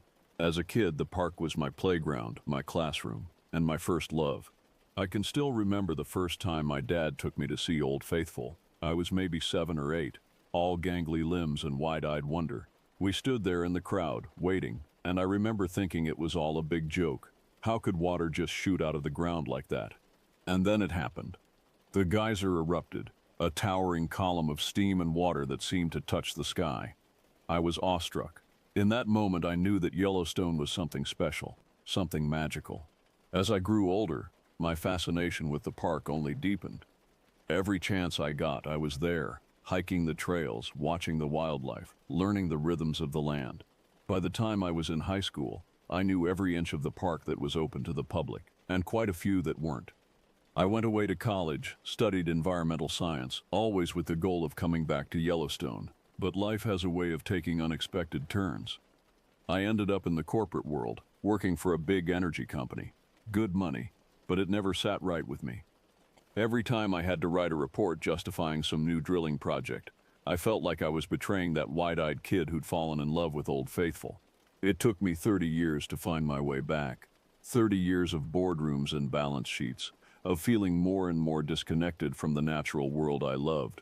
When I finally quit, my wife thought I was having a midlife crisis. Maybe I was. All I knew was that I needed to get back to Yellowstone. I applied to the National Park Service the day after I quit my job. I was 57 years old, competing against kids fresh out of college. But I had something they didn't: a lifetime of love for the park and a determination to protect it. To my surprise, they hired me. I like to think it was my qualifications, but sometimes I wonder if they just needed someone who could afford to work for government wages. Those first few years as a ranger were like coming home. Every day I'd put on that uniform, pin on that badge, and feel a sense of pride I'd never known in all my years in the corporate world. I was where I belonged, doing what I was meant to do. But Yellowstone, for all its beauty, isn't always a gentle place. It's a land of extremes: boiling hot springs and freezing winters, peaceful meadows and violent volcanic activity. And as I was about to learn, it held secrets far darker and more terrifying than I could have imagined. It was the fall of 2016 when things started to change. I'd been a ranger for about 12 years by then, mostly doing backcountry work, trail maintenance, wildlife surveys, the occasional search and rescue when some unprepared tourist decided to go off trail and got themselves lost. October in Yellowstone is a special time. The summer crowds have gone, leaving the park to those of us who call it home year-round. The air gets crisp, carrying the scent of pine and wood smoke. The aspens turn a brilliant gold, standing out against the deep green of the pines like nature's own work of art. I was out on the Pelican Valley Trail, doing some routine maintenance. It had been a busy summer, and the trail was showing the wear and tear of thousands of boots. I was hauling fallen timber, clearing the path, enjoying the quiet, That's one of the things I love most about the backcountry, the silence. Not complete silence, mind you. There's always something if you listen close enough. The whisper of wind through the trees, the distant call of an elk, the scurrying of small creatures in the underbrush. But it's a different kind of quiet than you get in the city. It's a living quiet, if that makes any sense. I'd been working for a few hours when I smelled it. At first, I thought it was just the usual forest smell, decaying leaves, damp earth. But there was something else underneath, something wrong. It was a sickly sweet smell, like meat left out in the sun too long. I followed the smell, my heart starting to race. In the back of my mind, I was thinking it was probably just a dead animal, maybe a deer or an elk that had been taken down by a predator. But as I got closer, that rational part of my brain started to quiet down, replaced by a growing sense of dread. I found him in a small clearing, near a stand of aspens. What was left of him, anyway. The body was, well, it's hard to describe without turning your stomach. The clothes were in shreds, barely recognizable as clothing at all. What the scavengers hadn't gotten to was twisted and mangled in a way that made my blood run cold. Now, I've seen my share of animal attacks over the years. Bears, mountain lions, even the occasional wolf. This wasn't like any of those. The bones were gnawed on, sure, but the marks were all wrong, too precise in some places, too savage in others, and the way the body was positioned, it was like whatever had done this had been playing with its food. I radioed it in, trying to keep my voice steady. I expected they'd send out a wildlife biologist, maybe one of the bear management team. What I didn't expect was the response I got. Ranger Hall, secure the area. Do not approach the remains. Wait for the response team. Over. The voice on the other end was tense, clipped. Not the usual easygoing tone of our dispatch. I tried to get more information, but all I got was a repeated order to stay put and wait for the team. They arrived about an hour later. 3 men in unmarked black SUVs. They weren't Park Service, that much was clear. They moved with a kind of practiced efficiency that spoke of military or law enforcement background. One of them, a tall, lean man with close-cropped gray hair, approached me while the others secured the scene. "Ranger Hall?" he asked, his voice gruff. I nodded. "I'm Agent Hawkins. We'll take it from here. I need you to forget what you saw here today." Understood. I started to protest. This was my park, after all. I had a right to know what was going on. But something in Hawkins' eyes stopped me. There was a hardness there. Yes, but also something else. Fear. Surely not. What could make a man like that afraid? "Understood," I said, the word tasting bitter in my mouth. As I turned to leave, Hawkins called out to me, "Ranger Hall, keep your eyes open out there, and if you see anything unusual, you call it in immediately. Do not engage. Do you understand?" I nodded again, a chill running down my spine that had nothing to do with the autumn air. As I made my way back to my patrol vehicle, I couldn't shake the feeling that something had changed. The forest, which had always been a place of wonder and beauty to me, suddenly felt oppressive, threatening. Every shadow seemed to hide some nameless threat, every rustle in the undergrowth a potential danger. I didn't sleep well that night, or for many nights after. In my dreams, I saw those mangled remains, heard the crunch of bones, smelled that sickly sweet odor, and always there was a presence in the darkness, watching, waiting. Little did I know, this was just the beginning. The true horrors that Yellowstone held were yet to reveal themselves. In the days following the discovery, an uneasy quiet settled over the ranger station. It was as if everyone was holding their breath, waiting for the other shoe to drop. The official story was that the body I'd found was the result of a bear attack, but none of us who worked the backcountry were buying it. Jenna, my usual patrol partner, cornered me in the break room about a week after the incident. She was a tough cookie, Jenna, ex-military, been with the Park Service for over a decade, not the type to scare easy. "Ron," she said, her voice low, "what really happened out there?" I glanced around, making sure we were alone. "I told you, Jen, bear attack." She snorted, clearly not buying it. "Cut the crap, Ron. I've seen bear attacks. That report you filed, that wasn't no bear." I sighed, feeling the weight of the secret pressing down on me. "I don't know what it was, Jen, but you're right. It wasn't a bear." I told her everything. The strange marks on the bones, the way the body had been arranged, the men in black SUVs. As I spoke, I watched the color drain from her face. "Jesus, Ron," she whispered when I'd finished. What the hell is going on in this park? I shook my head. I don't know, but I've got a feeling we're going to find out, whether we want to or not. Over the next few weeks, the whispers grew. Other rangers reported strange sightings. Unusual tracks that didn't match any known animal. Eerie howls in the night that sent chills down the spines of even the most experienced backcountry guides. And always, always, that lingering sense of being watched. The tourists, of course, noticed nothing. They continued to flood into the park, oohing and aghing over Old Faithful, snapping pictures of bison and elk, blissfully unaware of the darkness that seemed to be gathering at the edges of their vision. But we knew, we rangers, we could feel it. Something had changed in Yellowstone. The land itself seemed to be holding its breath, waiting.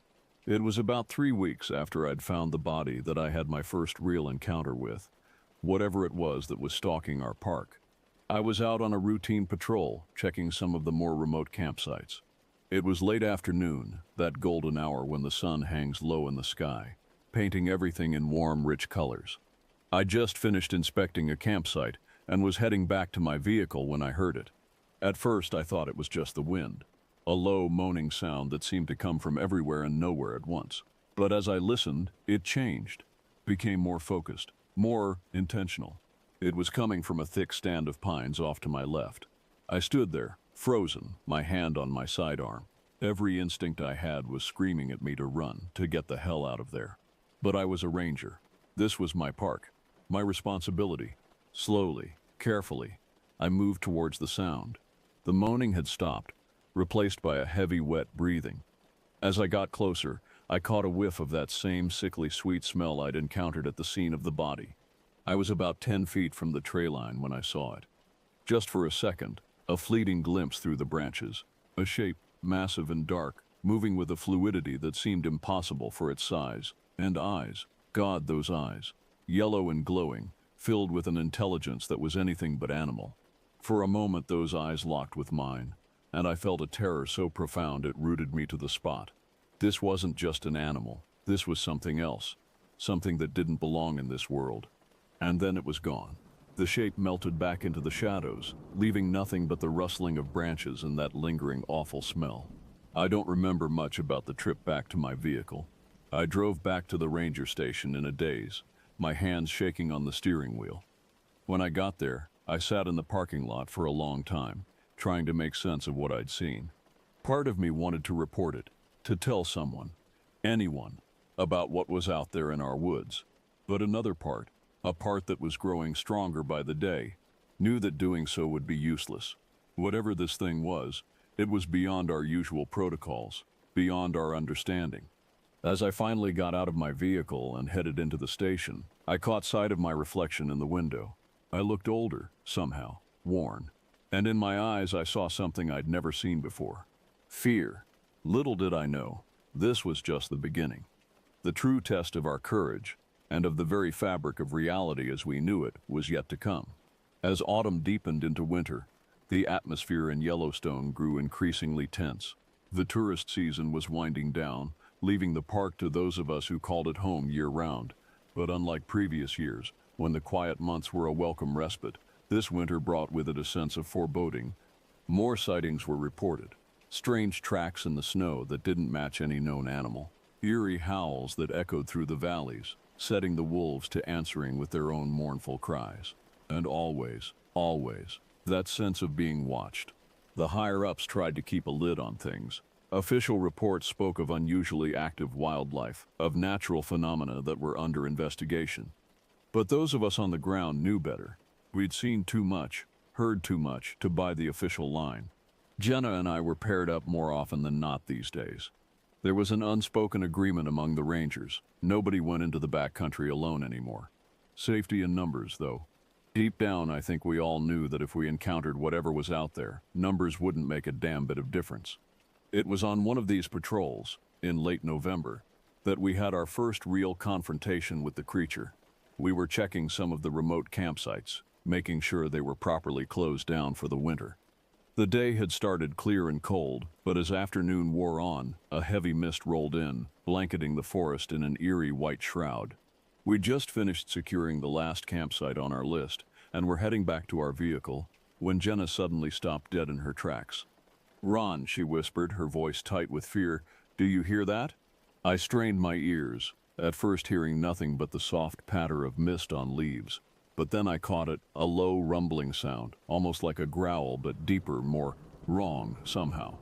It seemed to be coming from all around us, as if the very forest itself was growling. We stood back to back, our rifles ready, scanning the mist-shrouded trees. The growling grew louder, closer. I could feel Jenna trembling against my back, or maybe it was me who was shaking. The mist seemed to thicken, swirling around us in patterns that hurt the eyes to look at. And then we saw it. It emerged from the mist like a nightmare given form.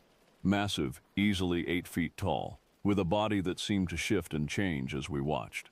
One moment it was covered in thick matted fur. The next it seemed almost skeletal, with skin stretched tight over impossible angles and planes. But it was the face that haunted me.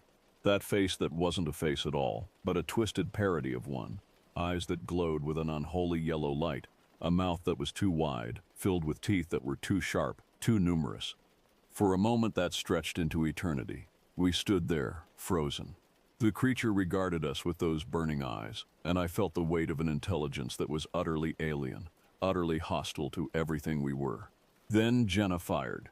The sound of the rifle was deafening in the mist-muffled forest. The creature staggered back, black ichor spurting from a wound in its chest. But instead of falling, it roared, a sound that shook the trees and sent birds scattering in panic. We both opened fire then, our training taking over. Bullet after bullet slammed into the creature, each one drawing more of that black, oily blood. But it kept coming, its form seeming to flow around the wounds, healing even as we inflicted them. It was almost upon us when I heard the thunder of more gunfire. A group of figures burst from the mist, other rangers drawn by the sound of our shots. The creature, faced with this new threat, let out one final, earth-shaking roar before melting back into the mist. We stood there, panting, our ears ringing from the gunfire. The other rangers approached cautiously, their eyes wide with shock and disbelief. What the hell was that thing?" One of the other rangers, a young guy named Mike, asked. Nobody answered. What could we say? How could we explain what we'd just seen, what we'd just fought? In the days that followed, the park went into lockdown. The few remaining tourists were quietly but firmly escorted out, citing environmental hazards. We rangers were sworn to secrecy, told to report any and all sightings directly to a special task force that had been brought in.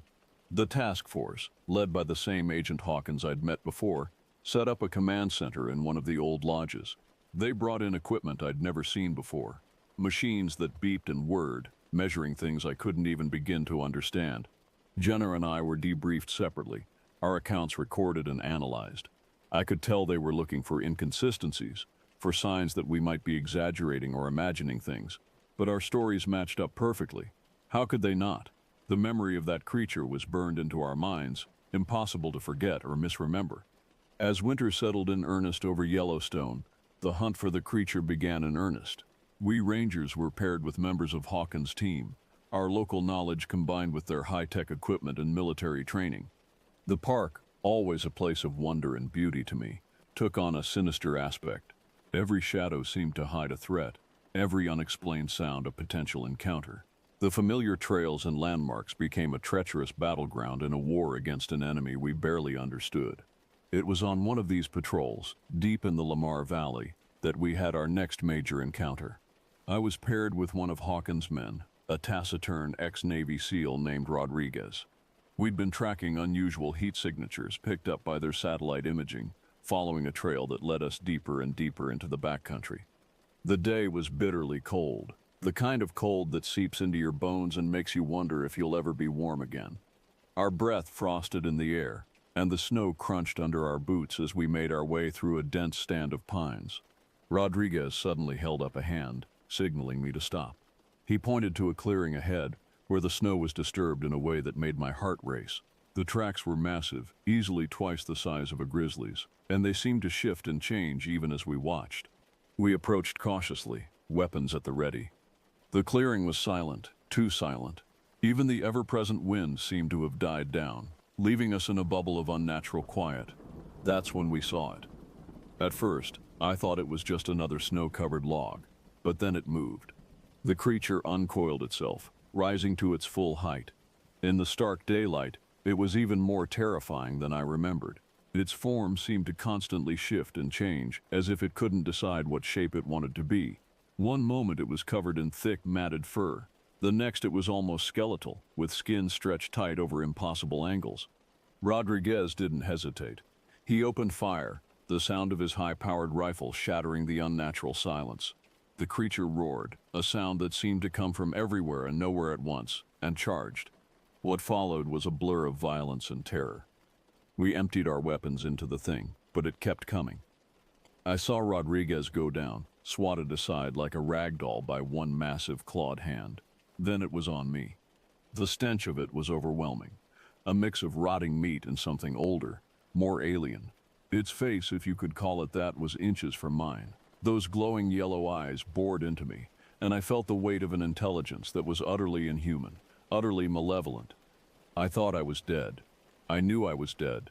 But then, just as the creature's jaws were about to close on my throat, something extraordinary happened. The air itself seemed to tear open. There was a sound like reality breaking, and a blinding light that seared my eyes even through closed lids. When I could see again, the creature was gone. In its place was nothing, a void in the shape of the creature, as if it had been cut out of the world. Rodriguez and I were airlifted out, both of us in shock. The official report said we'd had a close encounter with a bear, but we knew better. Something had happened out there in the Lamar Valley, something that defied explanation. In the weeks that followed, more strange events occurred. Portals like the one we'd seen began opening up all over the park. Sometimes they'd spit out more creatures. Other times they'd suck things in. Trees, rocks, even water from the rivers and lakes. Hawkins' team worked around the clock, trying to understand what was happening. They brought in scientists, theologians, even a few people who looked more like New Age mystics than government agents. The truth, when it finally came out, was stranger than anything we could have imagined. Yellowstone, it turned out, wasn't just a national park. It wasn't even just a supervolcano. It was a nexus, a weak point in the fabric of reality. The geothermal activity that made the park famous was just a side effect of the real energy that pulsed beneath the surface, the energy of other dimensions pressing against our own. The creature, or creatures, as we now knew, weren't from our world at all. They were from somewhere else, someplace so alien, so utterly foreign to our reality that merely existing in our dimension caused them pain and drove them to lash out. But why now? Why, after millennia of relative peace, was the veil between worlds suddenly thinning? The answer, ironically, lay in our efforts to protect the park. The changing climate, the careful management of wildlife populations, even our efforts to prevent wildfires, all of it had upset a delicate balance. We'd been so focused on preserving the Yellowstone we could see that we'd inadvertently weakened the barriers holding back the Yellowstone we couldn't see. The knowledge of what we were really dealing with didn't make our job any easier. If anything, it made it harder. How do you fight something that by its very nature doesn't fully exist in your reality? But fight we did. Rangers and special forces, scientists and shamans, all working together in a desperate bid to close the rifts and drive the creatures back to their own dimension. It all came to a head on a cold, clear night in February. The largest rift yet had opened near Old Faithful, a gaping wound in reality that pulsed with otherworldly light. Creatures poured through more than we'd ever seen before. I was there along with Jenna, Hawkins, and what felt like every able-bodied person left in the park.